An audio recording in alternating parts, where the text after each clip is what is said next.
Mariners are back in action after an off day yesterday. It's a tough 9-game road trip beginning with a series against the Yankees today in the Bronx. First pitch at 4:05 p.m. on Seattle Sports and the Seattle Sports app. The NBA released its slate of big games yesterday to the surprise of absolutely no one. The defending New York Knicks will host LeBron's 76ers on opening night on October 20th. The full schedule will be released Thursday. The Seahawks have added a throwback uni game, another one. This one comes on the road against Denver for a Thursday night game, October 15th. The Broncos will also be wearing their throwbacks. Snapshot, brought to you by Miller Lite. When it's game time, it's Miller time. From the Quantum Fiber Studio, this is Bump and Stacy on Seattle Sports. Streaming through the Seattle Sports app and at seattlesports.com. Now, here are your hosts, Michael Bumpus and Stacy Ross. Here we go now. Bump, when you get to the top of the mountain, it's hard to go anywhere but down. It's why repeating is so hard, but the Seattle Seahawks have as good a chance as anyone to do it. We got two things that we're exploring for our Open today. Number one, are this year's Seahawks better than last year's? Number two, what does progress actually look like following a Super Bowl season? Had they not been to the Super Bowl, I'd say, oh, well, gosh, getting to an NFC title game for the first time since 2015, that would be absolutely incredible. 2015 calendar year, that would be really great. But they've done that now. They could get 13 wins. It would be incredible, and it would still be a loss of one win. So that's the second half of what we're doing here. But I'll start by asking you the question that Wyman and Bob asked Cooper Kupp the other day. Are this year's Seahawks, in theory, better than last year's? Can I listen to what he said first? Yeah, you sure can. I want to go off of Coop. Yeah. Okay, so this was Cooper Kupp, again, with Wyman and Bob. I would say, hell yeah, we're better. Like everyone here is taking every single person that's back here has said we're going to be a better version of ourselves for this team. But it's not to compare back to what the team was before, but more so just I don't want to discredit what anyone else, all the work that's been done in this offseason, all the time that's been taken to figure out your flaws and improve them, eliminate them, strengthen your strengths, and too much time has been put into that. Guys work too hard to say we're not going to improve. What do you think? I think he's a captain on this team, and that's what you're supposed to say. But I also think that he probably really does see guys who have come back and maybe are in better shape, or the focus is different, the effort is on point. So I'm going to – Coop, you're in the building. You're at the practice facility. You are talking to these guys. You're communicating with coaches. I don't expect him to say anything less than what he said right now. Me personally, I want to believe that they're better, but what's Bud Clark going to look like? Mm-hmm. Is Ty Okada going to be the guy? Darian Price, he going to be able to run the rock the way that we want to? Offensive coordinator Brian Fleury, is he going to spice things up while keeping things the same? Because I got so many dang questions about this team, it's hard for me to say right now, watching training camp, T-shirts and shorts, that they are better. Do they have the potential to be better? Probably. Sure. But right now, I can't say they're better. Where are they at risk of not being better? I just mentioned it. I mean, what's the run game going to look like? You know, is Julian Neal going to contribute to this whole thing? Is Nick Amari going to be able to stay healthy? He's dealing with some issues. Drake Thomas, first full year as a starter this year, we're assuming he's going to hold that spot down. But I believe in all these dudes. I believe in them. But I also have been around the block several times and understand that things don't always work out the way that you think they're going to work out. And how many teams right now, right? You're in training camp, 32 teams in the NFL. How many teams are breaking practice with, like, Super Bowl chance, baby? Yeah. Yeah, win the division. Hey, playoffs are bust. But every team, minus maybe a couple teams in this league, have that same mindset right now, and you're supposed to have that. You're supposed to go in and believe that you're capable of reaching the mountaintop, especially if you work as hard as these guys work. Mm-hmm. That's why I'm going to leave room for it, because I believe in the culture. I know how hard they work. I think they got some guys coming back who are going to contribute and help. But I can't say right now that they are better than they were last year. I can't either. So I'll back you up on that one rather than just putting you out there to go, wow, Bump doesn't believe in them. Like, I'm totally with you. I have questions about the running back room, about having a new offensive coordinator. I think that they were healthier than the average team last year, and that has a chance to regress, though, knock on wood, and I hope it doesn't. That being said, what if there are areas where they could be better? Like, for instance, I have my questions about the running back room. What if the offensive line is better? That carries quite a bit of weight when you're talking about the run game. What if the offensive line, who's returning every starter, is better this year than it was last? It could be. It could be. You brought all 13 back. It sounds like, I forgot who we spoke to. I think we talked to Boyle the other day, and he said it doesn't feel like Bo Stevens is putting a lot of pressure on Anthony Bradford, which means Anthony Bradford is taking another step forward, something that you want to see. And you can bring back 5 offensive linemen. That continuity, that flow, that understanding, that feel is going to be great. No, I think if there is a position on this team, I think the wideouts could be better too. Yeah, for sure. Rashid Shaheed within a year in this offseason, Torrey Horton coming back. Obviously, Cooper Kupp and JSN. Collectively, they can be better. I don't think JSN going for 1,700. But they can be better. There's reason to believe that they can be better. The only questions I have are just on the edge. Can D. Hall take that step forward? I think he can. Dante Fowler, how is he going to contribute to this whole thing? But the guys who are coming back, you start with the D-line to linebackers to safety corners, receivers. I believe in those guys, and some are young enough to where that progression is naturally going to happen. You're going to get better. You put in work. You understand the league a bit more. You're comfortable in your skin over here. You're dealing with these coaches. Most of the time, you're going to get better, but you got to get lucky, and you still got to play some ball. What does confidence do? Like, I think that personnel-wise, the wide receiver room is better right now than it was in week 1 last year. You didn't have Rashid Shaheed in week 1 last year. Special teams, you can also apply that because of the addition of Shaheed. Like, you are better as a room than you were at this time last year. Torrey Horton's also healthy. Now, he was healthy last year, but obviously didn't play a full season. I think the offensive line room has a chance to be better than it was last year, and that's massive. But that's just personnel. That's talking about just like bodies in the building. What does having won it all do for a team? Like, in a way, can that confidence help make you better? Oh, yeah, for sure. I mean, you go in and you got your swag. You know what I mean?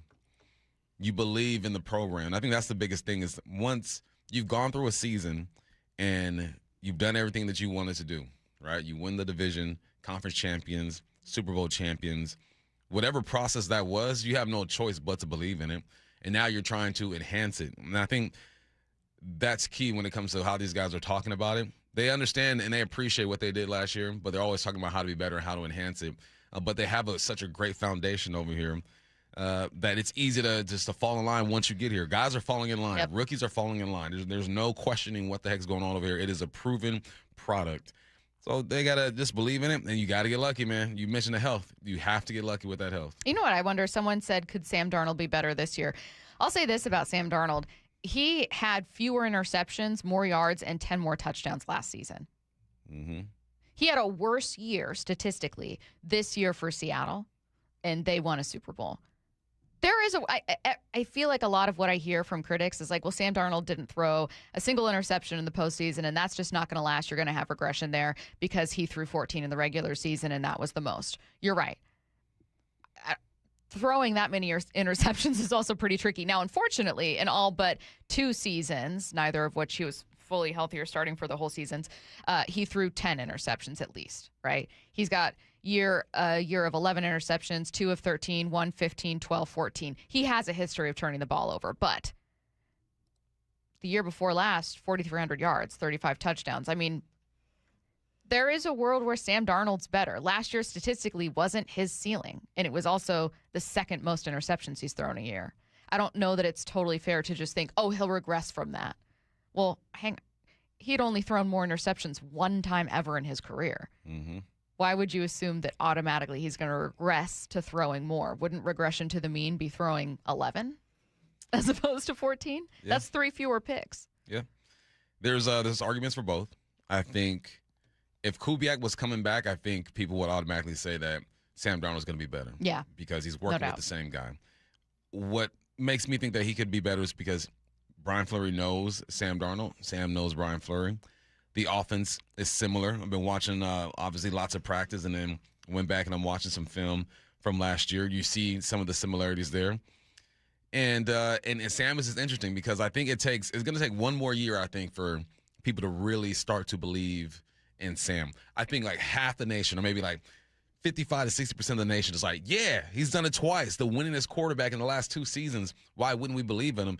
And then everyone else is like, but we don't know, man. Those turnovers. Let the NFL in turnovers. Can't ignore that. New offensive coordinator. Oh, JSN, I don't think he's going to be able to do that again. He don't have to do that again. This team is interesting because they don't have the pedigree or the history over the last 10 years that makes it feel like it's an automatic thing. Because there's been some turnover and moving pieces and some question marks. Questions are going to linger, but I think this team is talented. I think that they should compete for the division. If you're competing for this division, the best division in football, you should be competing for a conference championship. Can I tell you something that isn't my next question for you? I do want to wrap up this whole segment with like, hey, what does progress actually look like when you've won a Super Bowl? And that's how we're going to end it. But when you said, I think like 55 maybe, like a little over half the country might see Darnold in a better light. I think that, and this isn't anything on Sam Darnold, who I think deserves more respect than he gets. I think that the way that we collectively, like Royal, we talk about sports, will just never allow for that to be true. You are either the GOAT or you're awful. And the second that you start to struggle, you're trash. Mm-hmm. Like there are already people, and I can promise you this, going, Patrick Mahomes doesn't have it anymore because of last season. And never mind that Patrick Mahomes, and I don't want to turn this into like a Mahomes defense, but never mind that Mahomes hasn't had like great wide receiver groups, that you've had an aging Travis Kelce, that there are many other things personnel-wise to point to and talk about some of a decline in numbers. That's outside of just getting hurt last year. But like, I just think that we're like this hot take kind of world of sports. I don't think Sam Darnold will ever command the respect he deserves from people ever, ever, ever. I think that 55% is generous. I think that people are waiting for Sam Darnold to mess up so that they can go, see, I told you. Yeah. And you know what he can say? Super Bowl champion. Yeah, he'll always have that ring. Josh, you ain't got it. Lamar, you ain't got it. Joe, you ain't got it. Super Bowl champion. So I think the haters and the doubters are good for Sam and this team. I think they operate better like that. So just keep the hate coming. All right. And wrapping up with our final question. They had 14 wins in the regular season, went on to win a Super Bowl. What does progress actually look like? It is so hard to, numbers-wise, improve from what they did last year. Yeah, you just win the division. Whatever it takes to win the division. If you win the division, you got a better record than the Rams and the 49ers. You're probably a number 1 or number 2 seed in the playoffs. Just focus on the neighborhood, win the division. I think I'm with you, too. It's like, the expectation for this team is to win a Super Bowl. Yeah. That is what they expect. And this isn't me saying take your foot off the gas and don't aim for that and aim lower, but I agree with you. I think that to go from, like that Warren Sharp prediction where they're like a fringe playoff team, he said it wasn't massive regression. That's massive regression. Yeah. So don't do that. What success looks like is like where the Mariners are in danger of ALCS Game 7 to not making the playoffs, and you can say the same thing for the Blue Jays. That's disappointing. Yeah. That's disappointment personified. I agree with you. The Seahawks win the toughest division in football, and then it's your race just as much as it is anyone else's. Yep. And that's it. That's success. That's a good one. I like that it's a real answer, because some people would just be like, well, you got to win a Super Bowl, I guess. No, start there. It's going to be tough. That's the thing. It is going to be tough, but who says it's supposed to be easy? And I think, too, like I don't know, I think there are places where I think they have a chance to improve. And the numbers may not look like it at the end of the year. I love the way Jen Mueller said it. Like, you may not be the number 1 scoring defense in football by the end of the year, because what separated you from the Texans was basically a field goal allowed. Mm-hmm. So there's a world where they're like the 5th scoring defense, but that overall you are a better defensive line that gets more sacks, or as a defense you get more turnovers, or as a receiver group, Rashid Shaheed gets close to 1,000 yards for the first time. Yeah, numbers are great, and numbers will give you a clue of like the identity of a football team and what they're good at, what they're not good at. End of the day, win ball games. Yeah. That's what it comes down to. Joe in Bellevue says 20-0 with 20 shutouts. I agree. I think the bar needs to be excellence. You're gonna have a stressful 2026, Joe. If that's I'm the way with you're looking you, Joe. Let's get to headline rewrites. Extra, extra, real Headline rewrites. We must make headlines. The real story behind the headlines in today's news. Powered by Bay Alarm Security Services. With Bump Stacy. Headline number one, Seahawks safety Nick Eamon-Worry passed his physical. The team announced earlier this morning. What's the real headline? Turns out there's nothing to even worry about. Wordplay. Yeah. I like that. But I don't know that he'll actually play week 1. I do want to say that even though he's passed his physical, ESPN's Jeremy Fowler had his practice notes, and he said that it is not like a guarantee that Eamon-Worry plays week 1. Like, that's still something up in the air. Yeah, I mean, you take your time with it. He missed, 3 or 4 games last year. His team was able to survive. We're hearing DeAnthony Bell might get some more reps. You got Tyrese Knight. You have ways to kind of work through this. One person doesn't make or break that defense. And Mike has experience with that. So take your time. Make sure you're ready to go. You're not going to go 20-0 with 20 shutouts. And No, not with that attitude, Bump. I can almost guarantee it. I put my house on it. So is it because of the make sure it's Wilson healthy. thing? It's Emmanuel Wilson. Like, you just don't think he can help carry the team? You still going to keep this going? Still keeping it going? Yes, I will. Until it becomes bigger than us, I'm going to keep it going. People are going to be like, Stacey, I'm so over this. But, like, I want this to get back to Emmanuel Wilson. I'm gonna hit him up on social media and get ahead of this. Don't believe what you hear. He's going to be like, wait, what? What are you talking about? Actually, nothing. Nothing, never mind. You're going to do Barbara Streisand effect. Headline He's not going to know what you're talking about until you make it a thing. Yeah. Headline number two, Mike McDonald says the Seahawks are doing their due diligence on Terrion Arnold. What's the real headline? There's a lot of things we don't tolerate from Seahawks, but insider trading and kidnapping charges aren't 2 of them. That's right. So I'll say that. That's Michael right. Kendricks, what a Seahawk. Come on down. Great career. Kidnapping? Okay, but there wasn't like a kid involved. Yeah, it's more like adult now. Yeah, and that's Adult different. And that's different. Bump? Hey, you ain't guilty yet. You ain't guilty. Allegedly. The mental Allegedly. gymnastics that I will do when it's my team. Allegedly. Yeah, You got to sure. say it like that. Yeah. Just discredit them the whole time. You do your thing, man. And until, they make it official, you go ahead and check him out. Could you imagine him on this defense? Can you imagine Terrion Arnold on this defense? We talking top 5, top 10. Do they have to adjust his uniform for an ankle monitor? Curtis. Hey, and then he comes on our show, Curtis. Hey, Terrion, man. Terrion, Big buddy. fan. Hey, speaking of robbery, let's Love get to your our game. next headline rewrite. Headline rewrite. Headline number 3, Rob Refsnyder is rumored to have retired for MLB.com Astros reporter Brian McTaggart. What's the real headline? If only there was a history of these kinds of signings backfiring for the Mariners. Something could have warned us. Yeah. We're all trying to find the man who did this. As someone in my mid-30s, don't be handing me a contract, all right? I am not at my peak, and I don't think any of these guys are. That's a long list of guys now. Colton Wong, Tommy LaStella. A.J. Pollock. I forgot about A.J. Pollock. This is like when if we did a top 50 Mariners, but it's just Mariners who, like the Donovan Solanos of the world, we were There's like, another I don't know, one. what if? Like, it's probably not, but you never know. There could be water in that sponge. I could be mad at the Mariners getting this wrong, but I can't be mad at Mr. Refsnyder going out on top. He really did. He did. $6 million. Hang on just a minute. Curtis Rogers, you've hated on Greg Olson for this exact same thing. You have That's literally called him That's fair, yeah. a washed thief for taking money I call him from decrepit. You called him Yeah. decrepit for taking $8 million from That's the right. Seahawks for like 5 yards and 1 touchdown. Yes. How are you going to excuse the exact same thing for Rob Refsnyder? Well, because Rob Refsnyder was very important to one of the greatest sports fandom moments of my life when my alma mater won the College World Series in 2012, and he was the 2012 most outstanding player for the tournament. So that's why I can absolve it, because he did that years and years and years ago. Bear So down. you'll write it off Yeah, forever. exactly. Greg Olson did nothing for me and still does nothing for me. God, you hate him so much. I really do. Is he your number one Mount Rushmore of hated people you hate that you'll rant about all the time? I think so, yeah. Bump, what's yours? My what? You don't have to do the 4 faces of Mount Rushmore, but like you're like right at the top of like, I will rant. Curtis will rant. If I just, you can hear it in his voice. If I bring up Greg Olson, Yeah. he'll get that kind of like, he'll yell. Yeah. Yeah. New addition, Bam Adebayo and his 82 points. He did or nothing 83. wrong. 83 and his He did 82 nothing points. wrong. You're 40-something you're free trying throw to take away a attempts. Trying point to right discredit now. him? Yeah, exactly. 40-something He free throw wasn't. No. attempts. He wasn't tied for the most.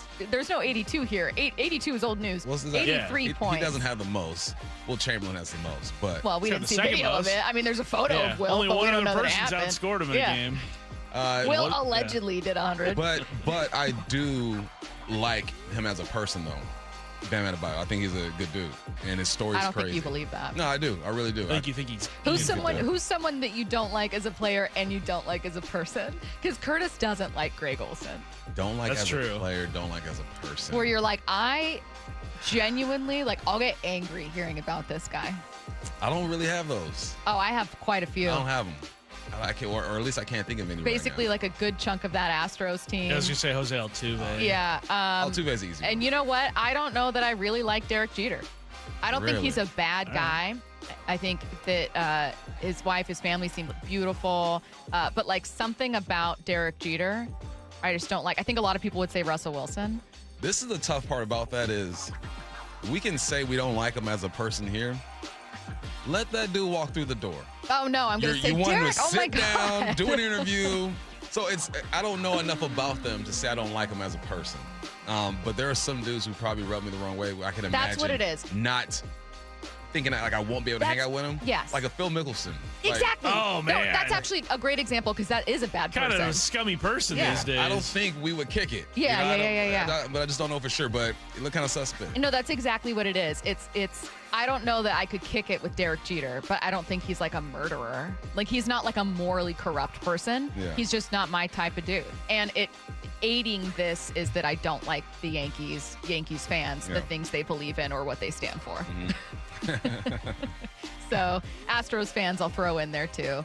And that Astros team for all time to me will be like, but you cheated.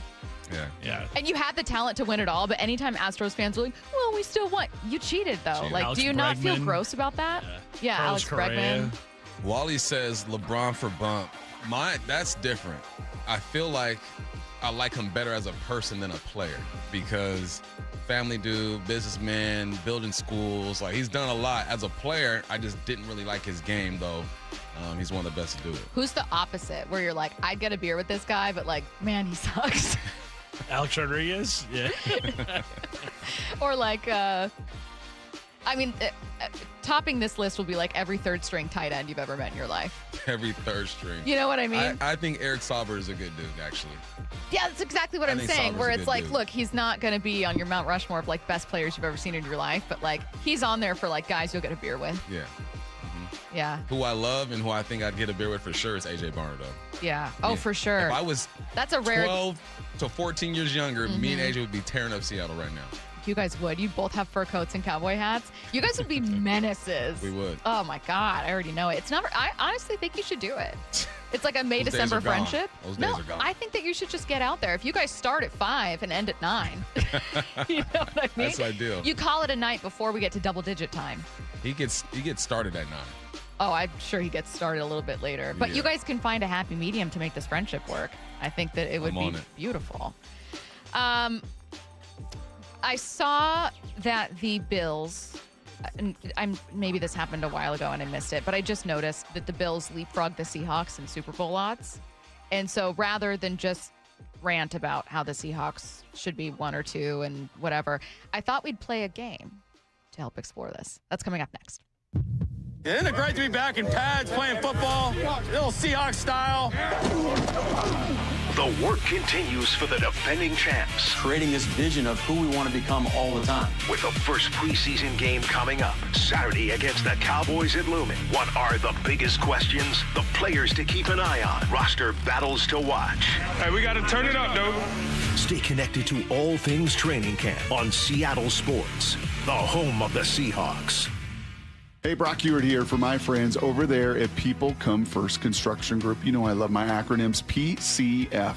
They designed and built our outdoor living space for Molly and I, and we just loved it. And right now, PCF is making it easier than ever to get started on your new dream deck. with 50% off your custom professional design and architectural drawing package. That means you can save over $9,000 on your project. And with 12 months of no interest, no payment financing, you can design your deck now and pay later. You know, most people who start with a design package end up with the exact outdoor space they've always wanted and dreamed of. This offer is your first step.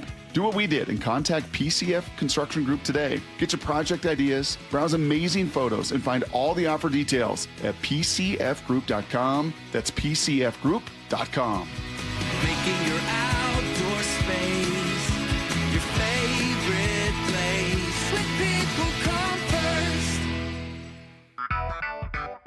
first. Does your yard need shade, privacy, or a little brightening up? Look no further than Big Trees. I'm Nancy Penrose, owner of Big Trees in Snohomish. At our 30-acre location, there are thousands of trees to choose from and knowledgeable staff, including a board-certified master arborist, to help you find exactly what you're looking for. Visit the nursery and learn more about Big Trees at bigtreesupply.com.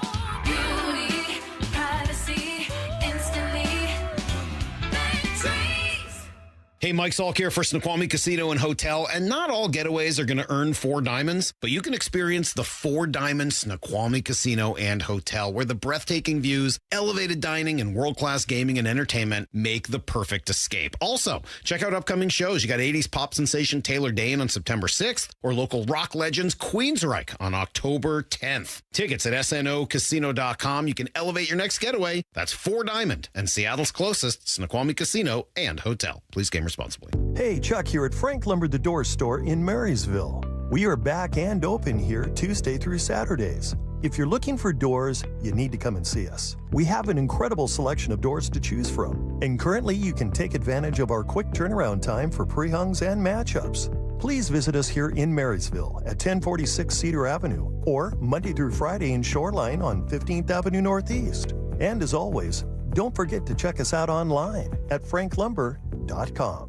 Wesley Financial Group is not a law firm. Ask yourself this question. Is it really worth holding on to that timeshare that you know you need to get rid of? Here's the truth. The average maintenance fee just went up over 17%. That could have been 117%, and there's nothing you can do about it. When you buy a timeshare, you give them a blank check for annual maintenance and assessment fees. I'm Chuck McDowell, founder of Wesley Financial Group. For 15 years, I've helped over 50,000 families cancel their timeshare. Not sell it, not transfer it, cancel it. Did you buy a timeshare because they told you it was a great investment and your maintenance fees would never go up? That's a lie. Are you ready to get rid of your timeshare once and for all? Simply call us and I'll send you our timeshare exit kit that explains all your options for cancellation. Call Wesley now for your timeshare exit kit. 800-822-1490. That's 800-822-1490. 800-822-1490. The home of the Mariners. It is gone! Cal Raleigh, 2-run home run. Hear every pitch on 710 and the Seattle Sports app. Progressive knows you want to get away, but not like too away. You crave the unknown, but also charcuterie boards with 4 types of cheese. And that's exactly why you bought an RV and bundled it with Progressive, because 24/7 protection is one luxury you'll never have to give up. So go ahead, explore the wilderness, all from the comfort of your zero-gravity camp chair. Switch to Progressive and protect your RV, boat, or motorcycle by bundling with your home or auto insurance. Progressive Casualty Insurance Company, affiliates, and third-party insurers. Not available in all states or situations. Everywhere you look, things are getting more expensive. But at Consumer Cellular, we're lowering the price for those 50 and up. Now you can get unlimited everything for just $35 a line. That's $35 a month for unlimited talk, text, and data. Switch to the carrier ranked #1 in network coverage and customer satisfaction and get unlimited everything for just $35 a month. Call 1-888-FREEDOM or visit Consumer Cellular online or in-store today. Price includes $5 credit for auto pay and e-billing. Taxes and fees apply. Data speeds reduced after 35 gigabytes. Rankings done by 2025 ACSI survey. Here's the deal. The government is over $38 trillion in debt, which means the IRS isn't slowing down. And the tax code is complex and unforgiving. So it's not surprising if you're one of the millions of Americans that owe back taxes to the IRS. Unfortunately, they're the world's most powerful collection agency, with the ability to garnish your wages, seize your bank accounts, and even take your home or business. But don't be stressed or worried any longer. We're Optima Tax Relief, America's most trusted tax resolution firm. We have resolved over $3 billion in tax debt for our clients. Our award-winning professionals deal with the IRS every single day, protecting our clients and preparing them for the best possible resolution. For tax help you need, for tax help you can trust, give Optima a call today. Call 800-343-6460. 800-343-6460. 800-343-6460. Optima Tax Relief. Some restrictions apply. For complete details, please visit OptimaTaxRelief.com. From the Quantum Fiber Studio, you're listening to Bump Stacy. Weekdays 10 to 2. On Seattle Sports and 97.3 FM HD2. The Bills have leapfrogged. This isn't in every sports book. It just happens to be the one I'm looking at. The Bills have leapfrogged the Seahawks in Super Bowl odds. It's Rams, Bills, Seahawks, and the one I'm looking at, followed by the Ravens. Patriots and Texans still a little high for me, but I didn't, and I don't want to just have this whole segment bump be like, tell me all the reasons that's unfair for the Seahawks, because we've done that so much with the Rams, and I actually think there's a way more fun conversation to have here. Mm-hmm. What does your gut tell you the biggest reason the Bills leapfrog the Seahawks and are now the second best odds to win a Super Bowl? It's the same answer. Mm-hmm. Sam Darnold, Brian Fleury. You just don't know. You don't know. I think I know. I think Sam's going to be fine. I feel like after having that conversation with Fleury, I feel even more confident in him. Like this guy, the first time we met him, it was fairly quickly, got hired. He gets on with us. Things are happening fast. Now he's had the time to really create his offseason program, go through his installs, understand the players. The way he talks about them sounds like he has a clear plan. Like he's already seen this movie. He's envisioned what this is going to be. But I think that's probably the reason why people are doubting. They believe in Mike. They believe in the defense. They're looking at Sam and Brian and saying, okay, what are we going to get out of this? Exactly. And on the other side, they're looking at Josh Allen. And they're going, well, I really believe in Josh Allen. And they're obviously looking at Cook as well in that run game, which obviously takes Allen into account and going, that's unbelievable. It was one of the best run games last year, has been for a while. Josh Allen is an MVP. Like, there are opportunities here with some struggles for other AFC quarterbacks for Josh Allen and the Bills to continue to evolve, blah, blah, blah. That's why it really comes down to quarterback. So I thought what we could do is a bit of a would you rather.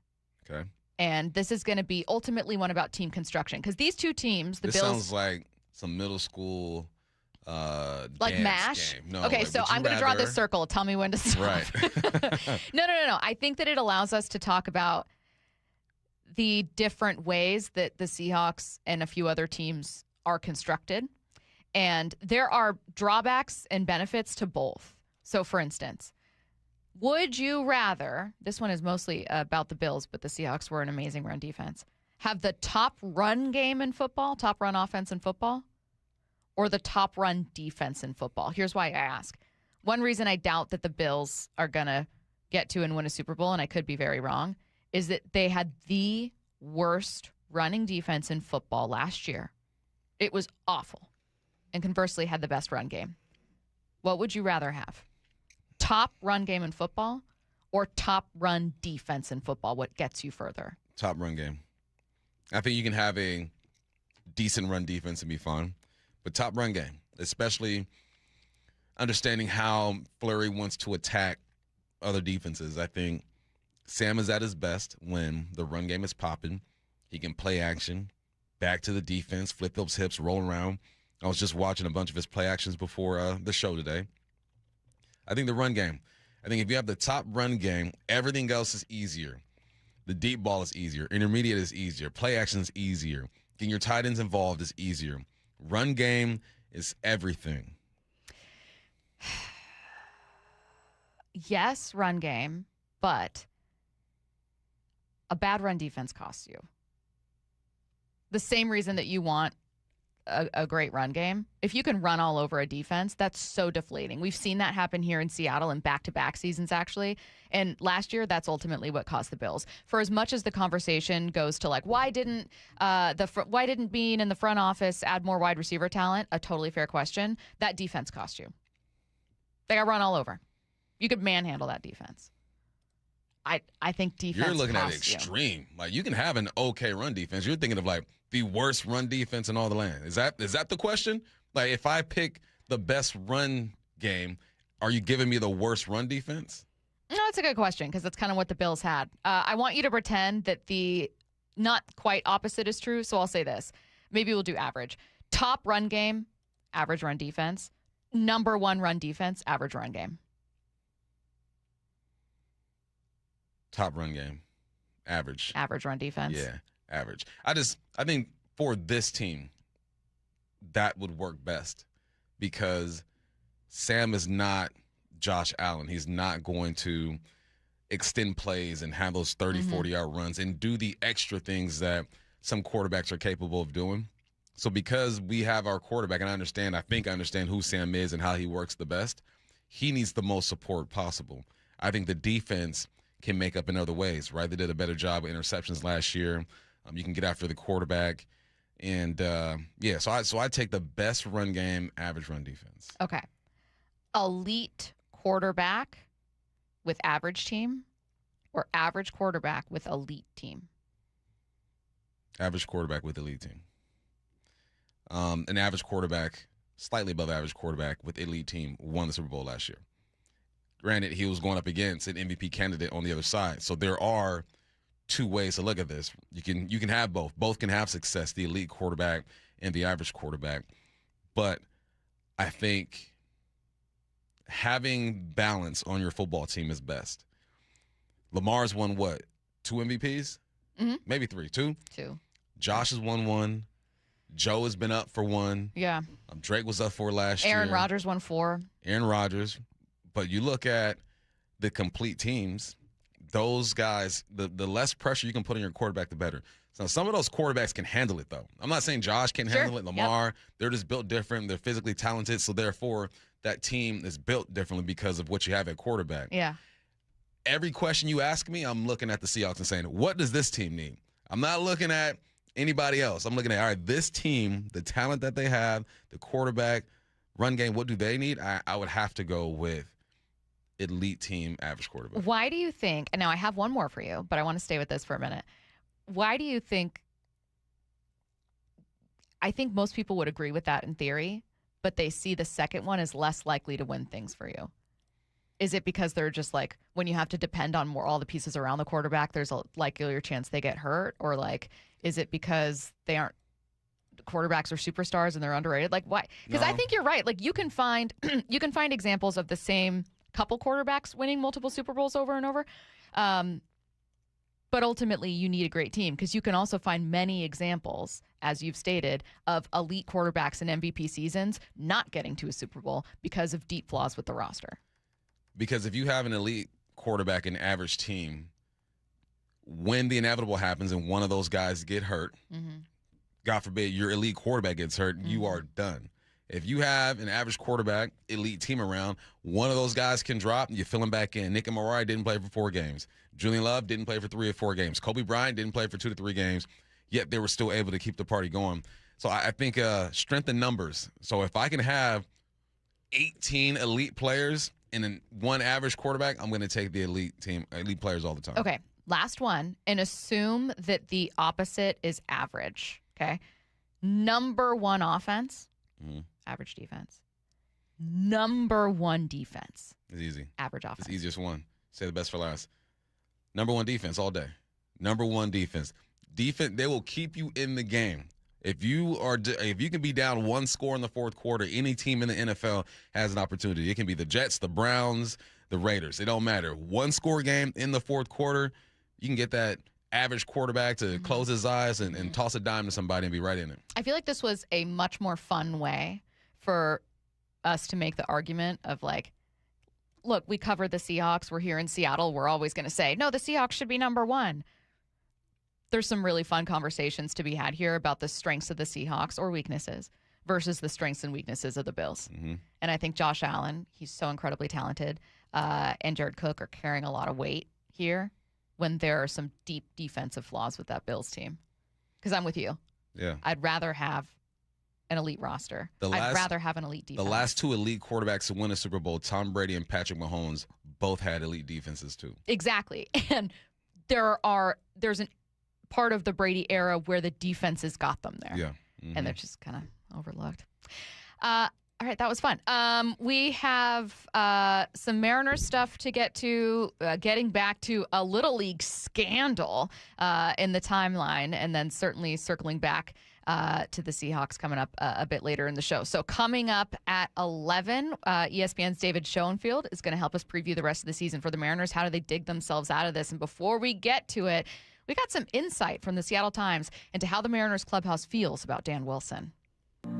Seattle sports extends far beyond Western Washington. Every single day, thousands across our state listen and stream Seattle sports, including our neighbors in Spokane listening on KXLX radio. Our thoughts are with everyone in Spokane, where historic fires have already devastated our state's second most populated city. Join Seattle sports in doing whatever you can for our neighbors in Spokane. See how you can help at mynorthwest.com. Summer is the time to feel and look your best, but I'm not talking about your abs or tan. Guys, I'm talking about your hair. Restore that bald spot, reverse your receding hairline, or add volume to thinning during Advanced Hair's once yearly summer savings event. Advanced Hair's simple one-day treatment begins to regrow your very own hair the very next day, and they guarantee your new hair will grow. They are the team that addressed my hair loss, and I recommend them to everyone. Take advantage of your flexible summer calendar and get the most hair for your dollar. Advanced Hair's summer sales event is on for a limited time. So get the details and schedule your free consultation today. 425-449-8185. One-day treatment, life-changing results. With Advanced Hair, your new hair is guaranteed to grow. Check out the incredible before and afters and make the call now while their summer savings event is still on. That's 425-449-8185 or advancedhair.com. No matter the time of year, working out at home is the best. Brock Ewart here, and allow Top Fitness to create your own home gym. Simply give them your room dimensions and they'll do a complete fitness room design. And everyone from personal trainers to pro athletes love their stuff. Top Fitness represents the very best brands in fitness like Precor, Inspire Fitness, along with many others. They also have flooring and weights that go right in your home gym. Locations in Tukwila, Linwood, and Bellevue, or simply visit topfitness.com. That's Top Fitness, your best place for home fitness equipment. Hop in a John Deere Gator XUV for a day's work. Let's see what's on the to-do list. There goes the tree. And the fence. Not a problem, because you've got a cargo box filled with solutions. Up to 4,000 pounds of towing capacity, and you're ready to roll. The power's out! Here we go again. The Gator XUV, built for every kind of workday. Learn more at johndeere.com/Gator XUV. Nothing runs like a deer. Indeed presents hires you can't afford to get wrong, like a social media manager. Did you just post our Q4 earnings to your personal social media? Oh, yeah. Used the trending audio and everything. That's confidential financial data. Relax. It only went a little viral. The SEC just commented with the eyeball watching emoji. This is the job for sponsored jobs. This is what happens when you don't sponsor your job on Indeed. Next time, get matched with quality candidates with Indeed sponsored jobs. Visit Indeed.com/hire now and sponsor your job today. Hey, baseball fans, Rick Riz here. I'm excited to introduce you to my good friend Keith Dashafy, owner of Pella Windows and Doors of Western Washington. Keith? Thanks, Rick. At Pella Windows and Doors, we pride ourselves on delivering top quality windows and doors that enhance the beauty and energy efficiency of your home. Our products are built to last with innovative designs and exceptional craftsmanship. Whether you're looking to upgrade your windows or install new doors, Pella has you covered. That's fantastic, Keith. Don't wait. Schedule your free appointment today at PellaPNW.com. Is your car's AC blowing warm air? Don't sweat it. Bucky's Complete Auto Care is here to help. Right now, you'll save $50 on any AC service. Whether it's a weekend getaway or the daily commute, you deserve a cool, comfortable ride. For over 50 years, local drivers have trusted Bucky's for honest pricing, expert repairs, and guaranteed work, earning them the Carfax Preferred status. 16 family-owned locations, no appointment needed, and easy financing. For $50 off your cooling system service, visit Bucky's.com. The champs are back. Really excited to get going. Nobody covers Seahawks training camp like the home of your Super Bowl champions, Seattle Sports. Pests and poor insulation have something in common. One call to Eastside Exterminators takes care of both. For more than 50 years, families across Western Washington have trusted Eastside Exterminators to eliminate pests for good and protect homes from crawl space to attic. With dedicated insulation services and the state's only smart pest detection technology. From Everett to Federal Way, one call handles it all. 425-482-2271 or visit eastsideexterminators.com. Eastside Exterminators, family first pest control. Tim Hunter, a lifelong local radio host, underwent Swedish cyberknife treatment for prostate cancer. What's it like to go through the cyberknife treatment? You do a 5-day in a row stint. You go to the Swedish hospital. They say set aside 45 minutes for each treatment. It's really only about 35 minutes of that little robotic arm dancing around you. There's no pain involved. It was just too easy. Treat prostate cancer with Swedish Cyberknife. Swedish.org/cyberknife prostate. Cyberknife is a registered trademark of Accuray Incorporated and is used with permission. Look, I need to be real with you for a second. At Seattle Children's Hospital, 1 in 3 patient families cannot afford the food their kids need to heal. Think about that. A child recovering from surgery, learning to walk again, and the family is struggling to put food, nutritious food, on the table. That's why Safeway and Seahawks, Jackson Smith and Jigba are launching the Food First Project, a multi-year initiative to fight pediatric food insecurity right here in our community. This is not someday maybe talk. This is grocery cards, produce vouchers, and food as medicine programs going directly to families the moment the need is identified. No barriers, no red tape, just help right now. They're funding vitamin D screenings, nutrition support for student athletes, rehabilitation feeding tools, and meals for hundreds of families staying inpatient at the hospital. I love what Safeway and Seattle Children's are doing, making a real difference where it matters most. JSN showing up. Now it's our turn, 12s. Put food first. Learn more at Safeway.com. From the Quantum Fiber Studio. This is Bump and Stacy. Weekdays 10 to 2. On Seattle Sports and 97.3 FM HD2. You guys see this article from Ryan Divish in the Seattle Times about Dan Wilson? Yes. Really interesting. Yes. So if you didn't, I'll tell you the most important part of it for me, though it's a good read. You can check it out, seattletimes.com. As always, good research and insight from Brian Divish. But one of the conversations that's been happening on our airwaves, off of it, with fans, in every corner of the internet that you can imagine, is whether or not the Mariners should fire Dan Wilson. And this is something that, frankly, guests that we've had on the show have talked about. Jeff Passan, ESPN's biggest MLB insider, was on with Brock and Salk saying, like, yeah, maybe you do need a change at manager. Maybe that is something that helps you. I mean, that's how big this question has become. And so Ryan Divish looked at whether or not that was actually likely to happen, especially on an off day, which was fitting. The answer, no. The too long didn't read version, answer's no. But I was struck by two things in particular. One, he says, Ryan, that there are very obvious similarities in the massively disappointing 2024 slide the Mariners had under Service. You lost a 10-game lead in the division. You went 1-8 on a road trip.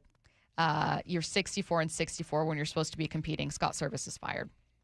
And that it was weird to have an interim manager with no experience be immediately named the regular manager, for sure. And that there are fair critiques of Dan Wilson. But that there were some things about Service that people maybe didn't love. This is from Ryan. There was a thought that Service, who was in the final year of his contract, was a little too controlling and too hands-on in his approach, which the players were starting to outgrow. Dan Wilson pushed for the players to take ownership and ceded some of the leadership aspects to the likes of Cal Raleigh, J.P. Crawford, Julio Rodriguez, and Luis Castillo. So already there was an existing relationship with Dan, and Dan was seen as being like a player's guy versus someone who, I don't know the right word for it, controlling maybe. So there are clear similarities in the build-up to Service's firing and the current situation with the Mariners. But, this is from Ryan, the circumstances surrounding the former manager and current manager are also different.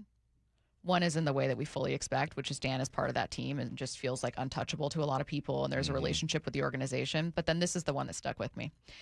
When Service was fired, there was an inevitability in the weeks prior that the players felt, understood, and ultimately accepted. This is the important part, and I was curious about this. That feeling hasn't leaked into the current clubhouse. It's from someone who's in and around the team. There is still hope, misguided perhaps, that they can, quote, find a way to still get it done in the final 2 months of the season. So I have lots of critiques about Dan Wilson as like a tactical manager or lack thereof. My question for you, Bump, you've been in locker rooms. For a team on the verge of just being done, just being kaput and out of this race entirely, is it a bigger mistake than we think to fire Dan? I'm not advocating for one thing over the other, but like that from Ryan, that like the way players feel about Dan in the season right now is different than the way they felt about Service in the season when they were at 64-64 in 2024. That's interesting to me.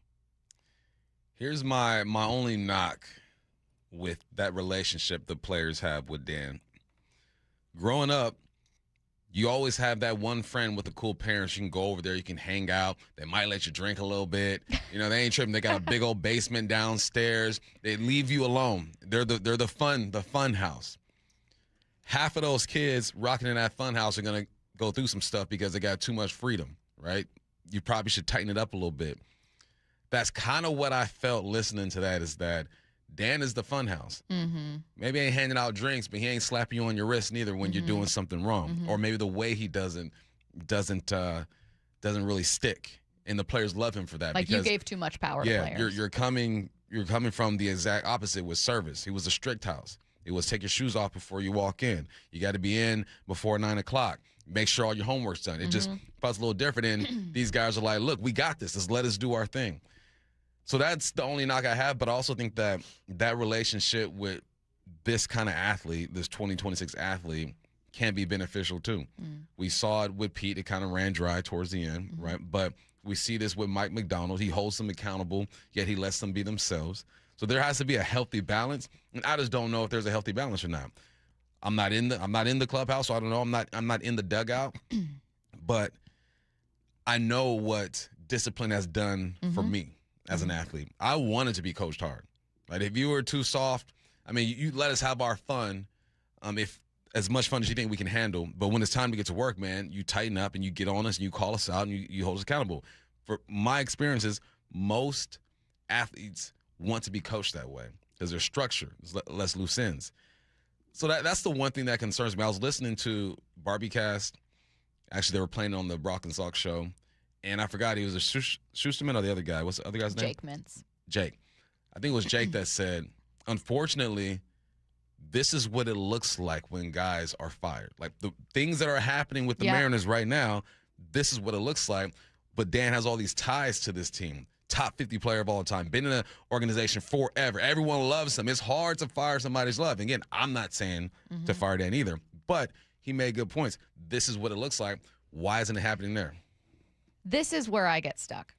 I agree with everything you said. Joe texts in and says, is it relevant whether he's liked by his players if they're not performing? My answer to that's yes.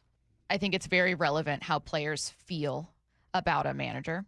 And I think that especially when you're 7 games under 500 in danger of completely blowing your season entirely and missing the playoffs, and I know they only have like a 25% chance to make it right now, that matters. So I simultaneously think Dan needs to be a better manager and think this team needs tougher leadership, and I think there are some real questions here I have. I also am maybe realizing myself that I'm probably one of those misguided people that, like the Mariners themselves, are still hoping there's a path. Yeah. And I think that you all but eliminate that if you move on from Dan. Exactly. I wonder, because I do think that the answer to does it matter if players like him is yes. It does matter. It does matter. It does matter. And I think that if you were to go that route with Dan, I think there's not enough benefit. I think that, if anything, these guys will rally because they like Dan and they want him to be here. All right, we are going to stick with the Mariners, not just focusing on Dan. We got a couple questions about an upcoming road trip, what's going on with the offense. ESPN's David Schoenfield joins us next. We have arrived at the moment. A celebration 50 seasons in the making. This is our 50-season celebration. Do you have goosebumps? It is my great honor to announce that Rick Rizzs has been unanimously elected to the Seattle Mariner Hall of Fame. This is the most incredible night of my life. A proud home of the Mariners, Seattle Sports. Holy smokes! I'm Dr. Mark Shelley, a chiropractic neurologist at Sound Pain Solutions. Carrie injured her back years ago. This is her story. My herniated disc was so significant that they did the first surgery, the laminectomy and a microdiscectomy. The first surgery failed, and I ended up with another herniated disc, which is pretty typical that herniations just move up your spine. The doctor was recommending another fusion surgery, so I researched alternative therapies. Sound Pain Solutions developed a plan that included bioelectric therapy, laser therapy, decompression, pressure wave therapy, in addition to rehab. Once we started that comprehensive approach, it went phenomenally. They honestly have given me my life back, and I'm happy to help other patients find sound pain solutions sooner. Schedule a free consultation to learn if you qualify for our non-surgical and drug-free treatments at soundpainsolutions.com. What is that sound? Ugh, that sounds like a plumbing sound. Luckily, there's a company that fixes all the plumbing sounds across Puget Sound. That's All Sound Plumbing. Puget Sound's plumbing experts. Have a sound? Visit allsoundplumbing.com. The way you met, the moment you knew, the future you're dreaming about together. At Klein Jewelers, we believe your engagement ring should be just as unique as the journey that brought you here. That's why we specialize in custom designed engagement rings, crafted to reflect your style, your story, and the life you're building together. Our experienced team will guide you every step of the way, because when you're creating a symbol of forever, every detail matters. Klein Jewelers by the Fountain in downtown Edmonds. Your jeweler for life. Inflation's up, insurance rates are up, so here's my question for you. Why are so many people still paying more than they have to? Exactly. I took the First Mark Challenge, and it saved me thousands. Brock did it too. Sure did. They compared my insurance with dozens of top-rated companies, found me better coverage, and I saved thousands. And the best part? It didn't cost me a penny. That's what I love. First Mark works for you, not just one insurance company. They shop the big carriers to see if they can find you a better value. And if they can, great. If they can't, you're out exactly nothing. No cost, no obligation. So honestly, why wouldn't you find out? Plus, First Mark has world-class customer service. When you need help, you pick up the phone, you're talking to local, real people who actually know you, know your policy, not an 800 number halfway across the country. More than 11,000 clients have already taken the First Mark Challenge. You could be the next. Before you renew, let First Mark review. Go to firstmarkinsurance.com. Take the First Mark Challenge today. You could be saving money with better coverage starting tomorrow. firstmarkinsurance.com. We're all looking for ways to add extra income without adding extra hours. How about joining a credit union where your money earns money? Dave Wyman for Harborstone Credit Union. They have a money market special offering strong returns for your hard-earned money. Open yours at harborstone.com/money market and start earning 3.75 annual percentage yield. The best part is you retain full access to your money the entire time. That's harborstone.com, insured by NCUA. Our number one thing with them is always like, hey, welcome someone in and assure them that they're in the right place. We're going to take care of them. Lee Johnson Auto Family, the LJ way. Mike Rowe here with another fun fact. If your concrete is cracked or uneven, you can actually lift it back up. Whether it's a sinking driveway, a patio, or a sidewalk, do yourself a favor. Call Groundworks. I spent some time working with these guys. They're the real deal. Their people are trained and certified to lift your concrete slabs. Schedule a free inspection with Groundworks, the foundation and waterproofing experts. Licensed in all states where work is performed. See website for details. Hi, I'm Chuck McDowell, the timeshare cancellation guy and founder of Wesley Financial Group. And I want to set the record straight. I am not an attorney. I've never wanted to be an attorney. And the truth is, I really don't even like attorneys. If I sound like an attorney, I apologize. But what I've learned in my 15 years in the timeshare cancellation business is you don't need to be an attorney to get folks out of their timeshare. After 15 years and over 50,000 cancellations, I can tell you with confidence, we know how to get you out of your timeshare. Call us today and we'll send you our timeshare exit guide absolutely free with all your options for cancellation. Attorneys, this was meant to be funny, so please don't sue me, especially my friend Kenneth from Black River Falls, Wisconsin. Call now for your free timeshare exit info kit. 800-881-8686. That's 800-881-8686. 800-881-8686. Let's go! This is Seattle Sports. Streaming through the Seattle Sports app. KIRO AM Seattle. KIRO FM HD2 Tacoma. Home of the Seahawks, Mariners, and everything Seattle sports. Seattle Sports Snapshot. The Mariners are back in action after an off day yesterday. It's a tough 9-game road trip beginning with a series against the Yankees today in the Bronx. First pitch at 4:05 p.m. on Seattle Sports and the Seattle Sports app. The NBA released its slate of big games yesterday to the surprise of absolutely no one. The defending New York Knicks will host LeBron's 76ers on opening night on October 20th. The full schedule will be released Thursday. The Seahawks have added a throwback uni game, another one. This one comes on the road against Denver for a Thursday night game, October 15th. The Broncos will also be wearing their throwbacks. Snapshot, brought to you by Miller Lite. When it's game time, it's Miller time. From the Quantum Fiber Studio, this is Bump Stacy on Seattle Sports. Streaming through the Seattle Sports app and at seattlesports.com. Now, here are your hosts, Michael Bumpus and Stacy Ross. Here we go now. ESPN's David Schoenfield joining us right now. David, how's it going? Well, like the Mariners, I'm a little under the weather. My voice isn't great. I'm a little sick here. So, yeah, I feel like I fit right in as the cleanup hitter for the end. Hopefully not too much like the Mariners. If it was feeling like the Mariners, I'd be like, are you calling from the hospital? Are you okay? Like, do we need to call someone for you? I'm going to start there, in fact, with just kind of, I wish that I had like more positive things to open with, but we're jumping in, David. They've fired an assistant hitting coach. I was writing down all the things they've done. They've had player meetings. They had a benches clearing situation. They had a big win in a series opener over the Dodgers. They had this really cool grand slam moment. And nothing sparked it. Nothing was a turning point. Yeah. Everything that we talked about, like that might be it, wasn't. So what now? I think that's kind of where we're stuck, David. What now then? Yeah, you're right. You keep waiting for that spark. And remember last year, it didn't come until late August or early September when they won 16 out of 17. So it's not over. I was checking Fangraphs this morning. They still give the Mariners 20% chance of winning the division. You know, they're only 4 games out. I think on paper, a lot of these projection systems still see them as the most talented team in the division, but obviously they can't hit.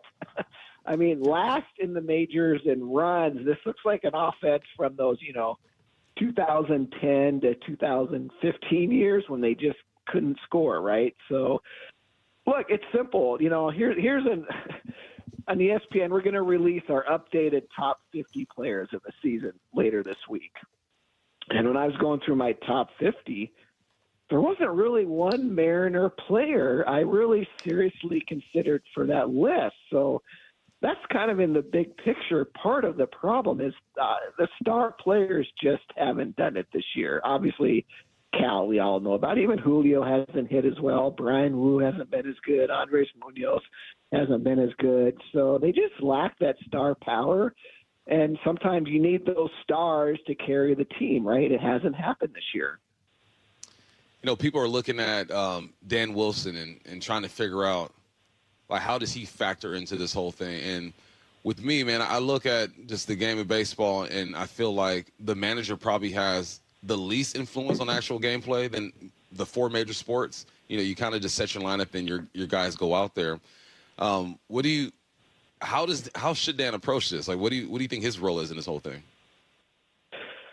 Yeah, look, I'm on a chain with some of my Mariner friends, and let's just say they're a little rough on Dan. Again, though, he's not the one hitting 163, right? He's not struggling on the road like Brian Wu. The bullpen, look, anytime a reliever gives up a run, you blame the manager. I know he's kind of run Bizzardo into the ground a little bit, but what are the other options, right? He doesn't have another reliable right-handed reliever with Matt Brash out. So is he making all the right moves? Probably not. Has he inspired the team? Obviously not. Is he going to be the manager next year? I don't know. I haven't been certainly impressed with him. So I think that's going to be, depending on what happens this year, that's going to be a key decision for the Mariners in the offseason. One of the big conversations we're going to be having about the Mariners in the offseason, no matter how this year ends, is kind of like what happened with Cal Raleigh. And I think the thing that muddies it all up is that oblique injury, and that being, I think, worse than people thought, or at least more impactful than people thought. And that's not making excuses. Like, you're back from the IL and you're still hitting 160. Like, it's hard to just point to it and go, oh, that's why. But I think that it does make it kind of complicated. I guess here's my question for you, David. So I think Cal's still hurting, and I think the oblique messed up some of his mechanics and his timing. I don't think Naylor's totally healthy either. But because Cal and Naylor are taking such a massive part of the spotlight, it's easy to ignore the very clear issues with like the whole team. So I'm not taking player responsibility out of it. It's there. It's absolutely there. But like when there's a team issue, when you as a club are worst with average and hits and runs, when do you start to ask yourself, like, is there a role with philosophy? Is there an approach here? I heard our colleague Mike Salk saying, I feel like they're in between in terms of who they want to be and who they've constructed. What do you see as kind of the big picture question for you with the Mariners? Yeah, you guys are watching them every day. I'm not. They certainly tried to focus on building a team built around power, and with that's going to come lower batting averages and, a lot of strikeouts. I think they need more of a mix. Look, it's hard today. I mean, in the American League, Yordan Alvarez is the only guy hitting 300 right now. 300 hitters don't fall out of chairs in 2026. So it's not so easy just to sit there and say, go find some more contact hitters. That's really just not that easy to do. That being said, that's what the Mariners need, right? Because Seattle's a tough place to rely on the home run. We know April and May, the ball doesn't carry there. So I think they've gone a little too in on home runs, especially when they're not hitting as many as they did last year. And the other thing, I don't know, Jerry DiPoto, I don't blame him here necessarily. I thought this year he had finally built a good bench. And like always, the bench, complete disaster. Leo Rivas, Mitch Garver, Rob Refsnyder, Victor Robles has been terrible. Why? No matter what Jerry does to try to create that depth on offense, it never works. I don't know the solution there. Certainly you got to quit bringing in 33-year-old bench players and try to get younger on the bench. Some of that's the farm system. We know they have all these top prospects, but the system hasn't produced depth, especially on the offensive side of things. So I think they need to, in the offseason, focus, how do we get the bench better so we don't have all these 170 hitters, coming off the bench. You mentioned these prospects. We keep hearing about Cade Anderson, Arroyo, Montes. I mean, there are names that we're hoping that they come up and they develop. Is it fair to expect these guys to promote one or two of these guys and have one of these young guys try to save the team? Like, how would you approach the farm system and bringing up some of these young guys? Yeah, look, at this point, not really. I mean, Anderson, it seems like what they're focusing on is retaining his rookie eligibility for next year. As what happened with Julio, if you have a player win Rookie of the Year, you get an extra first-round pick. So I think at this point, that's why they're keeping Anderson down. Clearly, he's ready for the majors. They've kept his innings down. So you could bring him up maybe late August or so, and he could still retain that rookie eligibility. Montez, yeah, that would be unrealistic. He still strikes out a lot, big-time power potential. I don't think he's the type of hitter that's going to come up and excel right away. At the same time, maybe you're desperate. You need a spark. Put him in at DH or whatever, although I guess Canzone is holding that spot down. So there's not necessarily a role for him right now. Look, it's the same story. Cal needs to hit. Julio needs to hit. Naylor needs to hit. If they don't hit, it doesn't really matter what else you do. The Astros helped the Mariners, at least on Sunday, by losing to the Padres. So thanks, I guess. I don't feel better. The Mariners have so much ground to make up. Were it not for the Red Sox, the Astros would be the hottest club in baseball. Tell me what they're doing so well outside of Yordan being your MVP, and then what weaknesses they have that could still give Seattle a chance. Yeah, this has been a shocker. I have a friend who's a diehard Astros fan. He came to me middle of May, end of May, and he's like, sell everything. This team is absolutely horrible. And they were. outside of Alvarez, nobody was really doing anything, But they had a lot of injuries, so they're a little healthier. Jeremy Pena missed some time. He's back. He's playing well. Christian Walker is, hit some home runs, driving in some runs. But really, I look at the team. I'm not sure how they're doing it. It's kind of a one-man team for the most part. Even, Hunter Brown was hurt. He was great last year. He's come back. He's been okay, 3.53 ERA, but nothing great. They've had some other injuries in the rotation. I'm not sure. Yeah, that's why the Mariners on paper have a chance to win the division, because you look at the Astros, and outside of Alvarez and Hunter Brown and, Josh Hader, they don't match up with Seattle. So I think the division maybe is winnable. All you need, 1 8 out of 9 stretch, and you're right back in it.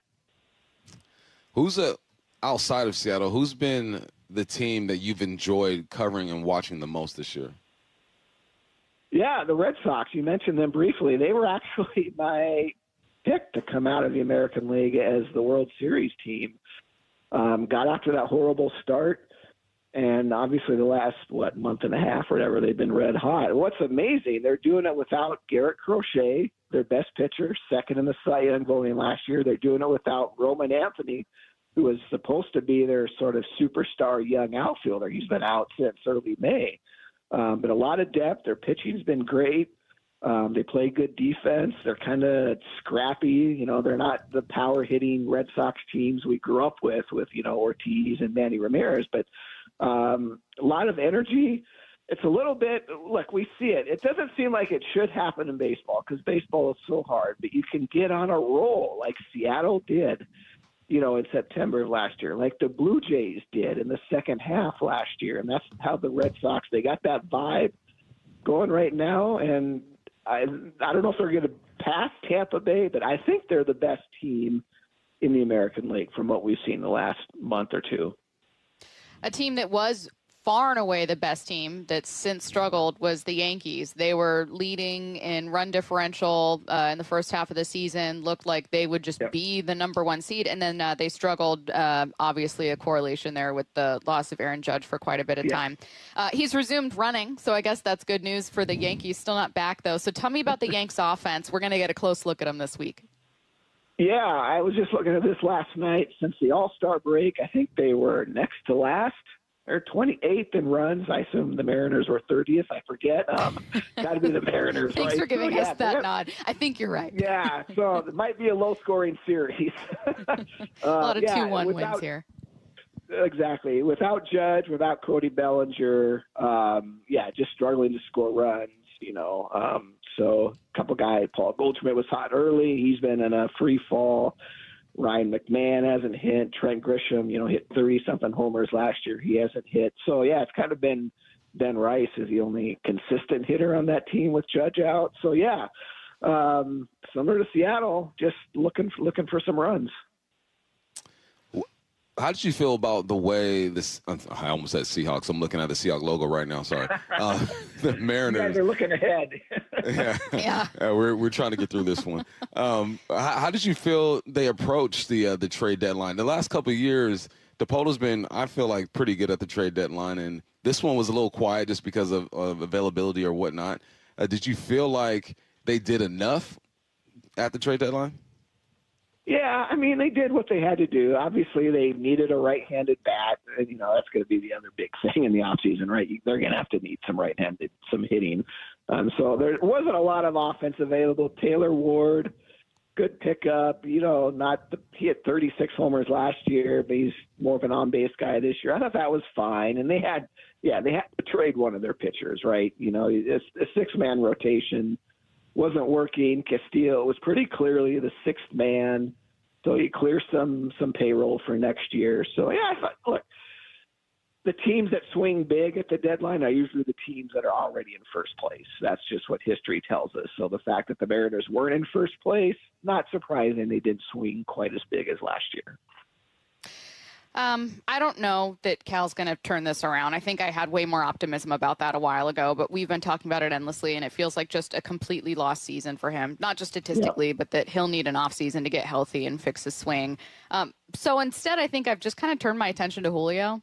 and gone like, well, maybe Julio can turn it on. And that's been kind of my reason for optimism for a season that, look, there's still 6 weeks to play. I don't want to go, well, we got to talk about this team for 20 hours a week. I don't want to go on air and be like, yeah, it's done. What do you guys want to talk about? So I'm trying to find something to go like, well, you really never know about this. Like I'd have to honestly leave this open. So Julio's kind of been my person there, but give us what you'd be looking for, David, if you were kind of keeping your fingers crossed the Mariners can get this done. It's a talented team. What would you be looking at going, God, I can't rule that out?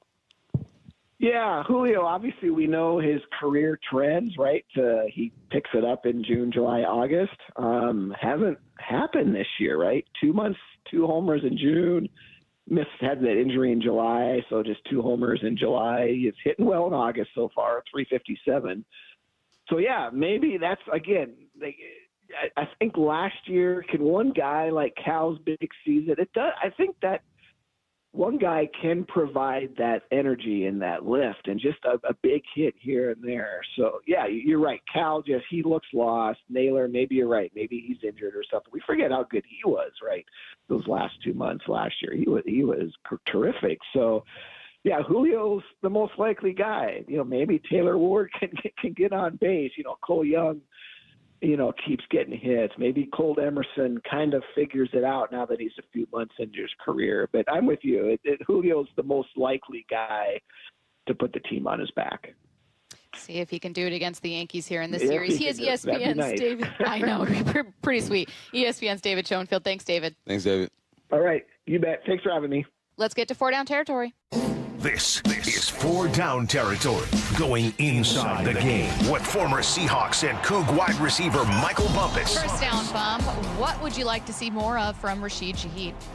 You know what I keep messing up is that I look at his stats when he's with the Seahawks, and it's not impressive, right? Look at the numbers, 15 receptions, 188 yards, no touchdowns. But we forget that he did play half the season with the Saints. So his real numbers are 687, 2 touchdowns, 59 receptions. So I'm trying to figure out how can he be even more explosive in this offense. And I watched maybe out of his 59 receptions, I watched maybe 35 to 40 of them. And when he got to the Seahawks, he was always going down. Like you run an out route, no space to get out of bounds. You run a dig, he catches it, he's falling down. You catch a slant, he catches it, he goes down. He needs to stay on his dang feet. And maybe it's play design, maybe it's where Sam Darnold's throwing the football, he's getting pressure, he has to keep it away from defenders. But he's got to find a way to stay on his feet. We consider him one of the, if not the fastest receiver in the league, only 177 yards after catch. If he cannot stay on his feet, he ain't going to get that yak the way he should be getting that yak. We see him in the punt return game, in the kickoff game. He is special. He has it in him.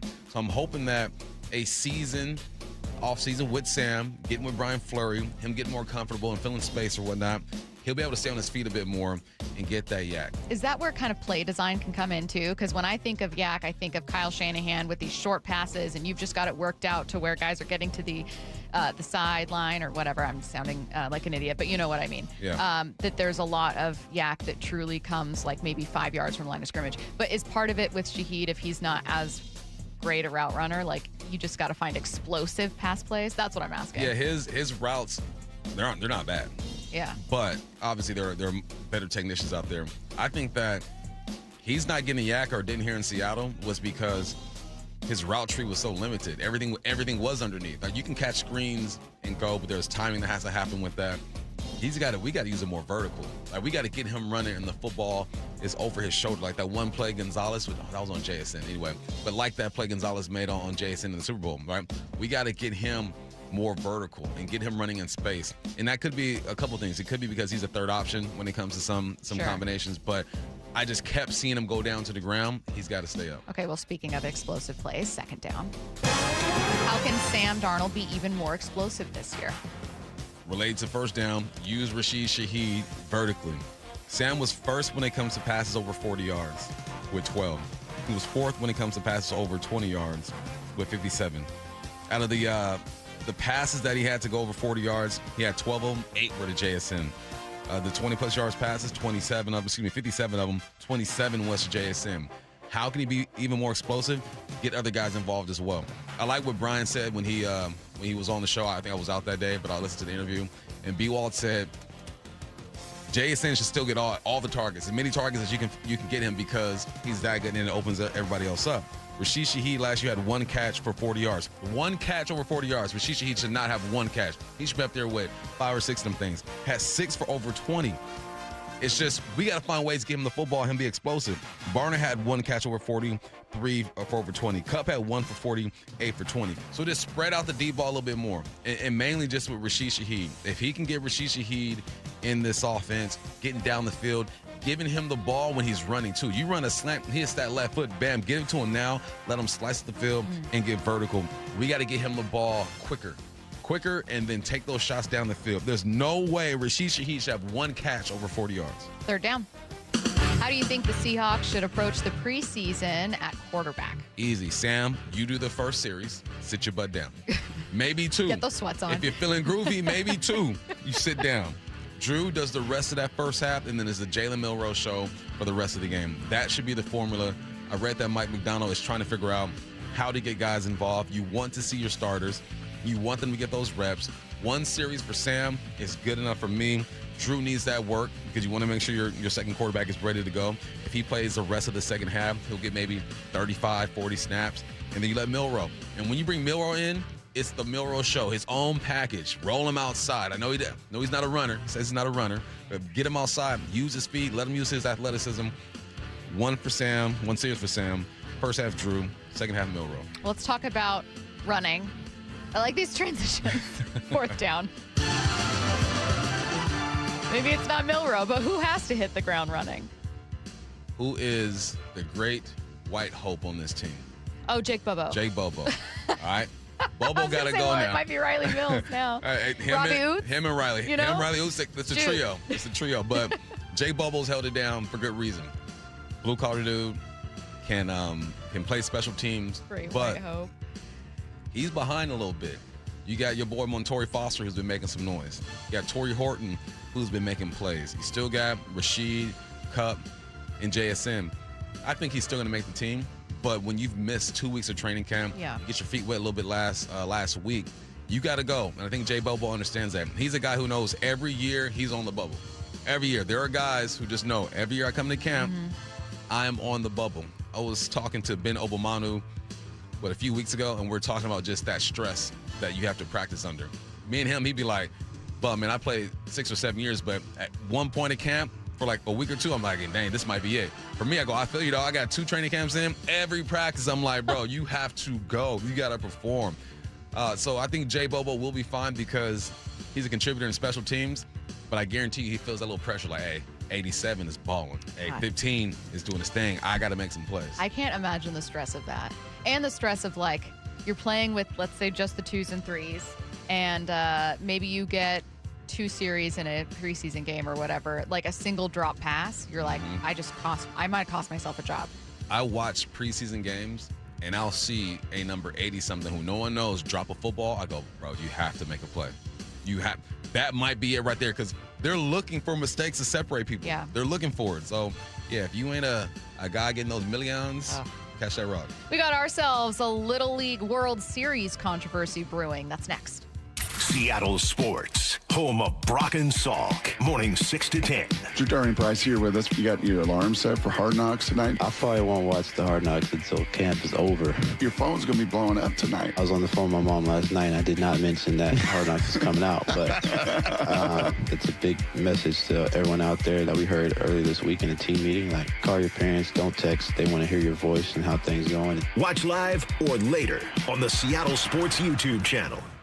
August is always a time of excitement because football is back. But anyone that watches practice or preseason games knows how much work needs to be done before the season starts. If you're feeling the same about your home project, Harley Exteriors wants to help you get a head start on making sure your home is ready for fall football nights. $500 off each window, $750 off patio and entry doors, and $200 off your final project. Spend a few minutes with the folks at Harley Exteriors during your free estimate, and you'll realize you have a lot in common. They love our local teams, they're good at what they do, and they'll take care of your home. Use Harley Exteriors to complete your home project this month and receive 12 or 18-month promotional financing. Qualified buyers only. Subject to credit approval and lender terms. Minimum purchase of 4 qualifying windows required. Windows must be 36 by 36 inches or larger. No size minimum on patio or entry doors. Financing subject to approved credit. Offers cannot be combined with other promotions. Offer expires August 31st, 2026. HarleyExteriors.com. Feeling lucky?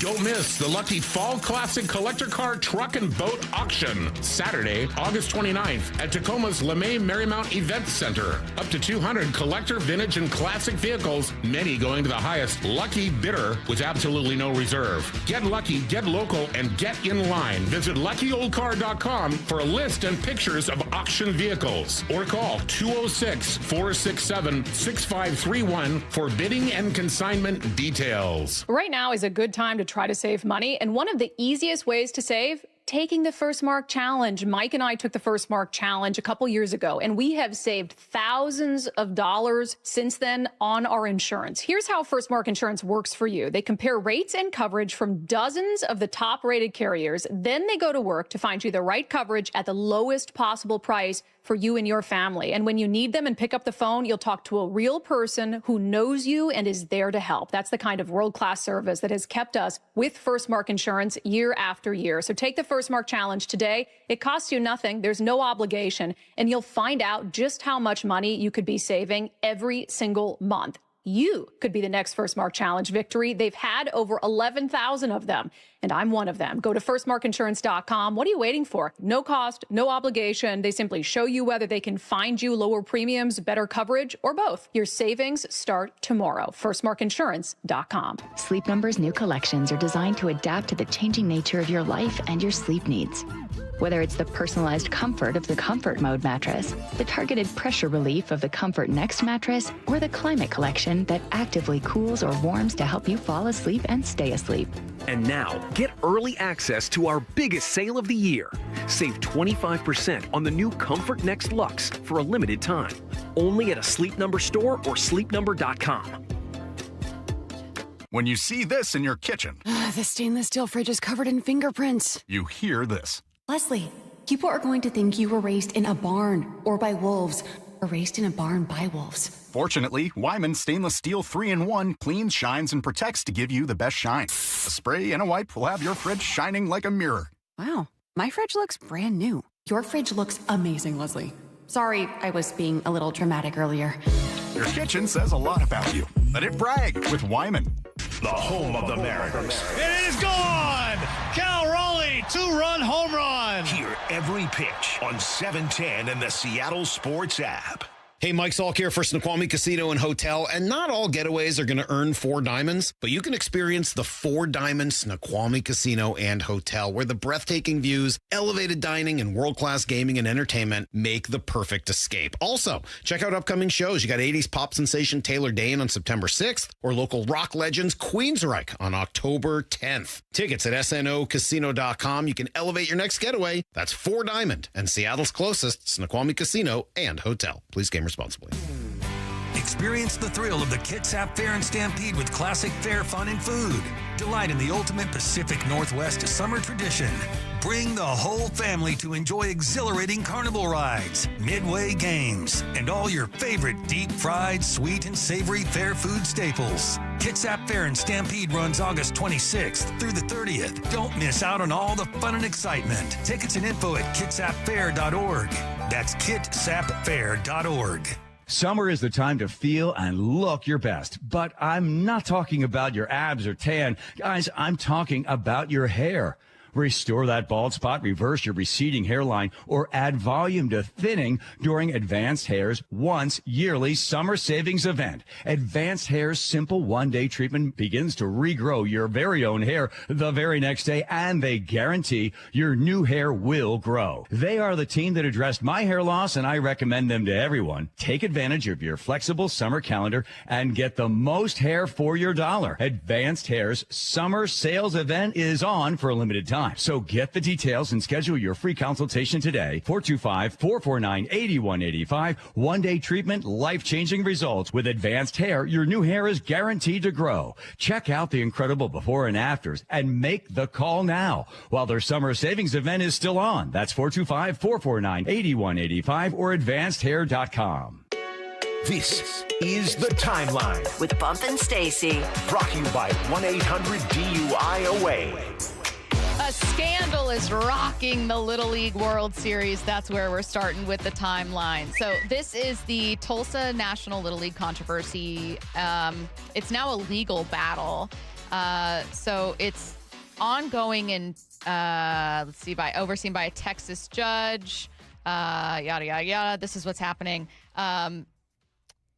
The Tulsa National softball team reached the Southwest Region Tournament final, but they were disqualified because adult volunteers and parents failed to provide adequate documentation verifying that all players lived or attended school within the league's official boundaries. Now, on its face, that sounds like, okay, who among us hasn't heard of some kind of scandal of like, oh, not every player here was actually within the boundaries of that school or whatever. But it gets a little more complicated because they may have been lying about one of these players being special needs. Well, and it's not just the softball program, it's the baseball program too. Yes. Where they've done this. So both softball and baseball have had kind of the same issue. Organization? Yeah. Yeah. A judge ruled the Little League acted on an expedited basis, quote, in a cloak of darkness, failing to provide Tulsa National or the affected families with copies with a meaningful chance to respond. So they're fighting back also, saying, like, this is, like, unfair. But apparently the controversy with maybe mislabeling a kid as special needs is in Little League exists a rule where it says when a child is eligible for that division, siblings of that child can also play in that district that they would otherwise not be eligible to play in. Basically, parents lied and said a sibling of the Little League player had special needs and was in the Little League Challenger program. So they lied potentially, allegedly, to get siblings to play with one another. Like little Johnny and little Bobby are really good. yeah, so we got to get little Johnny and little Bobby on the same team. What we are going to say is that maybe little Bobby doesn't read so good. Bobby doesn't like popcorn reading sessions. They skip over little Bobby. Bobby's got a peanut allergy. So that's a physical disability, and so therefore we're going to put him in the. So that's the scandal brewing ahead of the Little League World Series. That's unfortunate, man. For the kids, man, supposed to do the right thing for the kids and these parents. I was watching the Little League World Series yesterday. I was watching some of it, and those kids are having so much fun. They're living their dreams on ESPN, and now you're about to have it snatched from them. It's ridiculous. Yeah, you're ruining it for these kids. Little Bobby got to wait his turn, man. Just maybe don't cheat. According to Pat McAfee, tonight's episode of Seahawks Hard Knocks, which will be available at 6 p.m. Pacific on HBO Max, is getting rave reviews. I'm getting a lot of texts from people. First time in years, I'd say. This is happening. Tonight's episode of Hard Knocks, they're saying it's one of the best ones they've ever done. Really? Yes. That is actual. That is just a weird text to receive from these people. Keith has sent it. 2 other people in the building have sent me random text messages that said, we think you guys will talk about Hard Knocks on Wednesday. Tuesday's episode's very good. Okay. No, like maybe he's just being told by HBO, like, oh, this is going to be absolutely amazing. And a couple people are just saying it to like drum up interest for it or whatever. I don't know. Or maybe it's legitimately good. But Bump, I don't remember. We were quite literally at training camp during this week. There was no like big fight that I can think of. There was no big moment. It has to be something subtler behind the scenes, maybe a really cool coach-player conversation or a player being added and released that kind of flew under the radar and it's just a heartbreaking moment. I can't think of what it's going to be, but I kind of believe Pat McAfee. I hope they didn't gas it up just for us to watch this and be like, oh, it was a good episode. Like, what's going to make it a great episode? It'd have to be some type of drama, a side story by a player that the nation doesn't really know about. some type of conflict, right? Because we know that, you know this, reality TV person. A connoisseur, I would say. It's all about conflict, right? You have more conflict on your show, then people are going to buy into it or at least be a bit more interested in it. But I haven't watched enough of Hard Knocks. Like I'm on and off. Some years I'll watch a few episodes. Some I won't watch any. Some I'll watch all of them. So I don't have much to compare it to. The one Hard Knocks season that sticks out to me every single time, the Bengals. They did the Bengals early in the start of this whole thing. I think Ocho Cinco was there. Yeah, that was entertaining. But I don't know. I just hope they didn't gas it up for no reason. And then we watched this, and it's a good production, but nothing too special. When I'm thinking of some of the best episodes that I've seen, there was either like the Browns had a great season, and there was either like just lots of really, really funny things and just insight you wouldn't normally get, or it would be something it pulls at your heartstrings, and it is a look at training camp and this process that we aren't typically given. For instance, in our last segment, Bump, you said, I've been a player trying to make the roster. And, you know, you were talking about kind of where Jake Bobo might be getting. And it's like when you're a guy who's at the bottom end of a wide receiver room, you drop a pass and you're thinking, did I just cost myself my job? Like, it's so stressful. Those are things that me as a casual viewer of football, I don't normally think about with training camp. I wonder if it's that kind of episode. Maybe we see someone, we've talked about Montorie Foster Jr. a ton lately, for instance. Maybe we see someone who's like a bubble player trying to make the roster have a heartbreaking day, or we just see insight into something that we don't normally think of. Yeah. We think of, the Stars aren't playing in the opener, boring, instead of like someone's trying to make his career. What if your prediction comes true? Oh. And Montorie Foster is featured. Oh, I think he's an amazing choice to be featured. Yeah, I think so, Like, too. if I were a producer for Hard Knocks, which I'm not qualified to be and should never be, I would have Montorie Foster Jr. featured. I just think it's a very intriguing story. I know reality TV. I don't know producing, but I know reality TV. Next up, we know the NBA's opening night and Christmas Day slate of games. Opening night, not a single person is surprised by this one. The defending champ New York Knicks will be playing the Philadelphia 76ers and LeBron. Was it going to be any other team? No. Absolutely Had not. to be. Had to be. OKC will obviously be playing the Spurs from Shams Charania. NBA's Christmas Day schedule, Spurs at Knicks, Heat at Celtics, 76ers at Lakers. Messy. Thunder at Timberwolves. Nuggets at Warriors. It's a good lineup. We usually have an opening night game as a Laker fan, but we don't deserve it. But keep us on that Christmas, though. Keep us on that Christmas.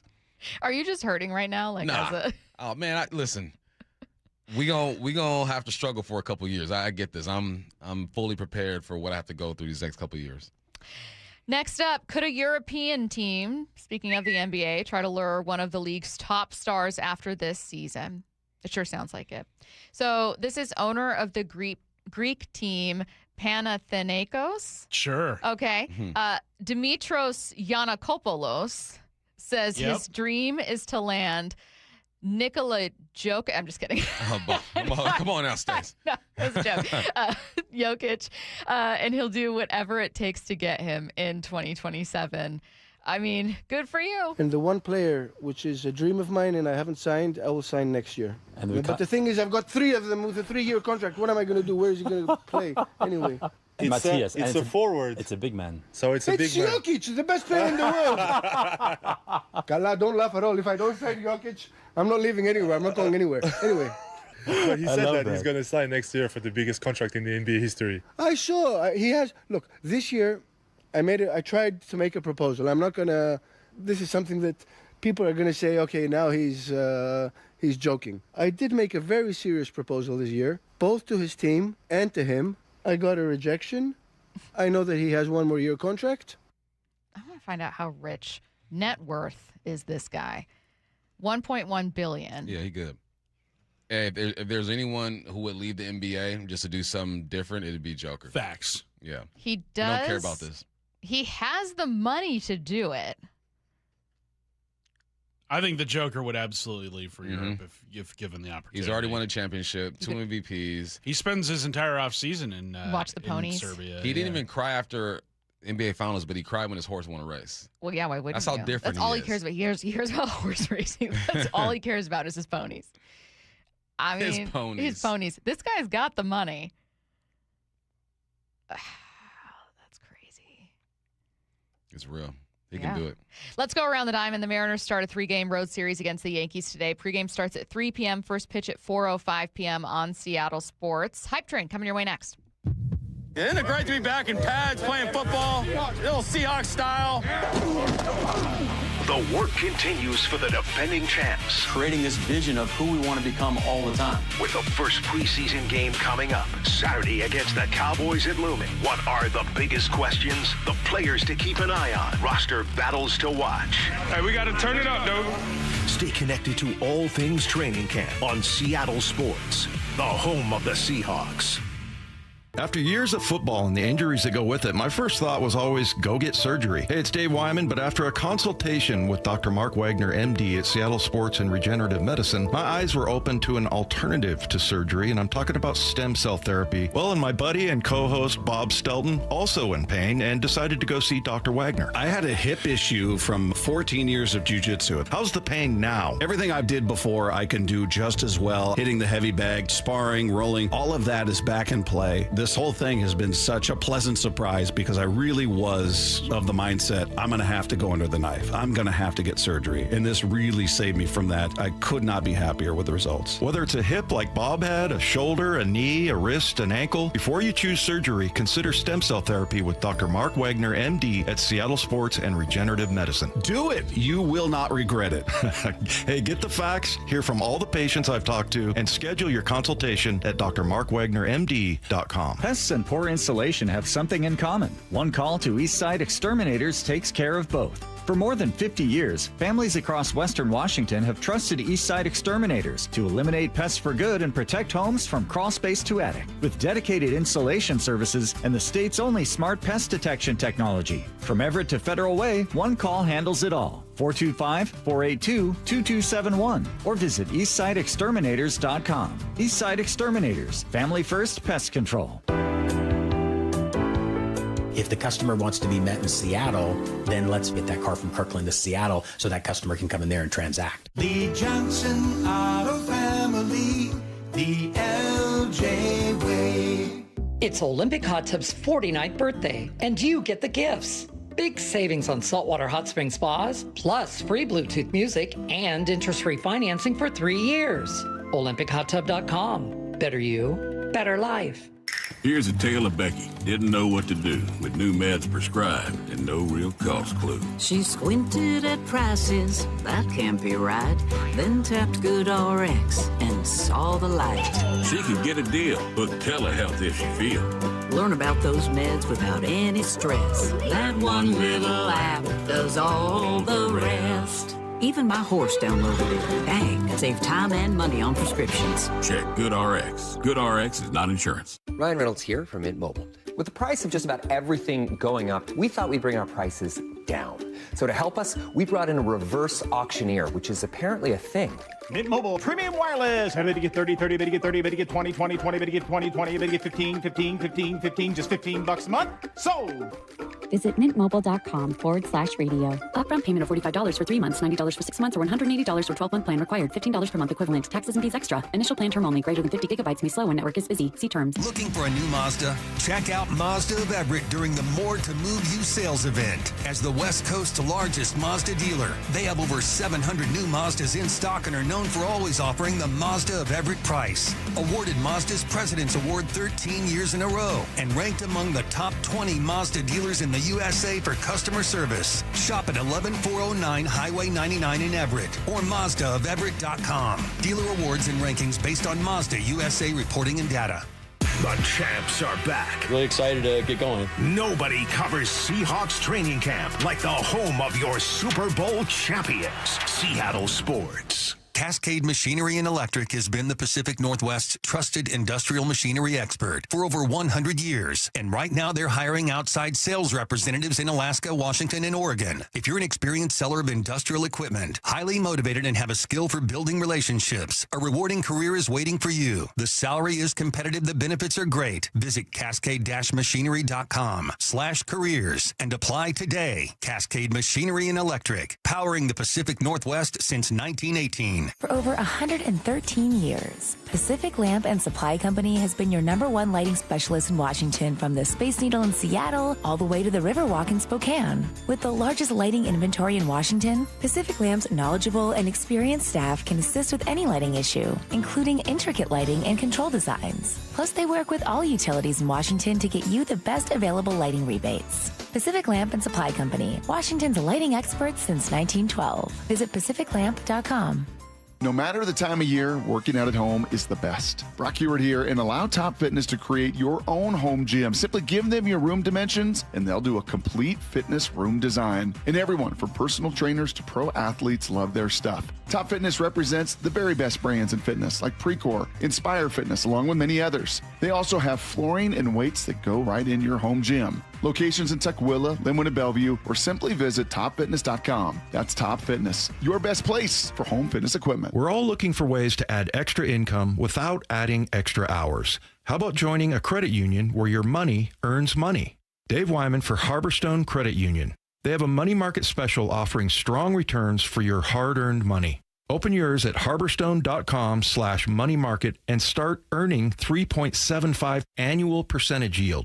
The best part is you retain full access to your money the entire time. That's harborstone.com, insured by NCUA. From the Quantum Fiber Studio. This is Bump and Stacy. Weekdays 10 to 2. On Seattle Sports and 97.3 FM HD2. Coming up in 15 minutes, when it comes to the Mariners, something isn't making sense for Jeff Passan. And no, it is not. Why do they have so much talent in our hitting? It's a little more complicated. Very interesting conversation. Before we get to that, let's head to the station for Hype Train. Bump, you kind of answered this one earlier, but I just like the debate. A #1 defense will get you further than a #1 offense. Big ups to Dave Wyman, Paul Moya. Who else plays defense that I rock with? All my defensive guys out there, you are football. Football is you. Yes, I'm on this train. You have a good defense. No, you can have a crazy. mediocre offense and just do just enough. Yeah. So, yes, all day, every day. Do you think Lofa took that personally? That he Oh, wasn't Lofa. included? I just played golf with Lofa on Friday. I think that you were not including Lofa, and he should take it Lofa. All right, personally. we got to go everywhere then. Mike Bennett, Cliff Averill. Who else? Sherm. All y'all. Y'all know what's up. A #1 defense gets you further than a #1 offense. Curtis. You know, I always say offense wins championships. No, that can't be right. Defense wins championships. Yeah, #1 defense gets you further than #1 offense. We're boarding this train. Or the way Staten would say, the defense. The defense. The defense. The defense. The defense will get you further than the offense. Than the offense. Yeah. Stacey, I'm surprised you haven't told us stories of your jury duty experience from last week. I'm not supposed to. Aren't Sure you supposed to can. be? Okay, can I tell you guys? Feds is listening. So the one thing I'll say about being on jury duty. You don't have to say like what the case was. No, but you well, can I say, wasn't like, selected. yeah. I didn't pass. I wasn't selected for jury duty. But I will say that when I did it the first time, you like went there in person. Like I got jury duty. I wasn't selected, but got called to jury duty, like a summons in like my 20s. And it was still like you would show up to the courthouse and just sit around for hours. And then they'd be like, okay, everyone can go. This one, so I hadn't done the jury duty Zoom call. You're all on camera, and I need to make a mental note. I'll tell you guys more during the break. I need to make a mental note that I can't roll my eyes when people talk. That's very bad. It's bad behavior. Snaps. It's not polite. It's not grown. But I'm not used to being on Zoom calls, and I'm not seeing myself in the Zoom call. I'm just seeing the main guy. And I was making some faces in a Zoom with only like 20 people. Oh, they were judging you. Yeah, they sure were, which is fine. You're a judge. Do it. Yes, boarding this train. #1 defense gets you further than #1 offense. Oh my God, I cannot wait to tell you guys why I rolled my eyes though. Oh my God, you guys are going to die. Next up, Pat McAfee claims that he's been told by multiple people that tonight's Hard Knocks will be one of the best episodes ever. Easy hype train. Tonight's Hard Knocks will be one of the best episodes ever. It's not just talk. Here's the thing. This is the most invested I've ever been in Hard Knocks because obviously I've worked for this team for 10 years. We're up there almost every day during training camp. We interview these guys. So the last Hard Knocks, I was hyped. I'm watching this. I'm getting fired up. Almost grabbed my old helmet and put it on. So because I'm just so invested, it's going to be the best one I've ever seen. Obviously. Yeah, I'm on it because this is our squad. You know, we are emotionally invested in this team, and they're going to hit us with some fire tonight. Tonight's Hard Knocks will be one of the best episodes ever. Curtis. Sure, we're boarding this train. Why not? It'll make you cry. It'll make you laugh. It'll make you think. And that's what you need out of quality entertainment. All right. Do I attach? Yeah, let's attach this one. Next up, and a related, we will see at least one Seattle sports personality on tonight's Hard Knocks episode. Yes, it's going to be Brock. Oh. It's going to be Brock. It's not going to be Stacy, not me, not Wyman, not Bob. It's going to be Brock. That's so annoying. We will see at least one Seattle sports personality on tonight's Hard Knocks episode. Now, Hard Knocks cameras did capture Mike McDonald's interview with Brock and Salk. Curtis. But I think that interview is kind of outside the timeline of what this episode Right, because it's kind of like the last 5-ish days. So, I mean, if we do see that, then we know there's some clever editing going on. Mm-hmm. I'm going to say yes, we will. So we're boarding this train. But I don't think it's going to be like someone's voice or like their face that we see. Just in the background. It's just going to be somebody walking in the background. Ah. Like Cameron Van Til of SeattleSports.com, he showed me a still of the Hard Knocks trailer that he was in taking a picture of Sam Darnold walking out of the tunnel. Yeah. Cameron is in Hard Knocks? In the trailer. He was not in the first episode. It's going to be the people who do the most I'm walking rolling my around. eyes. Yeah. Mike Lefko, I think, would be a big... I would be so mad. God, I would be furious. Now, I don't even want to play this anymore. We have 2 more minutes. Just sit here in silence. No talking. Supposed to support your teammates, man. No. Hype them up. It's hype train. Absolutely not. Everyone eats.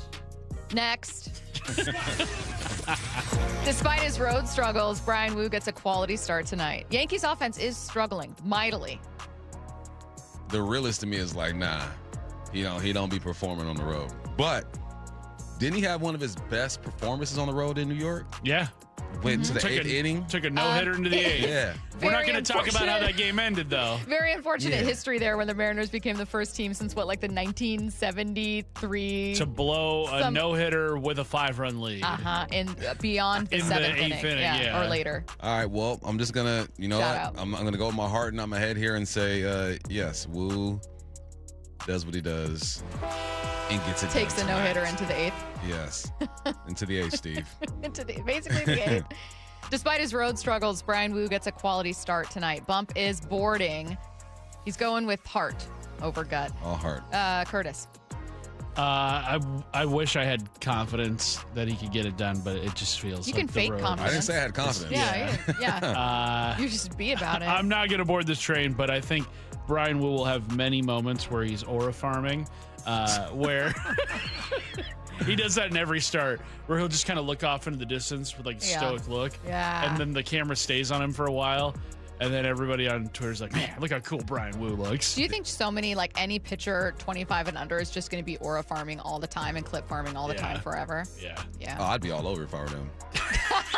Cameras on you at all times. I'm sending, if I'm a single man too, I'm telling like 3 ladies, hey, when I tap my cap, that's for you. When I pat my chest, that's for you. I'm getting it. That's crazy. Hey, when I tap my cap, I'm doing that for you. That's for you, baby. That's for you. Wow. Oh, God. No, I don't think so. It's just been the biggest home road splits of any pitcher. However, I think Seattle surprises us all and gets a win tonight. So he doesn't get a quality start, but they do win? Yes. Okay. Because both teams have a little more offense than we're expecting. All right. I don't feel great about it, but I like it that it's twisty. It's twisty. You know? You can get more than 3 runs, right? Surely? So twisty. Please? We'll skip the last one. I was going to say the Bills will represent the AFC in the Super Bowl, but why not? Who cares? Yeah, we're moving on. Who cares? All right, we are taking a look around the NFL, including a Hard Knocks preview coming up at 12:30. Before we get to that, when it comes to the Mariners, something isn't making sense for Jeff Passan. That's next.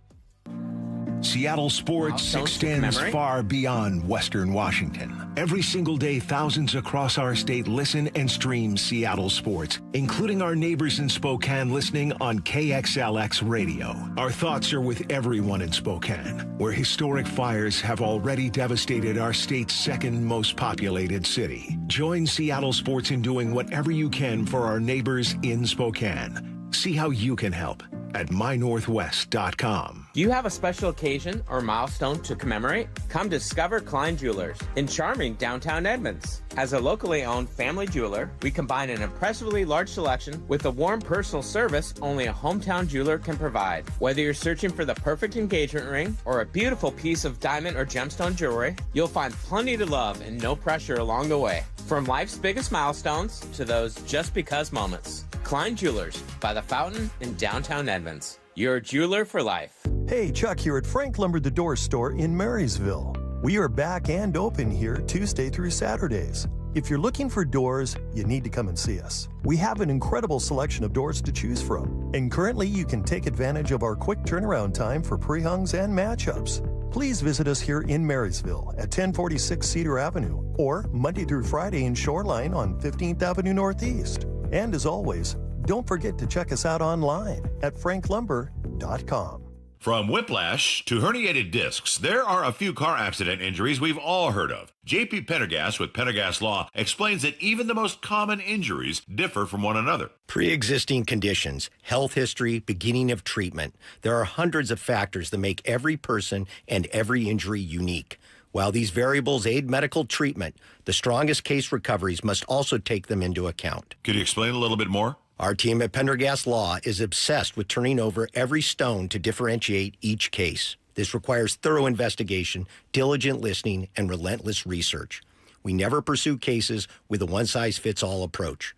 We built our success by treating every injury and every case with the individualized attention our clients need and deserve. Pendergast Law's individualized approach to even the most common injuries makes the difference in case outcomes. It's another reason why I can't recommend them enough. If you or a loved one has been injured in a car accident, call Pendergast Law.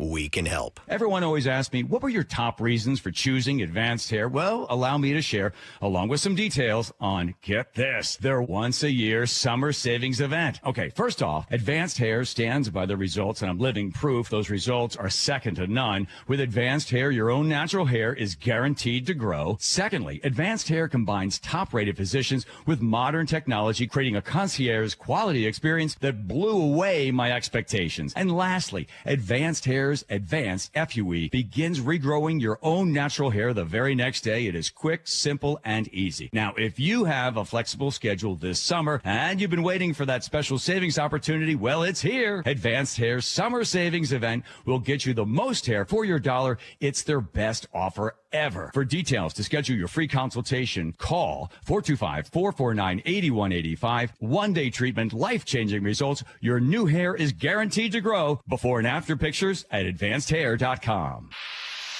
Pump up the volume. Business moves fast. Orders roll in, deadlines close in. When you ship with USPS Ground Advantage, you can keep up with confidence. Every package stays in our secure network from dock to door. And with nationwide reach, dependable tracking, and upfront affordable pricing, you get built-in peace of mind. You run the business. We run the routes. Visit USPS.com/Ground Advantage to learn more. And Doug. Hot dog, get your hot dog. Customize and save with Liberty Mutual. Hey, what are you doing? I like your method. Direct, to the point. A little loud, but... Listen, people don't buy car insurance the same way they do hot dogs. Not yet, but both are customizable. Popcorn! Get your popcorn! Hey, this is a hot dog area. And customize and save area. Get a quote at libertymutual.com or with your local agent. Liberty, liberty, liberty, liberty. This is the story of the one. The one who keeps multiple buildings running smoothly day after day. Plumbing that flows, HVAC that hums, cleaning supplies that keep surfaces sparkling.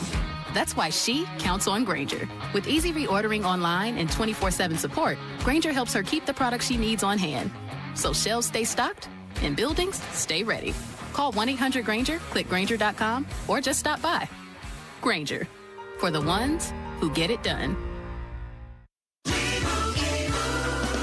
And Doug. Hot dog, get your hot dog. Customize and save with Liberty Mutual. Hey, what are you doing? I like your method. Direct, to the point. A little loud, but... Listen, people don't buy car insurance the same way they do hot dogs. Not yet, but both are customizable. Popcorn! Get your popcorn! Hey, this is a hot dog area. And customize and save area. Get a quote at libertymutual.com or with your local agent. Liberty, liberty, liberty, liberty.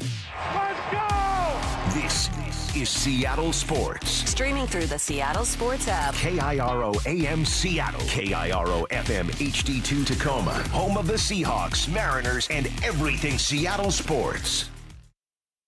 Seattle Sports Snapshot. All right, some sad news for the Seattle Seahawks. They've placed fullback Robbie Oots on injured reserve from John Boyle. Mike McDonald's not disclosed the nature of Oots' current injury. He did miss time last year with an ankle injury and neck injury, so maybe related to one of those, but we really don't know right now. More Seahawks news from this morning. Safety Nick Emenwari passed his physical and is eligible to return from the preseason PUP list.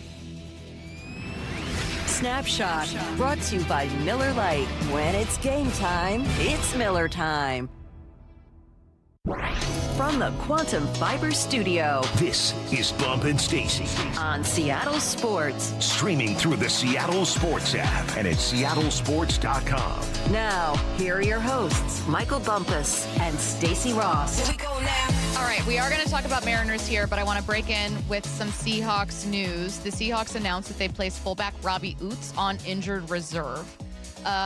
I believe this is still the rule, though I know there were some changes to the rule. I believe, and I'll double check, that a player that's placed on injured reserve during the preseason is done for the year in order to prevent roster manipulation, which is why you'll see like teams, have a guy that makes the 53-man and then they place him on IR. They can designate someone to return later. I don't know for sure that that's still the rule, but I'm pretty certain that this is season ending in that case. Man. But I will double check that. And in the meantime, your reaction to what this offense is going to do. Now, it's not that Robbie Oots was a massive part of the offense, but you were in particular very excited for him and what he could mean for expanding the offense. Yeah, true fullback. That's why when he was drafted out of Alabama last year, I was excited. But they have other options. Brady Russell's been playing the fullback position a lot, fullback and tight end. I think it doesn't derail what Brian Fleury wants to do, but I guarantee you that Oots was going to play a certain role in it. But you still got Brady Russell, so we'll see how that works out. Yeah, I am bummed out that it affects a run game that I have some concerns about. And I want to stress that, there's plenty of intrigue as well. I'm very intrigued by Jadarian Price. I'm very intrigued by what a new coordinator might do. I'm very intrigued by a team that struggled to get the run game going at all through the first half of the season, now kind of knowing what might work for them. But you don't have Ken Walker. You don't have Kubiak here anymore as your play caller. And I think the offensive line can be better, but you have to establish the run. And it's ironic saying that now when it used to be so derided. But I just assumed that Robbie Oots could be a big part of that. So even though he wasn't central to anything last year, it was one little thing that was making me feel like they had some tools there. Yeah, it's unfortunate.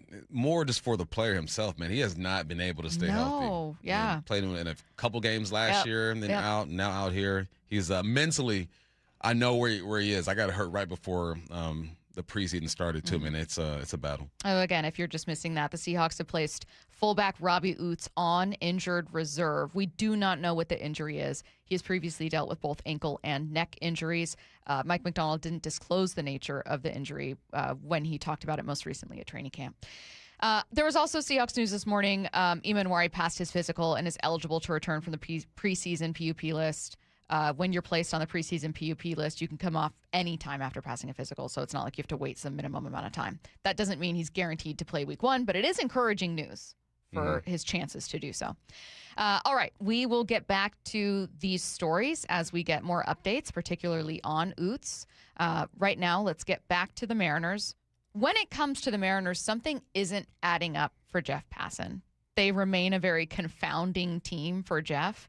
But he's got some data he was going over, Bump, with Brock and Salk, that even in the data, something isn't adding up. So let's go over a bit of what he talked about. First, you're not going to love this. I will go to Fangraphs, and you can do a last 7 days split. And so I split it the last 7 days, and it's sorted by runs. And at the top of the runs list over the last week, the Boston Red Sox and the New York Mets with 50 each. Third place, Philadelphia. Fourth, Detroit. Fifth with the Cubs at 34 runs. And I keep scrolling down, and all the way at the bottom, the sad sack Mariners with 8 runs.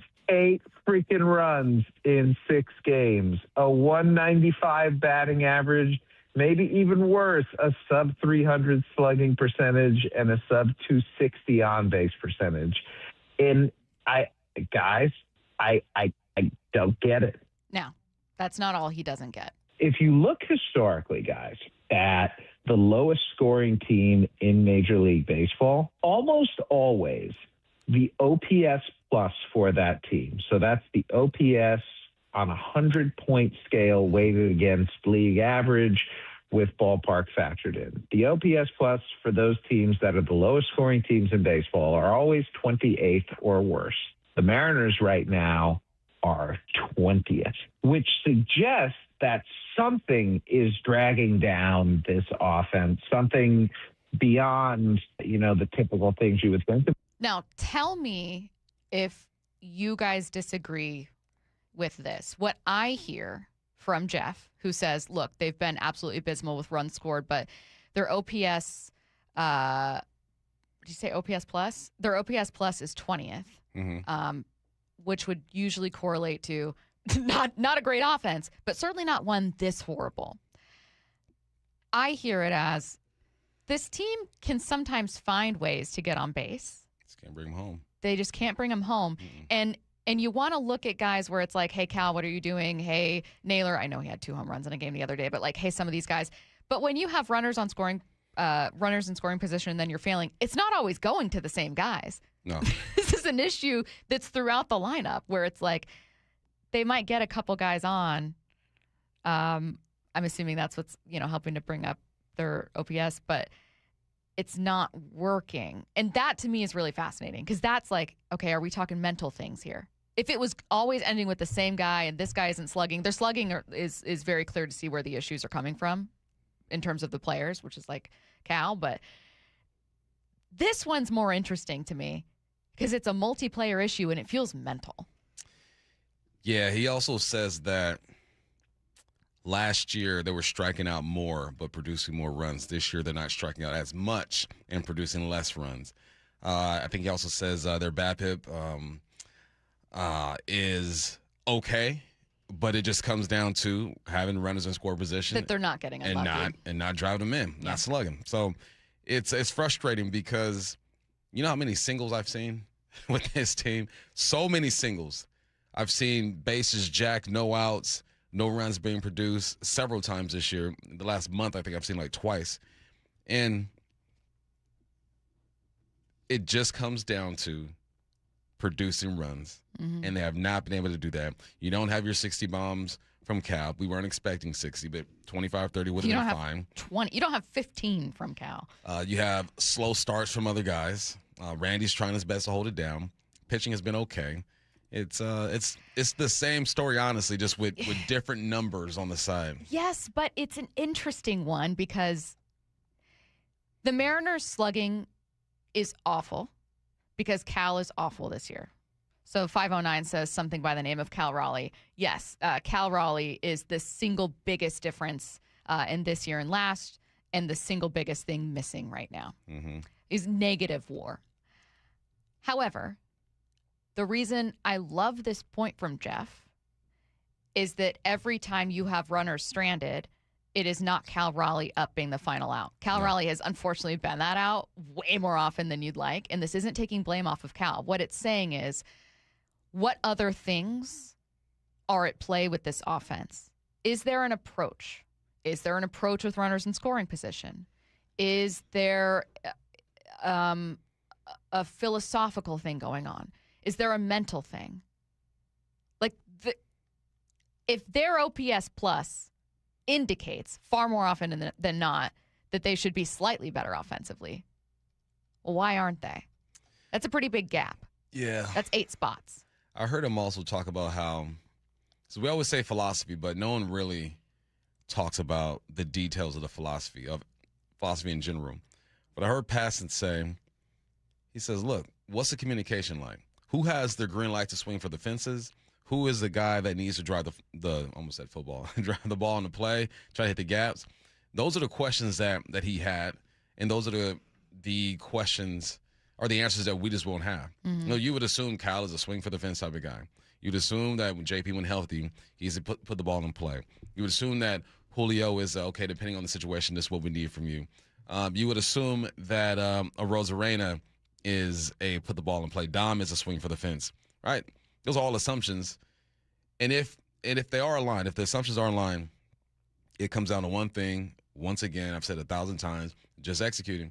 Like, if you have your approach, you have your philosophy, you're being coached to play a certain way, and you're not doing it, it's execution. How do you get guys to execute at a higher level? Mm-hmm. Sometimes they just don't have it. They just don't have it for a week. They don't have it for a year. They don't have it for a month. And it seems like everyone's taking their turn not having it this year, and it's frustrating. Just like part of the issue, too, is that you built a roster with a lot of power guys, and when those power guys have horrible slugging, Cal, Naylor, Julio's down from his career average, though he's had a better season than those two overall. You don't have enough contact. Like, Brennan Donovan was supposed to be adding contact. Adding Taylor Ward at the deadline, in theory, was adding someone who could get on base. But, like, you know who doesn't hit a lot of home runs at all? The Brewers. You know who gets on base? The Brewers. Because that's how they built their roster. Mm-hmm. If the Mariners built their roster either by diversifying the lineup or if they just had, a Steven Kwan type, then I think that number, that OPS plus number, even without some of the slugging, would align a little more. You'd have a few more wins in here. Yeah. Instead, you've got guys that not only like 3 true outcome, home run or bust, but like you're going to have 3 on and they're not going to walk or give you a single. So you needed to add more contact. You tried with Donovan. It hasn't worked out. And now you got a bunch of home run hitters who aren't hitting home runs. And because their profile as a player isn't to hit singles, it's like now they don't know what to do. I don't know. That's kind of like my random take on it as someone who's never played before, but it feels like there's some kind of issue with roster construction and where the injuries to that roster in particular have left you. When you have no slugging, but that's what your lineup depends on, then you get stuff like this, where you get a couple guys that walk and you can't do anything with it. Well, they're just not deep either. They're deep when it comes to the rotation, right? It had 6-man going at one point, piggyback going. When the bullpen is healthy, they got that going. But they're not deep. Like, you get hurt in one position, and you pull up a rookie in hopes that he can help this team. And at times he has, right? Hit a couple bombs and it makes some plays defensively. But it's like when one of your guys who you depend on a day-to-day basis go down, you're just not that deep. Yeah. And it's hard to be deep when you don't spend the money that you spend, or you do spend the money that you spend with the Mariners, and you look at other rosters and guys get banged up, and New York just finds a rookie off the street to come in and ball at shortstop. Like, you just don't have that in your farm system. Most of your talent is with your arms, and then you're waiting on these young guys to develop and make their way up. I think that's what it comes down to, because now you're not hitting, you're not deep, and you're injured. It's like, can you catch a break? Apparently not. Here's a bit more from Jeff doing some digging. The Mariners are last in Major League Baseball in batting average on balls in play, which tends to be a luck-based statistic. The Pirates are first right now with a 317 average when they put the ball in play. The Mariners last at 272. But even beyond that, the Mariners have the second lowest batting average with runners in scoring position at 216, and their BABIP with runners in scoring position is 247. Cal Raleigh, Julio Rodriguez, and Colt Emerson combined are hitting below 200 with runners in scoring position. They have 6 home runs in 233 plate appearances, almost a 35% strikeout rate. All of this together, it makes sense, right? Just because it's what the numbers say, and they are not in this situation lying. But what doesn't make sense is why this would befall the Mariners right now. And that is an answer that I do not have. I don't think any of us have it. Health has to be part of it, but it doesn't explain everything. It doesn't. Plays a role in it, though. I mean, when you're not healthy, you're not playing as confidently. You're not able to adjust the way that you would adjust. Maybe you're fooled on a pitch. You're not able to hold your water, I guess. You know, you can't ignore injuries, and I know people are tired of hearing that. I see our text signs and stuff, and they talk about how, well, if Cal was injured, he wouldn't be out there. No, Cal's like, me at 75% is better than Pareda at 75%. You know, even though Pareda has been okay offensively when he has been playing, but you're not going to sit Cal for Pareda consistently. Well, and you don't have a lot of options. Like, I know people are talking a lot about what Boston Smith is doing since being acquired by the Mariners, but this is a guy who was drafted last year.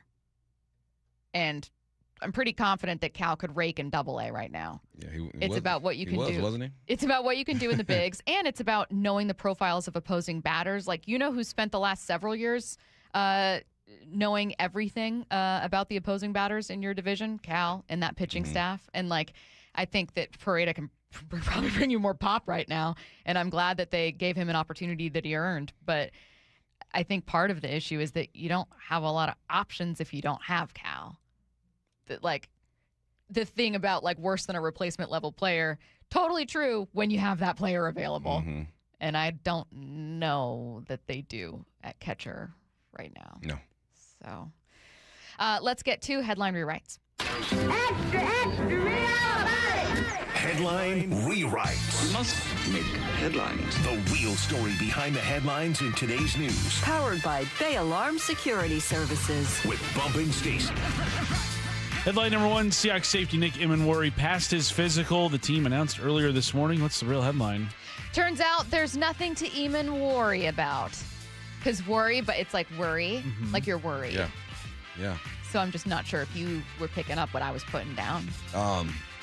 If we go off the history of this show, I probably have the most bars out of the two of us, so I think I'm picking it up. That's crazy. I'm picking it up. Oh, that's good news. I mean, I felt like this was going to happen sooner than later. Don't expect him to play on Saturday. Take your time. Let other guys get some reps. He missed 4 games last year. That's the thing that doesn't worry me about this team is that they've done this before. And no team is immune to injuries. You're going to have some of your dogs sit out. We saw Nick sit out, Julian Love. We saw several guys sit out. So just take your time, get healthy, and let the other dogs eat. And again, even though he passed his physical, still TBD on whether or not he plays week 1. It's not like the Seahawks announced, like, oh, he's definitely going to be out there, but eligible, to come off PUP right now. Headline rewrites. Headline number 2, Mike McDonald says the Seahawks just doing their due diligence on Terrion Arnold. What's the real headline? There's a lot of things we don't tolerate from Seahawks, but insider trading and kidnapping charges aren't 2 of them. Shout out Michael Kendricks. Nice throwback with that one. Yeah. And he played decent when he was here. He was solid when he was here. Yeah, he was good. Yeah. No, we believe in second chances over here. And if Terrion Arnold can walk away from this thing and not have none of this attached to him, why wouldn't you just kick the tires just to be sure? So you know that when it's time for him to choose where to go, if it gets to that, you've already met, you like who he is, he likes his organization, he wants to be a part of it. This is the just in case situation here. Do they have a lot of questions defensively? I don't know that they add Terrion Arnold or if it's just, like you said, doing due diligence. But I do wonder if they feel like they have a lot of their questions answered on defense or if there are still some lingering ones this staff might have. Only questions I have is edge. Can D. Hall take another step forward? Can Dante Fowler help out? And I'm confident that they will, but if I had to ask any question, be like, all right, how many sacks can you get from the edge? Oh, well, this isn't edge, but speaking of defensive line, Mike Florio was saying that Aaron Donald, could be making a decision or saying that he's coming back by the end of this week. And I know I've already said this, but is everyone else just a little over the whole, is he going to come back or isn't he? He's coming back. Well, and just say Do it. it. Teasing it out, it feels like overkill in a really lame way. It doesn't take you that long to feel if your body's capable, mentally if you're ready to go. You've been in the facility. You've been around the players. You know the head coach. You've spoken to Myles Garrett. I'm pretty sure you talked to Matthew Stafford. Yeah. What are you waiting for? Money. Just get it done. Money things to figure itself out because this roster was done and you had your money accounted for. We know the Rams have infinite dollars for some reason. They're going to be able to pay Aaron Donald. They never have issues with money. Salary cap's not real. Salary cap isn't real. It's definitely not real. They're going to start up a tree company, and they're going to have Aaron Donald getting that contract. Oh, no. Same city. Actually, SoFi Stadium is right next door to the Clippers Stadium. I mean, they could take that same approach. Yeah. Getting back to Michael Kendricks, I didn't realize he played 2 seasons here in Seattle. Mm-hmm. That's crazy. I thought he was here for just 1, and the whole year we were like, is he going to jail? He was a super nice dude. We interviewed him for the huddle, and he was really open. We were asking him, the worst fans to play in front of, and he was like, oh, Philly fans will, call you out on it. They're... Kendricks served 1 day in jail for his insider trading. 3 years of probation, 3 hours of community service. 300 hours of community service. 3 hours, an afternoon. All I remember about Michael Kendricks is that it was also something where it would be like, oh, his hearing is this day. And it was constant. And it became a joke that the update would be that it's being pushed back. Of course. Headline rewrites. Headline number 3, Rob Refsnyder is rumored to have retired per MLB.com Astros reporter Brian McTaggart. What's the real headline? If only there was a history of these kinds of signings backfiring on the Mariners. I mean, who could have seen this coming? Oh, God, no one. Nobody. Really nobody. $6 million. Curtis, you hate Greg Olson for the same thing. Sure. But that's different because Rob Refsnyder gave me one of my personal sports fandom highlights. Winning the 2012 College World Series, bear down. A highlight of my college experience. Greg Olson didn't give you that. He did just not. Stole money. He super did not. He just stole money from you. Yeah. Yeah. And then tried to say that, there's buyer's remorse. So you weren't the one buying. You were the one receiving goods. I would be very down. Now, I didn't know Rob Refsnyder would be this bad, but I would be very down for the Mariners retooling their approach to some free agent additions. Don't sign anyone over 30. You know what I mean? Because sign a 28-year-old. Just try it. Just see what happens. You know what I mean? Sign someone born in the late 90s and just see what it looks like. See what it feels like post 95 and just check it out. But it didn't do the math on that right. And also, more importantly, they have knocked it out of the park with trade deadline things. I know that you're limited with funds, but this has over and over and over and over and over again backfired. And it was very obvious that Refsnyder didn't have it. It was clear. It was clear when he got here, but last year he was balling. Sure. He was balling. You get into June and it's bro, this guy is done. They're trying to force it at that point. Yeah, it's going to work. He's going to hit. Yeah. So no, he's not. They were like me saying, look, I bought this and I'm going to eat it. I didn't like it, but I spent so much money. That's the approach that they're going to end up That's having. how the approach is in sports in general. You pay this man X amount of dollars, and he's up there when it comes to your highest paid on your team. You're going to let him get reps. Force him to get reps. And I get, in theory, wanting to make sure that someone is absolutely done before you move on. But you didn't have, in hindsight, a lot of time to waste. Your offense was so abysmal that you should have been so much more aggressive with the measures you were willing to take to get better. Mm-hmm. And they weren't. Hopefully it doesn't end up costing them, but your odds to make the postseason in the weakest American League and weakest American League West I can remember is hovering around 25%. You were a lock. It was the easiest pick anyone could make before the season started. We're here now, though. Road trip. Y'all better get it done. Because if they come back from this road trip and they haven't won,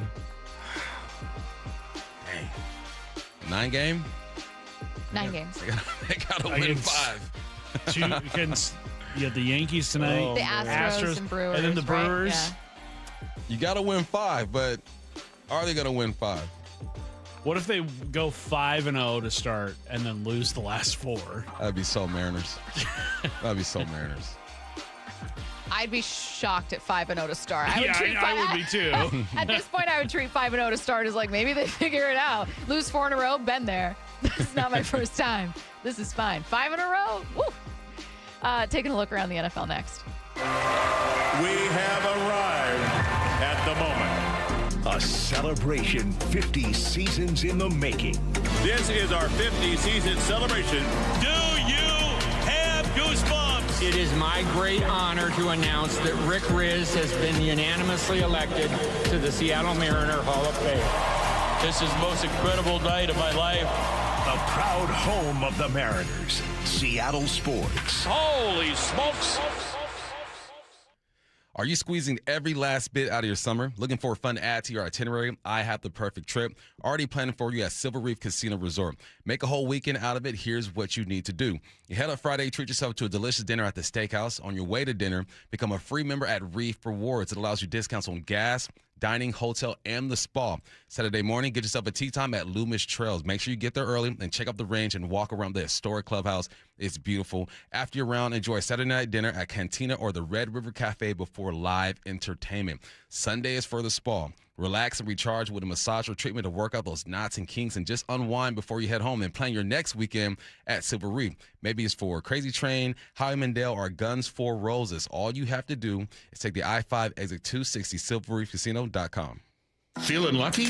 Don't miss the Lucky Fall Classic Collector Car Truck and Boat Auction, Saturday, August 29th at Tacoma's LeMay Marymount Event Center. Up to 200 collector, vintage, and classic vehicles, many going to the highest lucky bidder with absolutely no reserve. Get lucky, get local, and get in line. Visit luckyoldcar.com for a list and pictures of auction vehicles. Or call 206-467-6531 for bidding and consignment details. Hey, Brock Ewart here for my friends over there at People Come First Construction Group. You know I love my acronyms, PCF.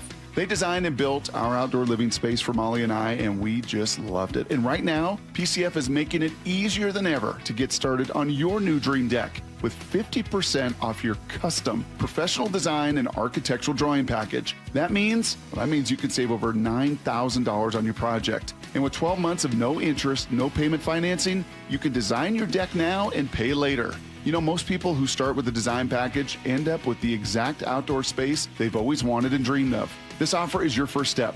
Do what we did and contact PCF Construction Group today. Get your project ideas, browse amazing photos, and find all the offer details at PCFgroup.com. That's PCFgroup.com. Making your outdoor space your favorite place. With People Come First. Hi, I'm Chuck McDowell, the timeshare cancellation guy and founder of Wesley Financial Group, and I want to set the record straight. I am not an attorney. I've never wanted to be an attorney, and the truth is I really don't even like attorneys. If I sound like an attorney, I apologize. But what I've learned in my 15 years in the timeshare cancellation business is you don't need to be an attorney to get folks out of their timeshare. After 15 years and over 50,000 cancellations, I can tell you with confidence, we know how to get you out of your timeshare. Call us today and we'll send you our timeshare exit guide absolutely free with all your options for cancellation.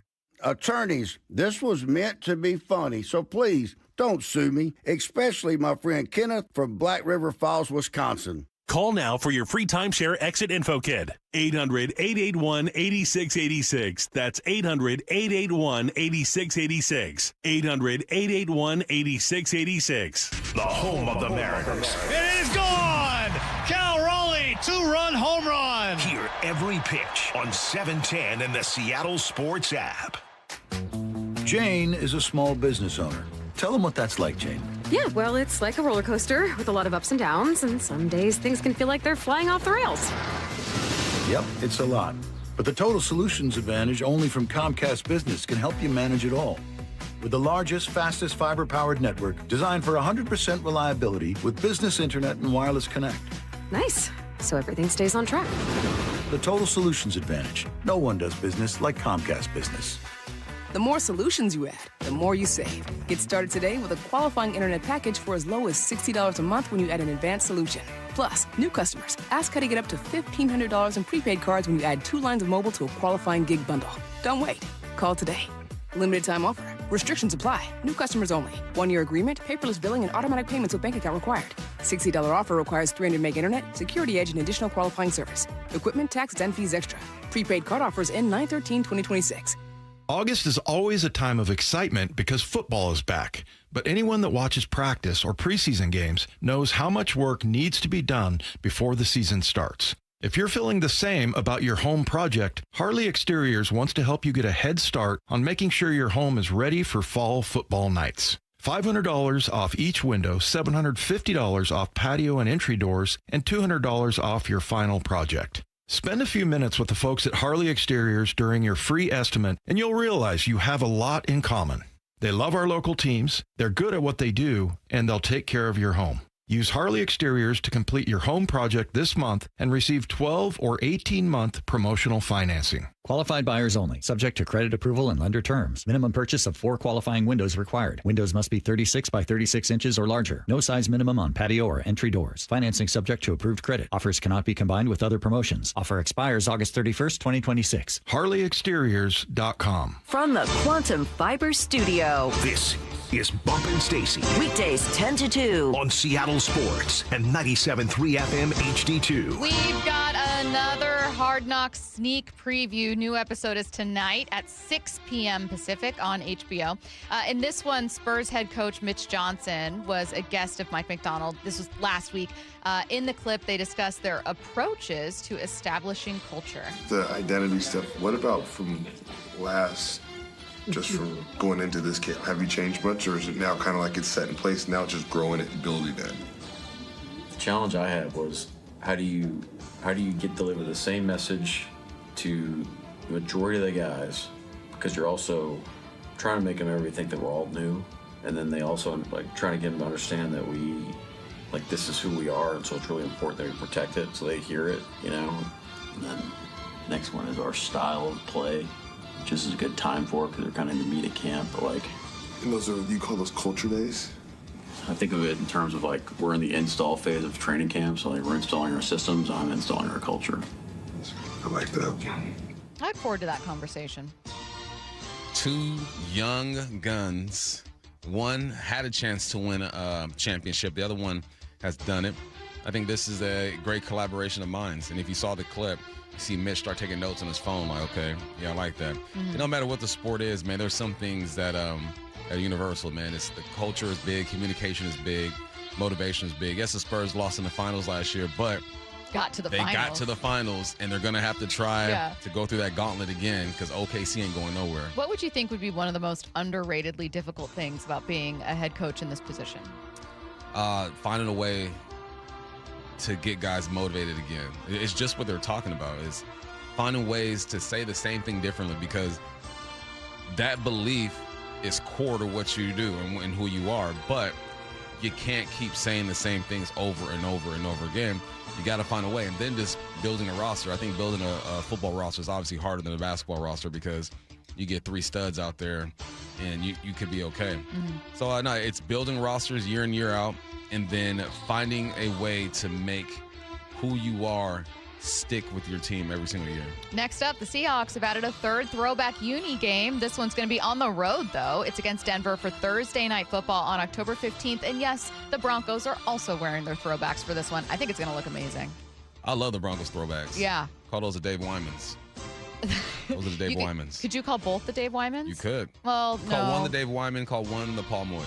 Yeah. There you go. I think it's going to be a really, really cool look. I just love the throwbacks. I can't wait for them next year. We added a 6th throwback uni game. There's just something. Just make it the unit. The simplicity just makes it look so great. Yes. You know, there's a lot going on in uniforms now.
For the consequences. And with all the stuff, with the offseason that Puka had, he at least got to do a game. I mean, my man was in those streets wilding this offseason. One game? That's easy work. It should be like 2 to 3. Also, did they not have Alaric Jackson involved with domestic violence or accusations that was of another domestic player violence? Schefter said could be facing a possible suspension to start the year. So I he could be would- down their best receiver and their starting left tackle. I would assume that an outright accusation or charges of domestic violence would carry more than a 1-game suspension. Like with Puka, maybe a 1 game would make sense. The situation itself is more like multiple issues combined. Whereas the suspensions for domestic violence, aren't they typically like 6 games or 4 games? Or I don't know. Maybe I'm thinking of I don't know. PEDs. I don't know. But either way, those have been some pretty hefty suspensions. I'm surprised that we haven't heard more on that one. A new rule change could have a big impact on replay reviews in the NFL. The league will now allow head coaches the ability to designate an assistant coach to handle the task of throwing the red challenge flag. This is my dream. If the head coach chooses to give up that responsibility to an assistant, he must let the referee crew know before the game. So you don't have to do it every single game. First off, if I'm the head coach, ain't nobody throwing that flag with me. Oh, so you don't want this Nah, that's assistant. me. Now, we can talk about it, get in my ear, and let's talk about it, but no, I want the final decision there. And that's to protect the assistant coach, too, because what if he throws a flag, it doesn't go through, people are hooting and hollering and all that stuff. The head coach should take all the blame. He should take all the blame and give everyone else all the glory. They understand that. I don't think Mike McDonald's going to give up the red flag. I don't think Sean McVay will. I don't think Kyle Shannon will. I don't know how many coaches would. Who would give up that red flag? It should be on you. What's something you think coaches would hand over that power? Would it be like more to do with, because I understand someone being like, what if you had someone who specializes in when to call timeouts? Like that's their specialty. Yeah. They study when to call timeouts. Yeah, that perfect. Tell me when. Tell me when to call a timeout. Got you. You know, because sometimes there's some like clock, not only clock management, but there's like a skill to it and finding little loopholes and finding little things. And There is. Yeah. There is. I had a coach, I mean, this is obviously high school level. I had a coach who was all about that stuff.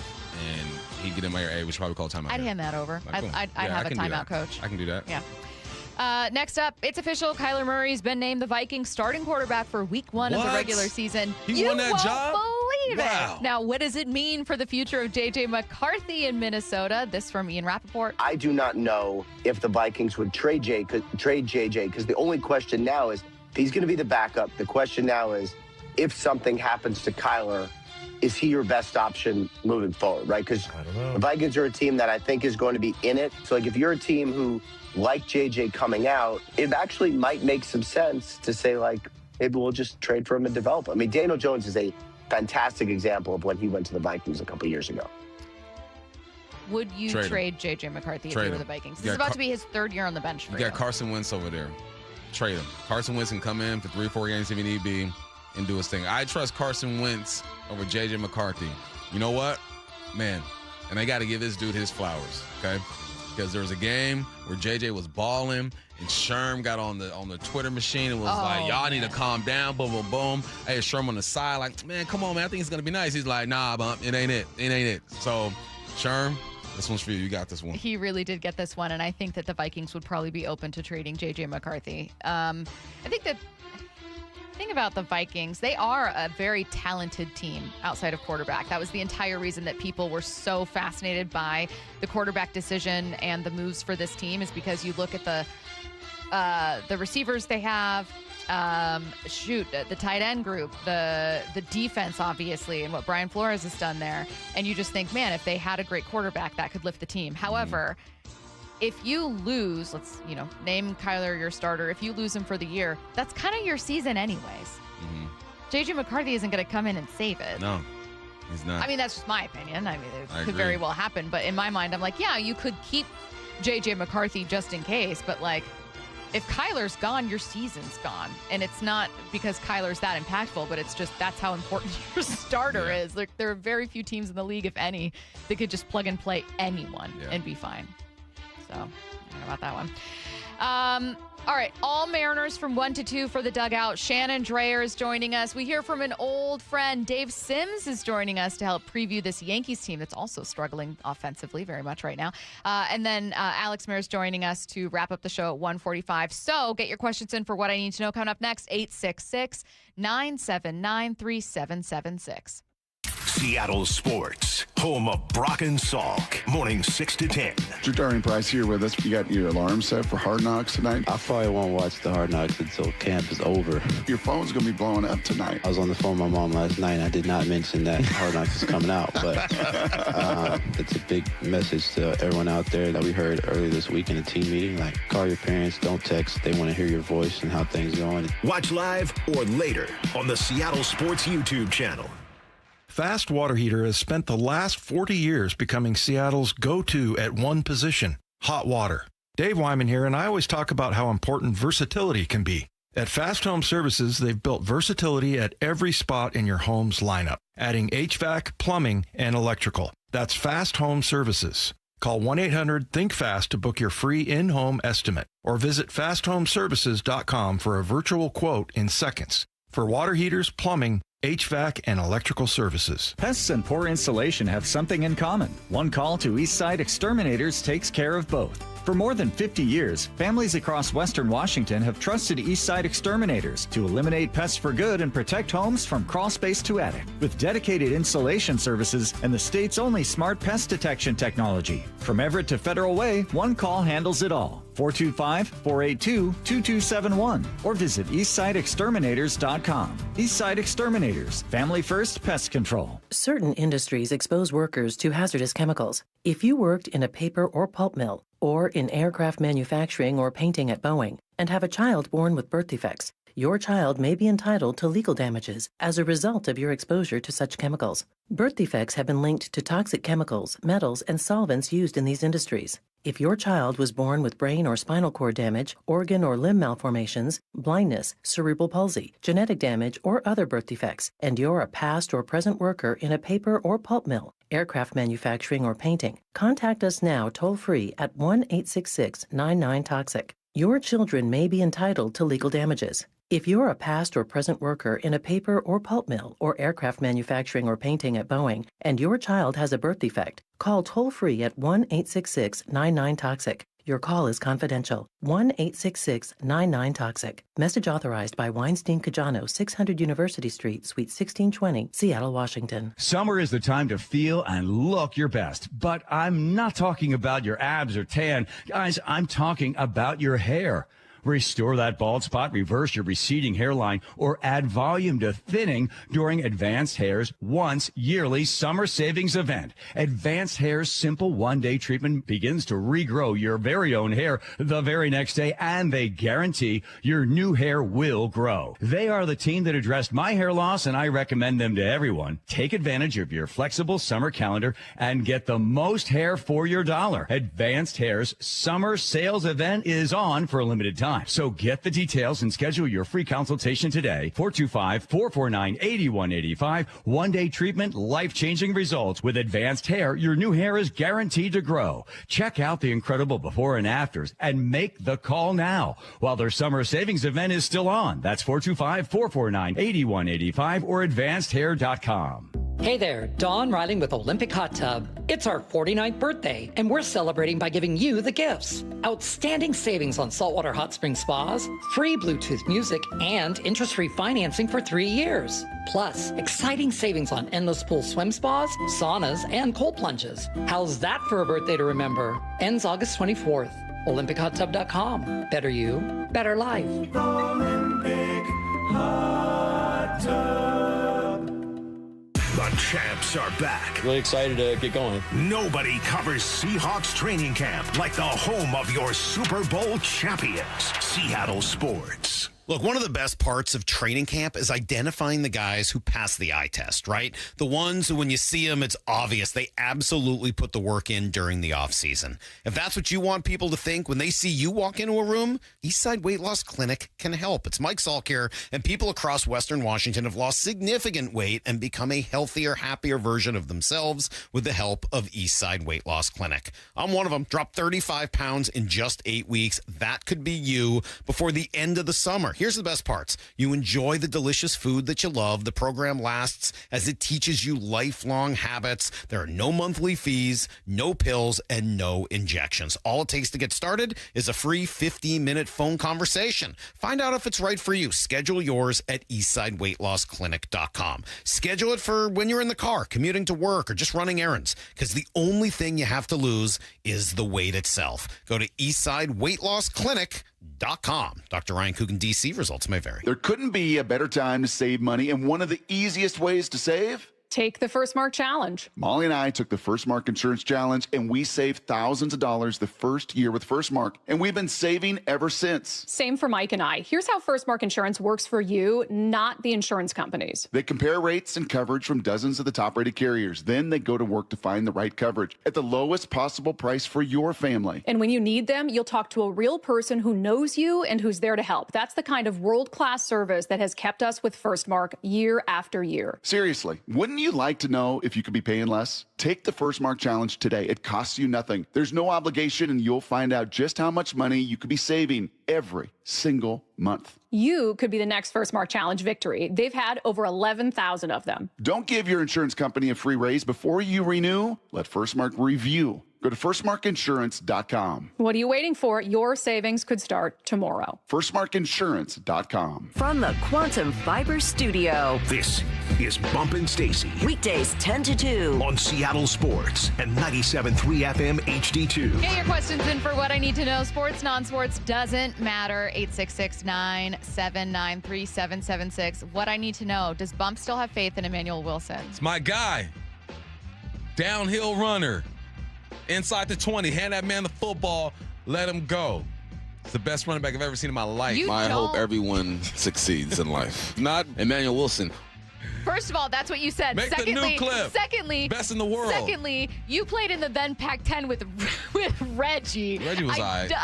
Reggie was all right. Something tells me that Emmanuel Wilson is not the running back. You have literally been on a field with Reggie Bush. Yeah. You've played golf with Reggie Bush. Yeah, and he's good at both.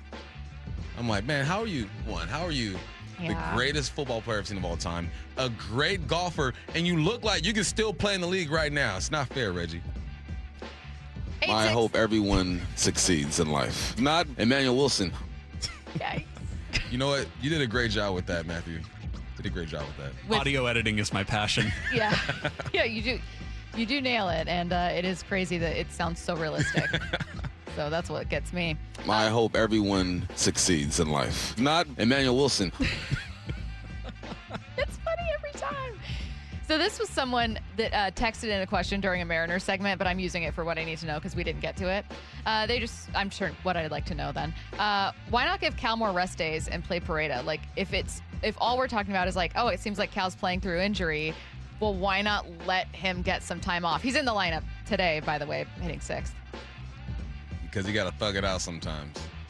Because if there's anyone who can just get hot and have things happen, I trust Cal. And man, he's he's the captain back there behind the plate. I do think his you are defensive. not going to say play Paredes over Cal. No, you are not. No, gonna say I would that. like to get Cal more rest days. I wouldn't mind seeing a bit more Paredes, maybe an extra day or so. But I do think that considering how much of last season was solely dedicated to and he's a catcher. You guys don't get it. It is surprising to me. Now, his bat is incredibly underwhelming. It's disappointing. I'm not making excuses. It is interesting to me how often he's talked about only as an offensive player. We spent an entire year talking about how being a catcher makes that more special. Likewise, being a catcher makes what's happening this year more difficult roster-wise. We're kind of forgetting this massive part of it where that relationship with the pitchers, the confidence those guys have in you, and your understanding of opposing batters is important and often overlooked, and I think that continues to be true. I'm not saying he's the best defensive catcher in baseball, but I don't know. I just find it there's an irony to us talking about it at length last year and then kind of overlooking it now. Yeah. You can have 7 positions to have Pro Bowlers on your team. What 7 positions are you choosing? Great question. Quarterback. I'm going to make it 4 just to make it a little tougher. Okay. Running back. D-line, O-line. Well, what D-line, what O-line? Pick a spot, any spot. I don't know. Center. No. Tackle. Yeah, exactly. Tackle. D-line.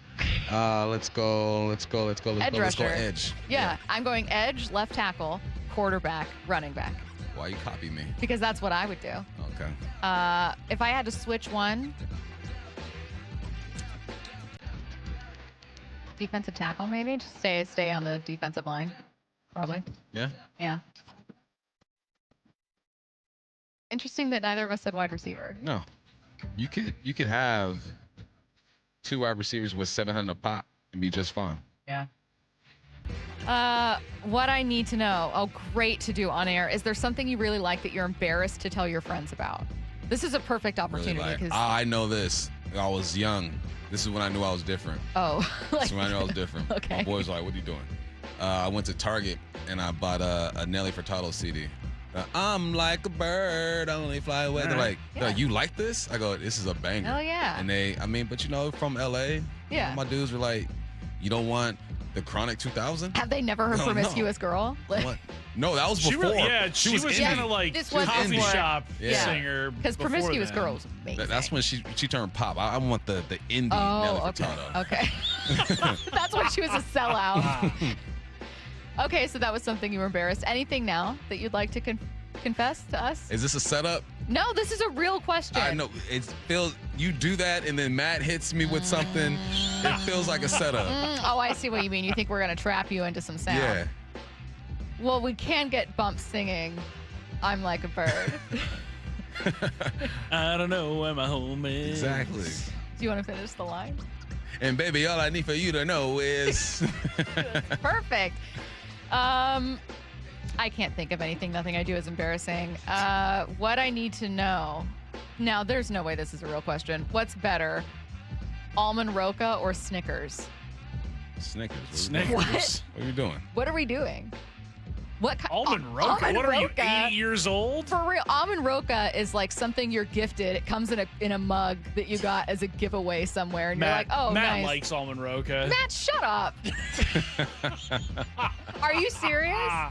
Almond Roca? You would choose Almond Roca over Snickers? No way. You're insane. Is this a safe space? No, it's not. not. This It's is a harsh absolutely not a space. safe space. Okay, in that case, I pick Snickers, and that was my pick all along, and I would never change that. God. I wouldn't pick Almond Roca if you gave me 150 choices. I think I would, but it would be after I'd get through 20 candy before I'd even consider it. No, not even 20. I couldn't name 150 things over Almond Roca. At that point, you're taking fruit. Lifesavers mints. Yeah, I'd take an apple over Almond Roca. Take a cough drop. Would you take a cough drop over Almond Roca? Sure, yeah. No, I wouldn't. Ludens. Yeah. A nice cherry one. Yeah. I used to think that eating cough drops would make you high. Oh my God. Man. You're just Whoa, 3 at a time. She starts acting all different. Hi, guys. So performative. I'm talking about when I was in like elementary. Like you're talking like 6th or 7th grade when you and your friends are like, guys, check this out. I got some cough drops. Whoa. Ooh, do your parents know? Better keep the Listerine away from Stacy growing up, man. You guys never just felt it? You get 5 cough drops and all of a sudden you're real loopy? I drank a non-alcoholic beer when I was like in middle school. Thought it was real beer. Could have sworn I was drunk. I remember one time around that age, probably like 5th, 6th grade, I had beer battered onion rings, and I was like, whoa, I'm feeling it. I think I'm feeling it. People are texting in their confessions. Someone said, I'm a younger man and I really enjoy gardening. I choose not to tell many of my friends about it. Gardening's hey, Wyman's a big time gardener. Yeah, I like gardening. What I need to know, someone said I'm the only one that finds the Emmanuel Wilson clip funny. I beg to differ because Matt loses it every time he plays it. I hope everyone succeeds in life. Not Emmanuel Wilson. Not Emmanuel Wilson. Too many Almond Roca fans out here. You're getting a lot of... Not enough Almond Roca No, fans Matt, you're getting out a here. lot of Almond Roca defenders, and I'm concerned for everyone. All Mariners, 1-2, coming up next. Isn't it great to be back in pads playing football? Little Seahawks style. The work continues for the defending champs. Creating this vision of who we want to become all the time. With the first preseason game coming up Saturday against the Cowboys at Lumen. What are the biggest questions? The players to keep an eye on. Roster battles to watch. Hey, we got to turn it up, dude. Stay connected to all things training camp on Seattle Sports, the home of the Seahawks. Hey, you mind keeping it down up there, please? KeyBank will meet you in that I need new neighbors moment. Rick, it's your mortgage loan officer, Beth. I was in the neighborhood and wanted to let you know your home loan application's been approved. Beth, you're always there for me, and not a moment too soon. Are your neighbors bowling with grand pianos again? And apparently raising livestock? Ugh. For every financial need, we'll meet you in the moment. KeyBank opens doors. Equal housing lender. NMLS number 399797. Klein Jewelers is all about celebrating big anniversaries. What's a big anniversary? Year 1, year 5, year 25. If you forgot about it, you'll find out just how big it is. No matter the year, Klein Jewelers is here to help you celebrate with something beautiful. Maybe it's a 3-stone ring that honors your past, present, and future. Maybe it's a new band to stack or the diamond upgrade you've been dreaming about. And while we love anniversaries, we're here for all life's special moments too. Klein Jewelers by the Fountain in downtown Edmonds. Your jeweler for life. What is that sound? Ugh, that sounds like a plumbing sound. Luckily, there's a company that fixes all the plumbing sounds across Puget Sound. That's All Sound Plumbing. Puget Sound's plumbing experts. Have a sound? Visit allsoundplumbing.com.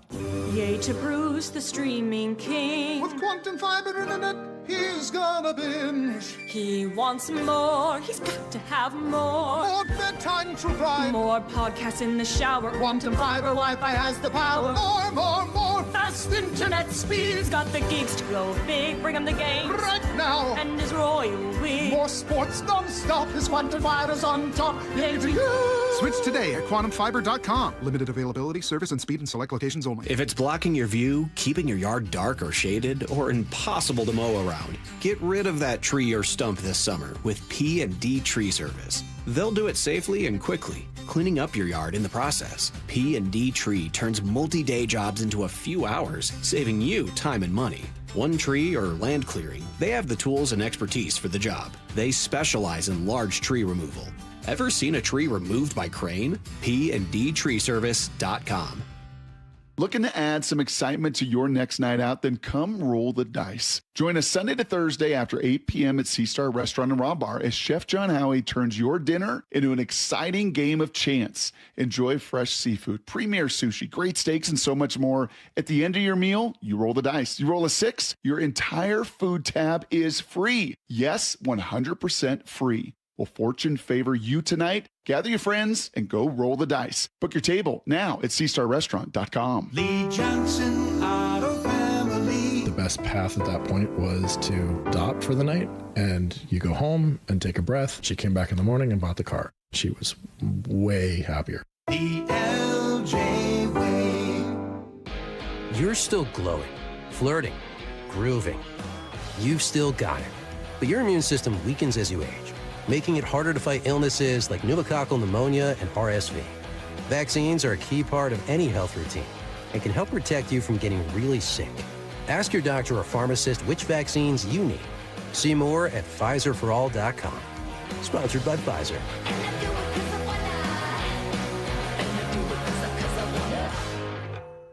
I know that hiring can be challenging. You need someone to match your role perfectly. Well, now you can meet them fast on ZipRecruiter. Build your team, build it sooner. Meet your match on ZipRecruiter. Just head to ZipRecruiter.com/free right now to try it for free. That's ZipRecruiter.com/free. Meet your match on ZipRecruiter. Try it free. Summer is for going big.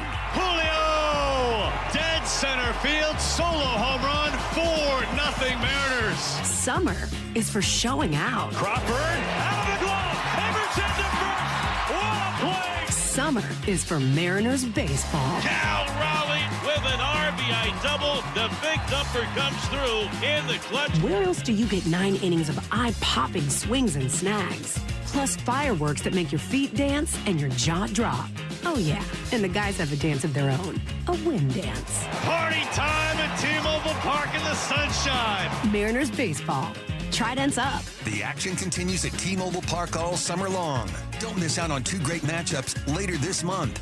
Julio and the Mariners are squaring off in back-to-back interleague series against the Chicago Cubs, August 21st to 23rd, and the Philadelphia Phillies, August 24th to 26th. Get your tickets at mariners.com.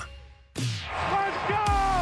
This is Seattle Sports. Streaming through the Seattle Sports app. KIRO AM Seattle. KIRO FM HD2 Tacoma. Home of the Seahawks, Mariners, and everything Seattle sports. Seattle Sports Snapshot. The Mariners are back in action after an off day yesterday. It's a tough 9-game road trip, beginning with a series against the Yankees today in the Bronx. First pitch at 4:05 p.m. on Seattle Sports and the Seattle Sports app. The NBA released its slate of big games yesterday to the surprise of absolutely no one. The defending New York Knicks will host LeBron's 76ers on opening night on October 20th. The full schedule will be released Thursday.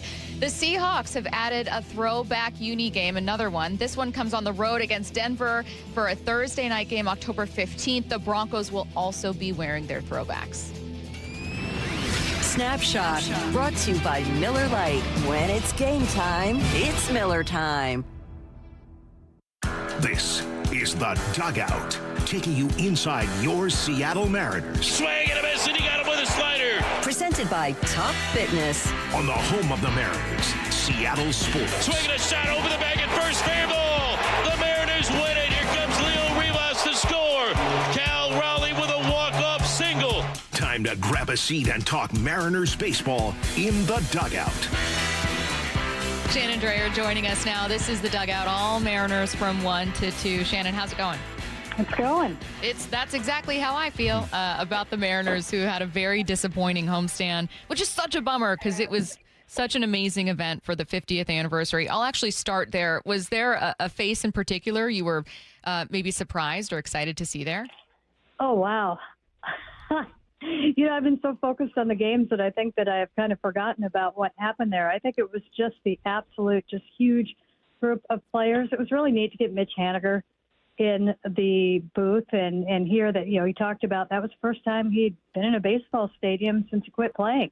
And he was enjoying everything and just really taking it all in, and a lot more expansive in his answers when he was in a broadcast chair with the broadcast headphones on. But it was just so neat to see him.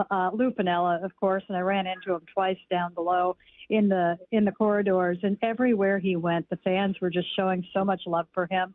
I thought that was just so incredible to see. It was great to see Kazuhiro Sasaki. Haven't seen him in many, many years. Ran into Mark McLemore, who is a personal favorite of mine. It was great to see him, and he had his wife and his children and his grandchild there, really illustrating what a big deal this was for the players. I saw Logan Gilbert having a talk with Mike Moore. I thought that was something that was really neat, the two different generations talking a little bit. So it was, just a stellar production from start to finish. And, of course, the Rick Riz surprise.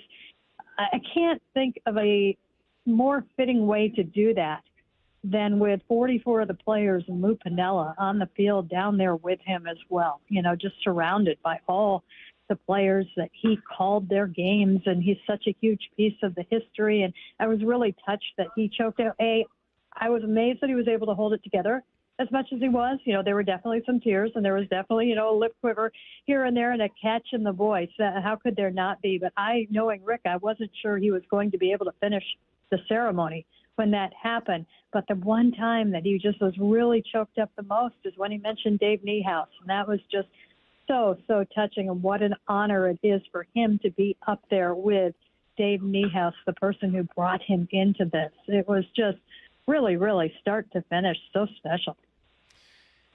I would assume that, former players have a different perspective, obviously, when it comes to the game, how it should be approached, the ups and downs of a season.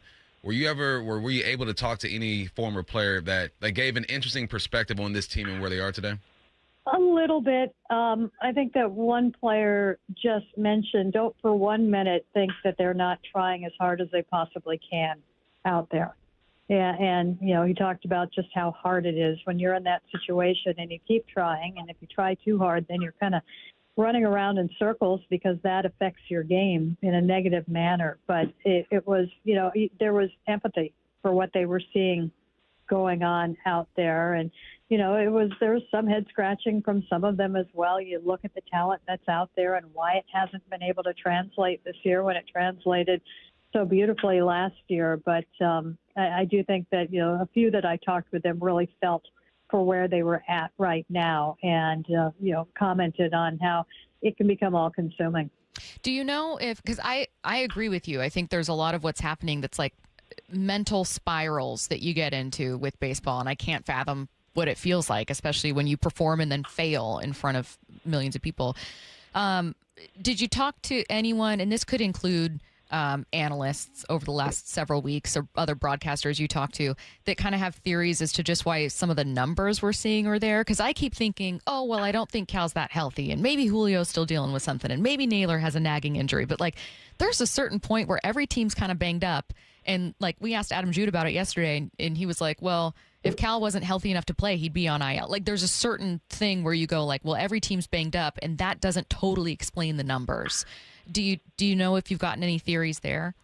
Yeah, I'm not drawing the same line that I think Adam Jude is drawing there, if he is, and I've talked with him before, and I think it's hard, and I think there are times when somebody has to tell the player to stop playing, because in this game, and I think what Adam is saying is there's a difference between playing hurt and playing injured. Injured, you have to come out. Playing hurt, there are different levels of that. It's how much can you endure, and we've seen Cal go through that with a variety of different issues, some very serious, like the thumb that he had a couple of years ago, and others are just catcher. Everything's going to hurt, and he does everything he can to prepare his body not just for the season but the day-to-day, and just making sure that he stays loose and whatnot.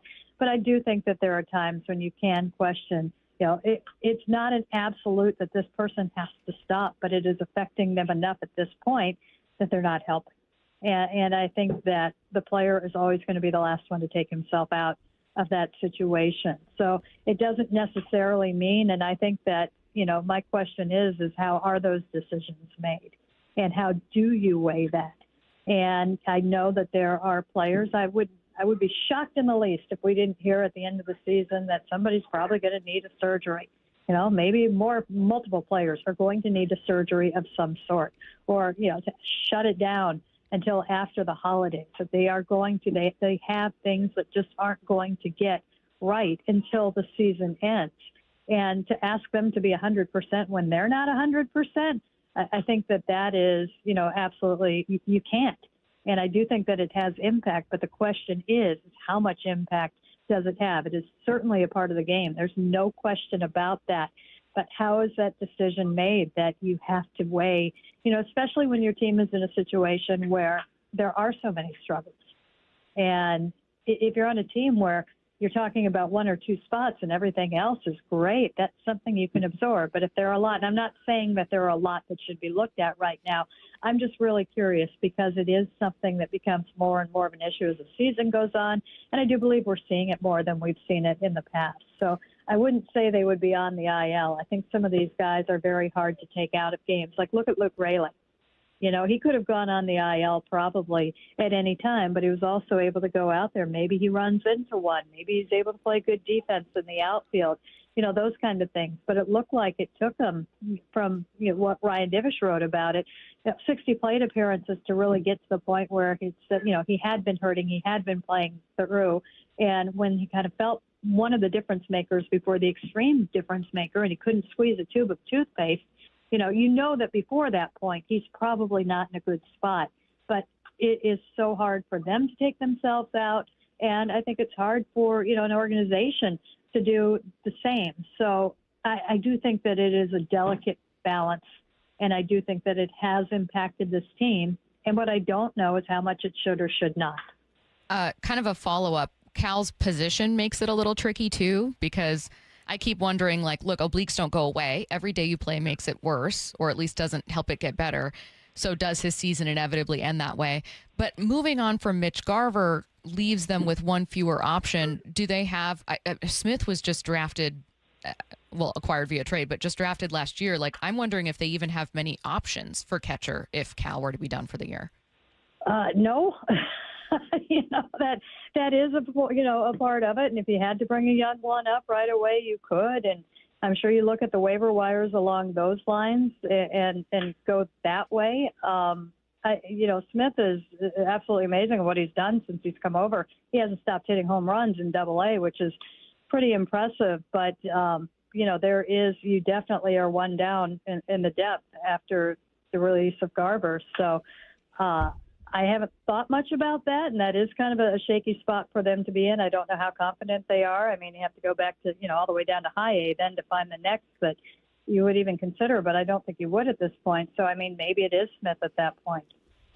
What's a good road trip for you, Shannon? Wow. Because of the position that they've put themselves in, to me, and this is absolutely ridiculous, but they have to win every series. If you had done more last month or the month before or something like that, but the numbers in the last 3-4 days have gotten to a point where there are no guarantees. And I erroneously said a couple of times that, they hold their fate in their hands right now because they were in the 5 games remaining that they had with the Astros and they have the tiebreaker. And then all of a sudden you look up and you're like, well, that's great if the Astros are in first place. What if it's the Rangers? They don't hold those games remaining against them. They've just got one short series against them, and they do not hold the tiebreaker there. So they've run out of room for error on this. So for me, a good road trip is winning each series, which is a daunting, daunting task. Yeah, I don't envy them in that case, especially going to the Bronx for this one. She is Mariners insider Shannon Drayer. Shannon, thanks so much for your time. Thanks, Shannon. You got it, guys. Coming up next, a familiar voice joins us. It's Yankees broadcaster Dave Sims.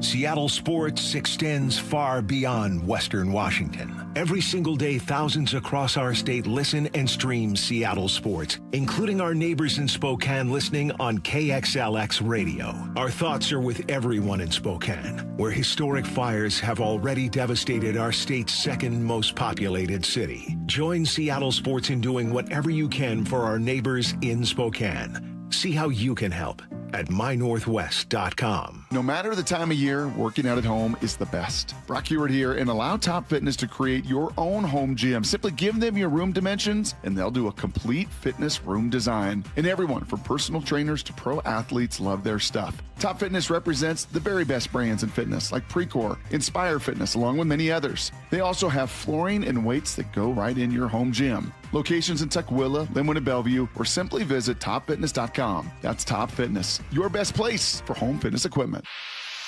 Pump up the volume. Business moves fast. Orders roll in, deadlines close in. When you ship with USPS Ground Advantage, you can keep up with confidence. Every package stays in our secure network from dock to door. And with nationwide reach, dependable tracking, and With upfront affordable pricing, you get built-in peace of mind. You run the business. We run the routes. Visit USPS.com/Ground Advantage to learn more. Tired of hearing scary radio ads about the IRS? Tax Relief Advocates is different. TRA is here to tell you that if you owe money to the IRS, whether it's $5,000 or $500,000, we have a solution. TRA can eliminate or reduce what you owe to the IRS with zero risk to you. We have over 1,000 5-star reviews on Google and an A+ with a BBB. End your tax nightmare today by visiting TRA.com or call 800-583-6681. That's 800-583-6681. For over 113 years, Pacific Lamp and Supply Company has been your #1 lighting specialist in Washington, from the Space Needle in Seattle all the way to the Riverwalk in Spokane. With the largest lighting inventory in Washington, Pacific Lamp's knowledgeable and experienced staff can assist with any lighting issue, including intricate lighting and control designs. Plus, they work with all utilities in Washington to get you the best available lighting rebates. Pacific Lamp and Supply Company, Washington's lighting experts since 1912. Visit pacificlamp.com. Michael is in his 70s, and he was dealing with an injury. I had tears in my rotator cuff. Just the discomfort of going about everyday life. Day-to-day things were not comfortable or almost impossible, but just being inactive was troubling. He was in a great deal of pain. I started trying to learn how to brush my teeth with my left hand, and you can't do it. It was ridiculous. Searching for answers, Michael found Dr. Mark Wagner, MD, at Seattle Sports and Regenerative Medicine, where he underwent stem cell therapy. You know, I played basketball Monday, Wednesday, and Friday, and so I'm getting my shot back. It's not back to where it was, but hey, before I couldn't even do anything, so 100% improvement of what it was. Wow, that's great to hear. Would you recommend stem cell therapy to others? I can share without a doubt that it helped me, and I'm grateful for that. Whether it's a shoulder, hip, or knee, before you choose surgery, consider stem cell therapy with Dr. Mark Wagner, MD, at Seattle Sports and Regenerative Medicine. Schedule your consultation at drmarkwagnermd.com. Going inside your Seattle Mariners. Back to more of The Dugout on the home of the Mariners, Seattle Sports.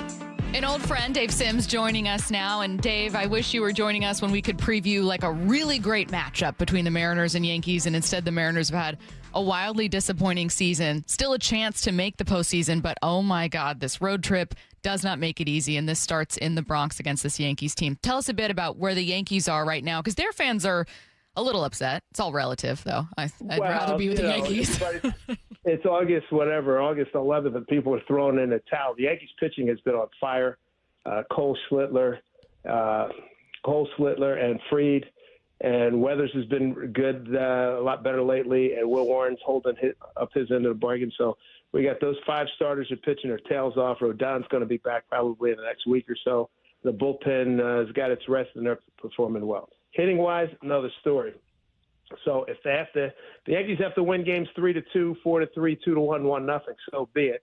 American League's not that strong this year, and they're getting away with it because I'm looking at the numbers here. The Yankees hitting .230 as a team, 28th in baseball. The Mariners at .229.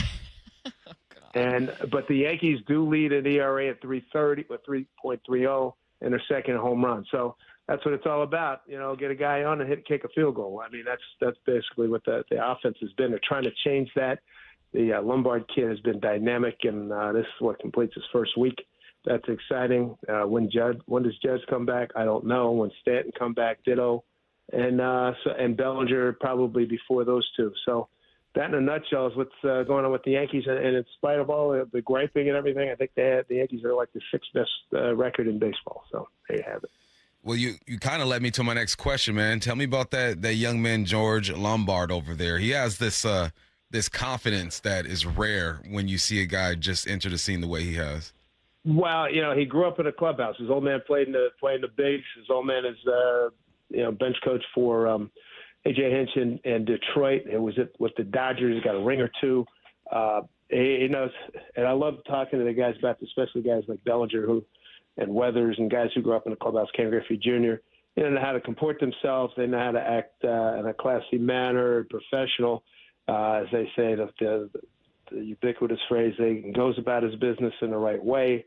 And he's talented. I mean, he is ridiculously talented. And defensively, I lost my mind on a 6-4-3 double play he turned where he went to the hole to his right, backhanded it, and threw a seed right to Jazz Chisholm, who had no problem making a turn for double play. The place went nuts. Then he hit a home run later, a pull shot, and I think a day or two later he hit an oppo home run. He's a real deal, and he solidifies the defense on the left side. Now, I wouldn't normally always ask another broadcaster of an opposing team, hey, what do you think of this team? But, Dave, as everyone listening knows, you know the Mariners very well. So I wanted to ask you, just what do you think of this year? Are you as shocked as we are? I had him I didn't have him penciled in. I had him inked in to win the division. And it's, from 3,000 miles away and 30,000 feet up. It's wow. It's not happening. And, the pitching's reasonable, but certainly not as good as we thought it could be. Cal's situation, I know you guys have probably gone A to Z and back to A again multiple times. Nobody has an answer. He's got to play it out and see what happens. I'm sure there's 1,000 reasons going out there, but that's a big part of it. But not only that, you can't put it all on his shoulders. Nobody said he had to carry the whole freight himself. And he's not getting the well-rounded contributions from the rest of the lineup. It's pretty simple. I look at a 229 batting average. Mm-hmm. I look at a 216 batting average runners in scoring position. Only Cincinnati's worst. That tells you everything you need to know. They're 7th in run prevention. That's not bad. They're last in scoring. Those numbers, I generally try not to lean on numbers, but, boy, when they scream off the page like that, it tells you the story. Hey, what's been the biggest difference between regionally when you look at, how the way baseball is played and viewed over here in the West with the fans here and over there in New York? What do you mean? Like how much? Well, I could say from my experience before I did my 18 seasons in New York, 18 years in Seattle. The home games out there start at, 10, 11 o'clock. Now you're not going to get a huge portion of fans staying up to watch. The occasion, and I think back to even in Griffey's days, and TV was a lot different then. If the Mariners are making noise out there, they become sort of a sexy pick like it did last year, and then coming into this year based on they got to within 8 outs in the World Series. But I remember, I say this respectfully. One time, I had Michael Wilbon on a show I was doing with Coach K. He said, "Dave, what happened? You fell off the face of the earth." I said, "Yeah, we're not. I'm in Seattle, and we're not winning. And when Seattle wins, people know about. When Seattle loses, nobody cares." All right, that's my perception from around the country. Because here in I-95 corridor, we're involved in so much. It's ridiculous. With the football starting this week, the Knicks won this year. I don't think a lot of people are taking a macro look at the American League West. Do you think that there's a noticeable difference in the pressure that those respective teams face from fans and everything like that? Because, I'm thinking of you talking about the Yankees, and I'm like, I'd take 28th in average right now. This stuff it's uber serious here. Yeah. It's next level from Baltimore to Washington, and Baltimore to Boston, right? Baltimore, Washington, Philly, New York, Boston, and the fervor. It's always high temperature if they're winning and if they're losing. Met fans are hacked off, although they're playing a little bit better. But that's just the way. That's the way it is here. And and this was said about my guys in Philly, but I think it's true for the Northeast corridor. Love them hard and hate them hard. So that's how people roll here. What have you seen out of the young role players over here for the Mariners, and Emerson and Cole Young? The young kid, I liked him a little bit. I saw last year, and I remember seeing him in spring training in 24. He's got some pop too, which is pretty impressive. And it looks like, and when I see the highlights, watch highlights every night, he's got exceptional range. So that's really good. And he can run too. He's got what's he got? He's got 14 homers. He's got an OPS 734. He's a kid. And he plays every day. I like that. So you can hang your hat on him for sure. We've been talking about, is there some kind of issue with the offensive philosophy here? Having such a close experience covering both the Mariners and what they try to do offensively here and what the Yankees do, is there a massive difference between what the Mariners do and what any other team tries to do? Do you think that that's a factor here? Probably not, because, I'm an old timer, but, putting the ball in play was part of the Magna Carta of hitting.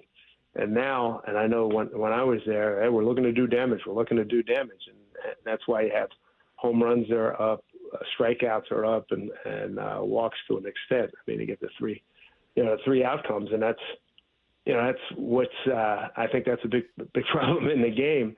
I know there were a couple of times where we bunted a guy over, and I was ready to throw a parade. You just don't see that. And the other thing, I always give credit to guys. Even on the opposing teams, you get a guy at second with nobody out or one out, none out or one out, and they move him over, try to swing. A right-handed guy goes right side, tries to put it to the right side hole or get it in the air to the right side and move that runner up. You don't see a lot of that. With the exception, the exception to a lot of things. Milwaukee does it really well. They killed us back in April. Tampa does it, plus they got the three guys up to the top of their order who are terrific, and the other guys just get on base and do damage. Let's see, Cleveland was sort of like that last year. So, I mean, the numbers are few and far between. I mean, the Dodgers try to beat your brains in. We try to do the same thing. So it's just interesting. And I know guys of my generation, matter of fact, I have a friend who was also beefing about, you mean to tell me guys can't go 7-8 innings? I said, that's not the way the game's played. I'm hearing you. I grew up with, Koufax, Marichal, all that crowd back. That's a different game now. Right now, it's exceptional. So you can get a guy go 7. Yeah. And sometimes 5 and dive. So it's a different game. But you know what? Still love it. Dave, did you watch any of the 50th season or 50 greatest Mariners celebration? Ichiro hitting bombs and the alumni. Did you catch any of that? What I did watch yesterday on YouTube was I saw the whole presentation, the introductions. I always love the introductions and watching the guys come in. I didn't. I'll watch the Derby. I didn't think the Derby would be much. I just saw Ryan come on MLB, and he won it. He had a couple out. But it was just cool to see all the guys there. And I thought the letter jackets were very smooth. And the presentation, as always, the Mariners, when there's a show to commemorate something, an achievement, the Mariners do a spectacular job. Is probably I've not seen anybody really do it any better. I'd put them at the top of the heap. I thought it was a great presentation. I was thrilled for my man Rick Riz going into the Mariners Hall of Fame. What took him so damn long, and that's well deserved. Yeah, I was tearing up when Riz started tearing up. Hey, my last question for you. You obviously know quite a few of these guys very well, obviously having been here for nearly 2 decades. And 2 of them were honored in that night, Cal and Julio. And one critique that just we've been seeing a lot locally is when you have a team that's rudderless. Oh, well, there's no leadership. And I totally get that feeling and why people feel that way. And I don't know, maybe they're right. But what do you know about Cal and Julio as leaders? Are they the kind of guys that can help lift up this team? I don't know. What do you think? Well, you're not going to have there's not going to be a drill sergeant coming in there. And certainly Cal's not a guy. He's not riding on the white horse coming in over the hill. And I got you, boys. He leads in a very different way. So, and not many teams, have somebody like that. I know Judge does it in sort of a quiet way, and the guys absolutely love him. Not having been there now for 2 years, I'm just going on what I knew from my 18. And Cal's the catcher. He runs the show. I love how the pitchers, hardly anybody shakes him off. I don't think anybody does. Just like Yadi Molina. Yeah, if this is a pitch he wants, you throw it. And you're totally on board. I don't know. Julio's a heck of a player in terms of leadership wise. I guess he leads in his own way, but I've never got the feeling that there was a demonstrative, follow me boys kind of guy there, and it's probably been a while. I think I always got the sense that J.J. Putz and the bullpen was like that. I'm sure going back even further during the 95 to that mid-90s, you had a whole bunch of, Buhner would read your ass out, and Norm Charlton and Junior, and so those are it's a different time. It's a different time, and it's everybody always looks for the captain. I think even I think back to when I was working here in New York, Don Mattingly was a leader by example. He's not a holler guy, but he's quiet. He's not a silent Cal, but I mean not silent. I'm not referencing Raleigh there, but he's not a silent kind of guy. He speaks his mind, and he's been there. He's done it. He's got the credibility of having been a great player, borderline Hall of Famer. So when he speaks, the guys are going to listen. They respect that. And Bump, you get that. You have a dude coming in with the laurels that he's one. You're going to listen to him. He's got instant credibility, right? Yeah. 100%. Well, I wish we had a more fun team to talk about right now, but we still had fun talking to you. We always love hearing from you, Dave. so I still enjoyed it. Good to hear your voices. You know what? Hey, you know what?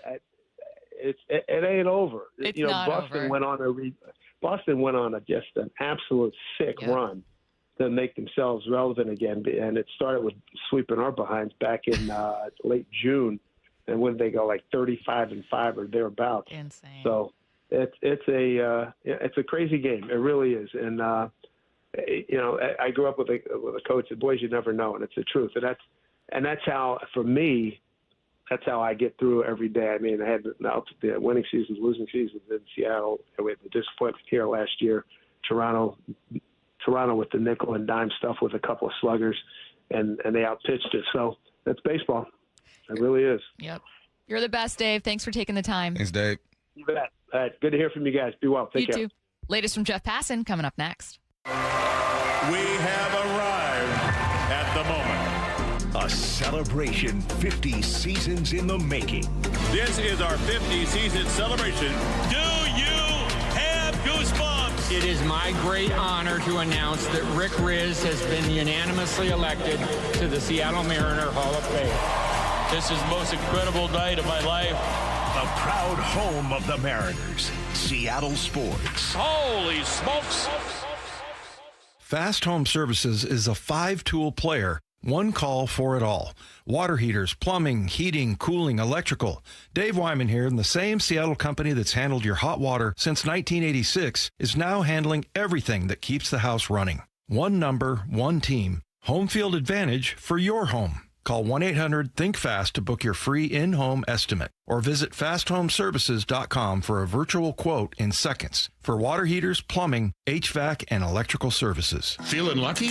Don't miss the Lucky Fall Classic Collector Car Truck and Boat Auction, Saturday, August 29th at Tacoma's LeMay Marymount Event Center. Up to 200 collector, vintage, and classic vehicles, many going to the highest lucky bidder with absolutely no reserve. Get lucky, get local, and get in line. Visit luckyoldcar.com for a list and pictures of auction vehicles or call 206-467-6531 for bidding and consignment details. If it's blocking your view, keeping your yard dark or shaded, or impossible to mow around, get rid of that tree or stump this summer with P&D Tree Service. They'll do it safely and quickly, cleaning up your yard in the process. P&D Tree turns multi-day jobs into a few hours, saving you time and money. One tree or land clearing, they have the tools and expertise for the job. They specialize in large tree removal.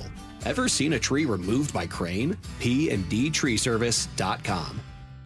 Certain industries expose workers to hazardous chemicals. If you worked in a paper or pulp mill, or in aircraft manufacturing or painting at Boeing, and have a child born with birth defects, your child may be entitled to legal damages as a result of your exposure to such chemicals. Birth defects have been linked to toxic chemicals, metals, and solvents used in these industries. If your child was born with brain or spinal cord damage, organ or limb malformations, blindness, cerebral palsy, genetic damage, or other birth defects, and you're a past or present worker in a paper or pulp mill, aircraft manufacturing, or painting, contact us now toll-free at 1-866-99-TOXIC. Your children may be entitled to legal damages. If you're a past or present worker in a paper or pulp mill or aircraft manufacturing or painting at Boeing, and your child has a birth defect, call toll-free at 1-866-99-TOXIC. Your call is confidential. 1-866-99-TOXIC. Message authorized by Weinstein Cajano, 600 University Street, Suite 1620, Seattle, Washington. Summer is the time to feel and look your best. But I'm not talking about your abs or tan. Guys, I'm talking about your hair. Restore that bald spot, reverse your receding hairline, or add volume to thinning during Advanced Hair's once yearly summer savings event. Advanced Hair's simple one-day treatment begins to regrow your very own hair the very next day, and they guarantee your new hair will grow. They are the team that addressed my hair loss, and I recommend them to everyone. Take advantage of your flexible summer calendar and get the most hair for your dollar. Advanced Hair's summer sales event is on for a limited time. time. So get the details and schedule your free consultation today. 425-449-8185. One-day treatment, life-changing results. With advanced hair, your new hair is guaranteed to grow. Check out the incredible before and afters and make the call now while their summer savings event is still on. That's 425-449-8185 or advancedhair.com. Big Nation Station reminds parents the fatal crash rate for teens peaks at age 19, and we lose nearly 8 kids every day. Make a family agreement to never drive under the influence of alcohol or drugs, text behind the wheel, or ride with anyone who is. Always designate a sober driver, call a parent or rideshare, and let's bring our children home safely. Best wishes to all our kids from the entire team at Big Nation Station. We've got a complete stock of beverages, snacks, hot food, and more, and wish all our kids a safe and successful future. Back to the dugout on the home of the Mariners, Seattle Sports. All right, the latest from Jeff Passan and then some interesting stuff from Ken Rosenthal on foul territory. We'll start with Jeff's interview from Brock and Salk this morning. It started with a conversation about Cal Raleigh. But I have a hard time thinking Cal Raleigh's doing this and he's not banged up and just trying to grind through it. And I respect that. I appreciate that. But it's August and he's hitting 160. And that is, even with the lowest moments of pre-60 homer Cal Raleigh, we haven't seen anything like this from him. So let's put it this way. I would be willing to bet a good sum of cash money, and I know I'm not going out on a limb here, that the Cal Raleigh we see next year will be a significantly better player than the one we've seen this year. Yeah, I'm with him on both fronts, that Cal's probably more banged up than we think, and certainly won't look like this next year. Now, the natural follow-up to this bump is like, oh, well, if he's hurt, put him on the IL, right? Or, like, put him on the bench, let him rest up. Jeff also says, well, it's not that simple. I don't think that is going to happen, and I do not think that makes any sense. He's your franchise player. He's like he's your guy. He's your nine-figure contract. He's your leader. He's your captain without a C. And if Cal Raleigh wants to play, you play him. Okay. And you hope that he looks at this in a holistic way. And if he's not feeling, I'm not even going to say feeling 100%, because that's not a fair standard or threshold for players. There are plenty of guys who play hurt and succeed through it. But if there's reason to believe that sitting Cal Raleigh for a week is going to get his body in the position for the last 5 weeks, 6 weeks of the season to be the time that we expect from him, then yeah, I will. I don't know that sitting him for a week does that. But that being said, what'd you make of Jeff's take on whether or not you bench Cal if he's not right, saying, not only do I think it's not that simple, but like he's kind of earned the right to. That's kind of what I took from. Yeah, you don't listen. I'm telling you right now, people are going to disagree with that. I disagree. I'll be the manager. I'm not sitting Cal because he's had one bad year. He's had 3 or 4 good years before that. We were loving the crew last year when he hit 60 bombs. We were loving the crew when he was a platinum Glover. Cal's the single biggest reason that this team is in the ALCS last year. And that's what kind of annoys me sometimes about some fans, is because they so quickly forget what some players have done throughout their career, and one bad season means that they're done. You come back, you have another bad season. Okay, now we're having a conversation. We have to start making some changes. But yeah, I'm not sitting a guy who had the best year of all time from a catcher because he had one bad year. Will I do what you suggested? Maybe DH him some days, give him some days off? Yeah, for sure. I'll do that. Paredes actually been pretty good in the batter's box, but man, y'all had no loyalty, man. What's going on? Not all y'all. Well, just some of y'all. And I'm not saying you have to have loyalty. A player, Cal's bad this year, like objectively awful. Yeah. However, I don't like this when it's Cal. I don't like this when it's any player. I don't like it when people do it to Julio. I don't like it when people do it to anyone. I really dislike making players' very obvious on-field failure a personal thing, where suddenly that guy's a bum, that guy is a bad dude, that guy's a bad, you know what I mean? And it's like I think no one probably feels worse than Cal, and no one wants to win and turn things around more than Cal right now. And there's a little bit of empathy that I have for that, where on the one hand, dude, give Pareda a couple more days here, man. Like if Cal's banged up, why are you letting him catch almost every day? Spring them in. But also, I think it's more complicated. I think team dynamics are way more complicated than people on the outside realize. I get stuff all the time. You never played. Well, neither did most of you.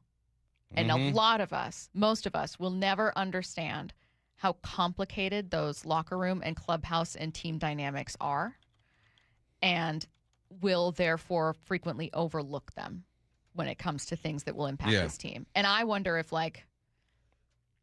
Cal's gone, you think people on this team are feeling like the season can be saved? Statistically, it's unlikely to, but you think that they're feeling great when he's gone? They don't see 163. They're seeing a leader who's not performing. I think at this the plate, team. but I think they're at the point to where everyone's second guessing everything at this point, right? There's no way you have the stretch that this team has had, and everyone's showing up to work like, "What's up? Hey, how you doing? You guys ready for the game today?" No, they're looking like, "Hey, we gotta play better.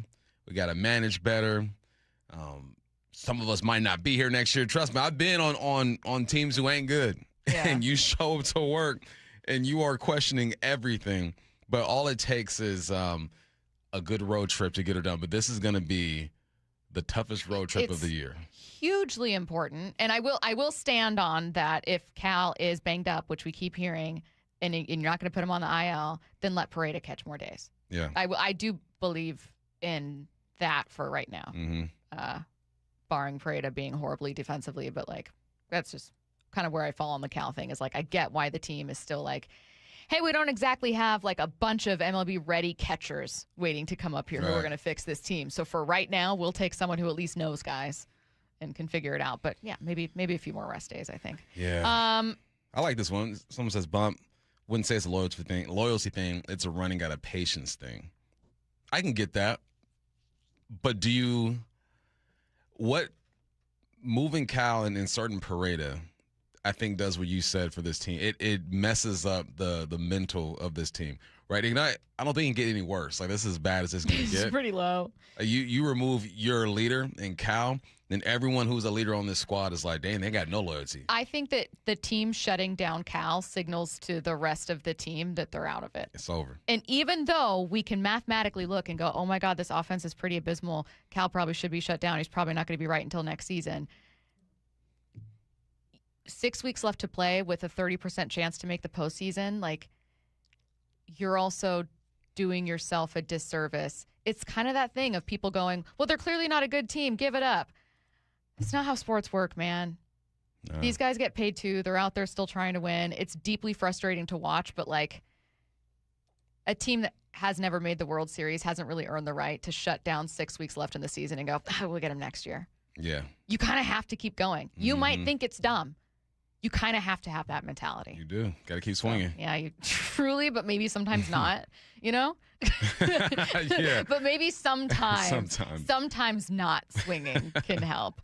All right, I didn't get to Ken Rosenthal. We'll get to that stuff maybe tomorrow after we recap this first game against the Yankees. Coming up next, Mariners stats and information's Alex Mayer. Seattle sports extends far beyond Western Washington. Every single day, thousands across our state listen and stream Seattle sports, including our neighbors in Spokane listening on KXLX radio. Our thoughts are with everyone in Spokane, where historic fires have already devastated our state's second most populated city. Join Seattle sports in doing whatever you can for our neighbors in Spokane. See how you can help at mynorthwest.com. No matter the time of year, working out at home is the best. Brock Ewart here, and allow Top Fitness to create your own home gym. Simply give them your room dimensions, and they'll do a complete fitness room design. And everyone, from personal trainers to pro athletes, love their stuff. Top Fitness represents the very best brands in fitness, like Precor, Inspire Fitness, along with many others. They also have flooring and weights that go right in your home gym. Locations in Tukwila, Linwood, and Bellevue, or simply visit topfitness.com. That's Top Fitness, your best place for home fitness equipment. For over 113 years, Pacific Lamp and Supply Company has been your #1 lighting specialist in Washington, from the Space Needle in Seattle all the way to the Riverwalk in Spokane.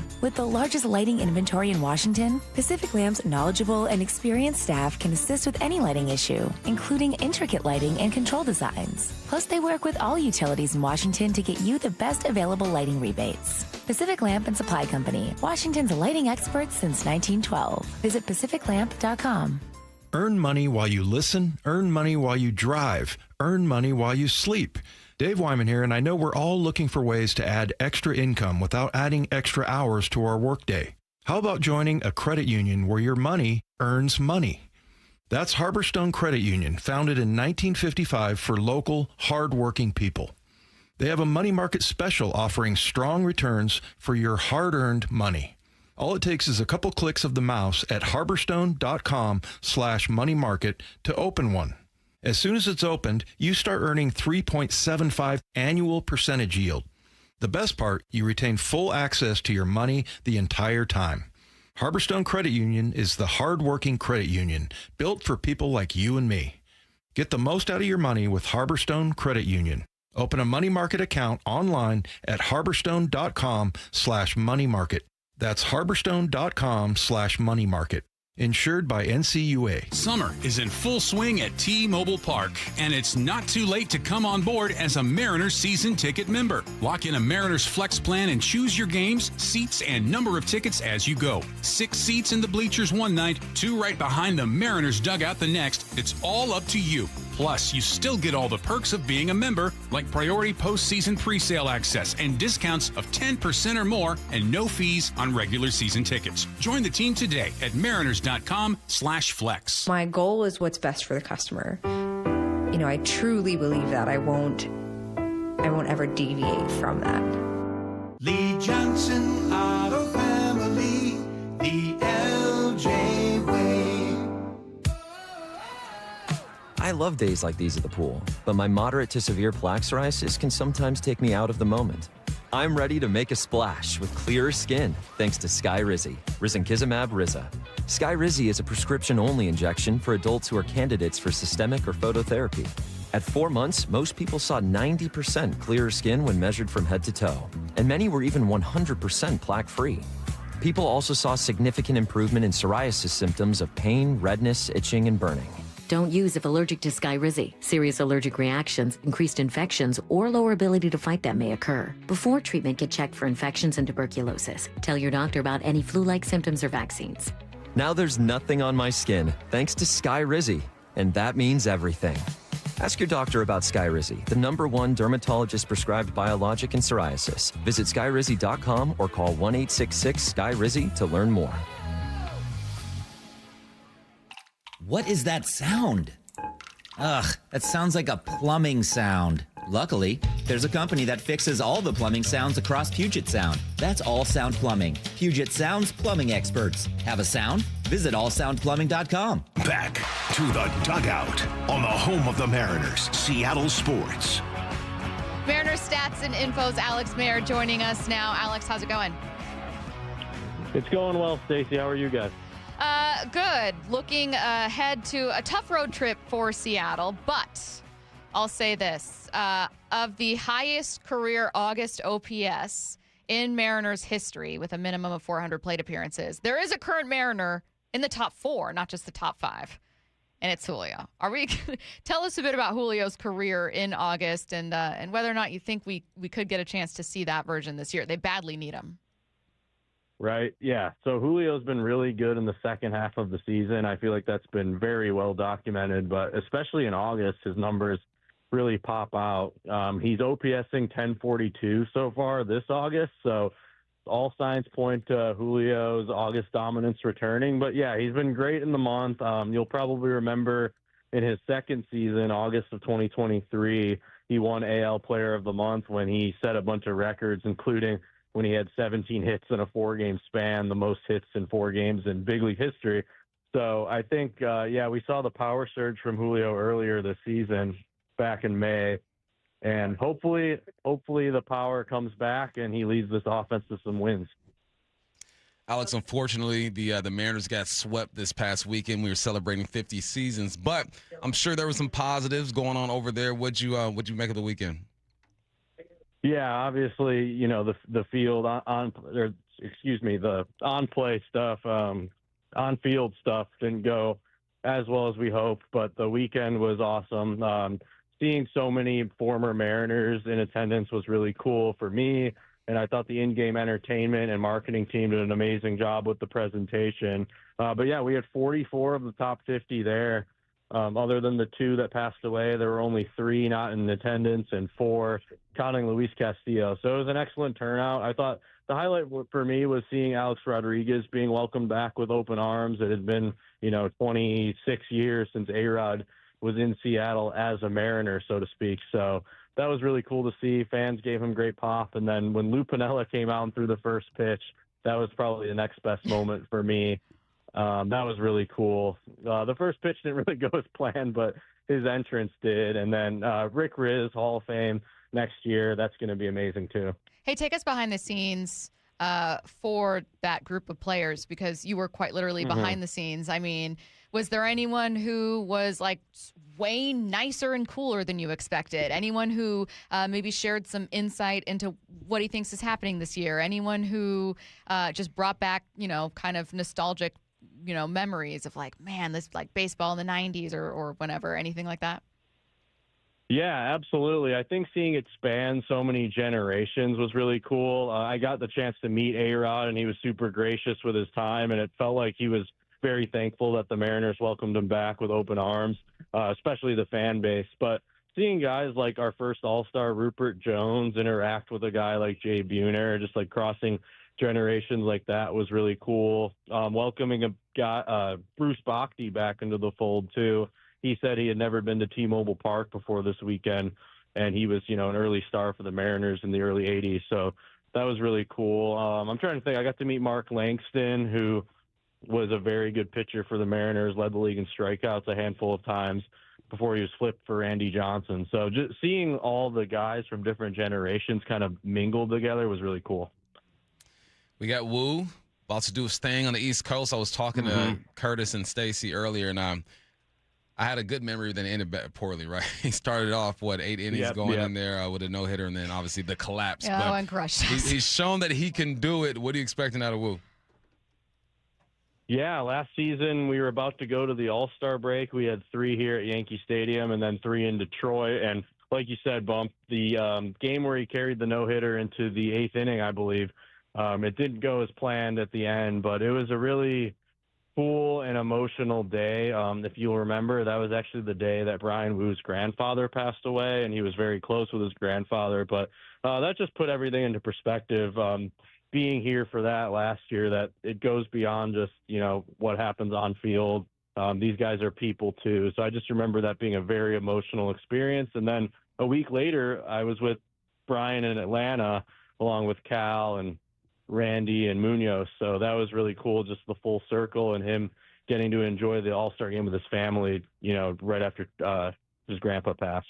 You mentioning these guys are people too is something that, like, I think people get mad and think you're making excuses, but I think sometimes it adds an interesting kind of dynamic to the conversation we're having, because I don't think of it as making an excuse. I think of it as trying to find reasons behind things. And if you remember that they're people too, you think, man, that means they're feeling pressure. That means there's mental stuff and pressing and other things like that like we need to consider when we're trying to just look at the numbers and put together what's happening here.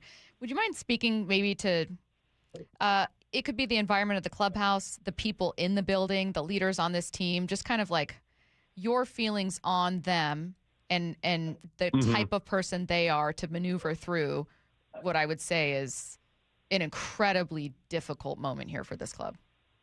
Yeah, totally. I mean, I'm here. I see it firsthand. I mean, these guys, take their infield work seriously. They're in the cages a lot. Our pitchers take their bullpen seriously. It's definitely not for lack of effort, at least from my vantage point. And I think our fans have the right to be frustrated, and our players would and have said the same exact thing in their media. even off to the side. But, yeah, I totally think there can be pressing when you're talking about humans playing a sport. It's what makes it so beautiful. It's not robots. It's not AI. Like, it's bound to happen sometimes. So I think it's definitely not for lack of effort, and I think this team can get themselves out of this hole because I know that they are putting in the work. Well, what have you thought of Taylor Ward's, stint with the team so far?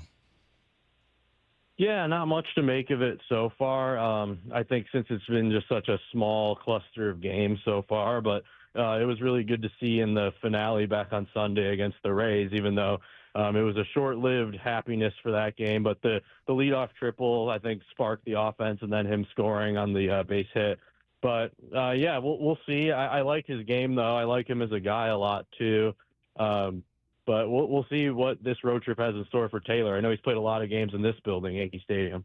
Speaking of Yankee Stadium, where does that rank in kind of like the coolest, most historic places that you've been? Because you've been to every stadium except for Dodgers, right? Except for Dodger. You got it, Stace. Yeah. Uniqlo, gonna get out there. I know. Ooh, I'm not sure where it ranks. I would say like maybe around like 8 to 10. Some of my favorites are. Oh, that's a controversial T-Mobile move. Yeah, you think so? Yeah. Yeah, it's fine. I'd say it's above average, but not like one of the best. T-Mobile Park, then Oracle Park in San Francisco, Petco Park in San Diego, and then give me the two classics, Wrigley, where the Cubs play, and Fenway Park, Red Sox.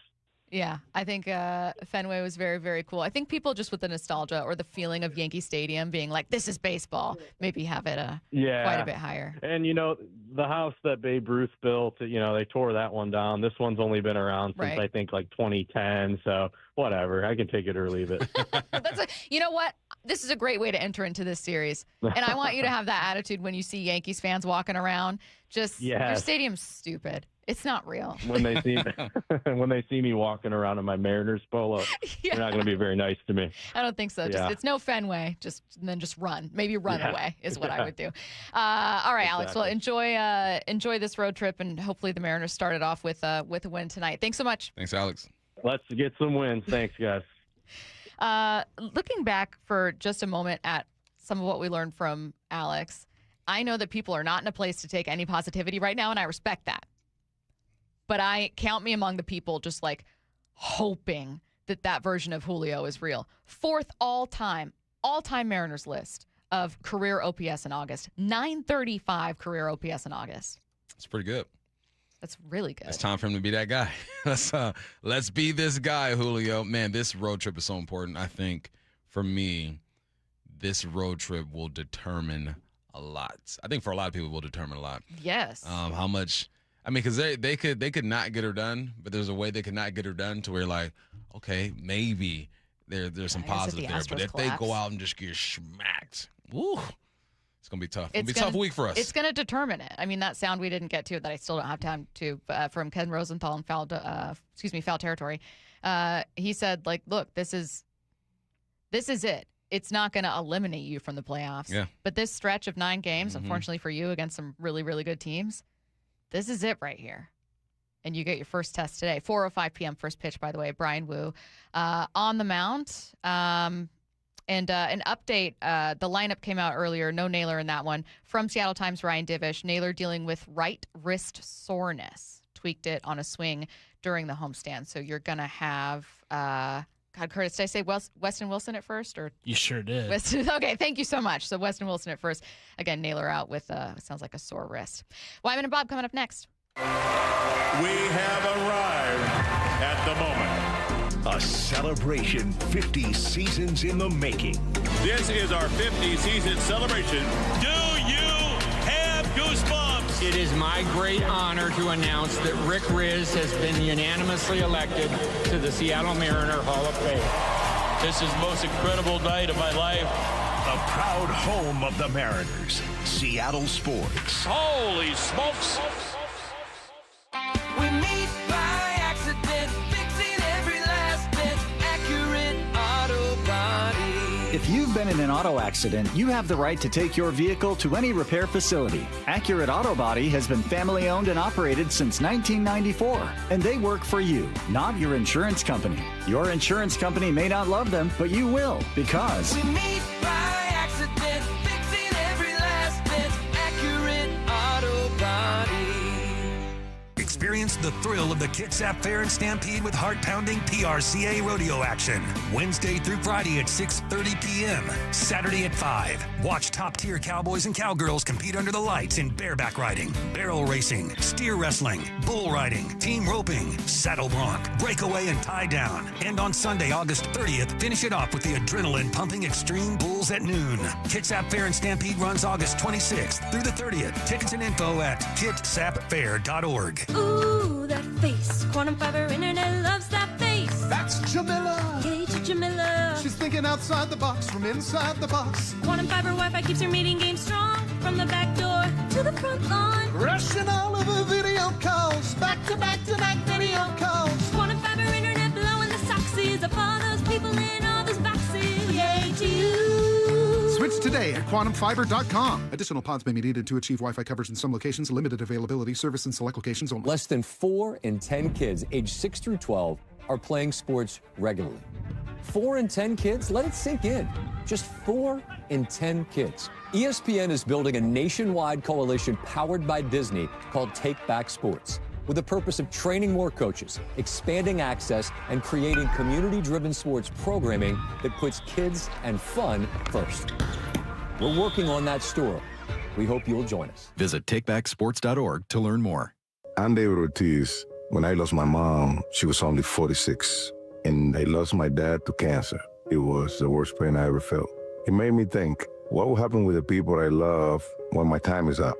That's why I have life insurance. Ethos makes it easy. It's all online, take about 10 minutes, and you can get up to $3 million in coverage. Get your free quote at ethos.com/game. That's ethos.com/game. Paid testimonial. Time spent on application may vary. Online health questions required. I was walking my dog. I fell and ended up with 3 tears in my meniscus. I was sent to a surgeon and they said the only way to get this fixed is to have surgery. That just wasn't an option. I didn't want to jump into surgery without trying anything else. I'm Dr. Mark Shelley, a chiropractic neurologist at Sound Pain Solutions. We offer Jamie an alternative to the downtime and potential risks associated with invasive knee surgery. At Sound Pain Solutions, we help patients like Jamie avoid the side effects of painkillers, cortisone injections, and pain following surgery. Our comprehensive approach includes treatments like pressure wave, PRP, and advanced laser. These treatments reduce pain and restore mobility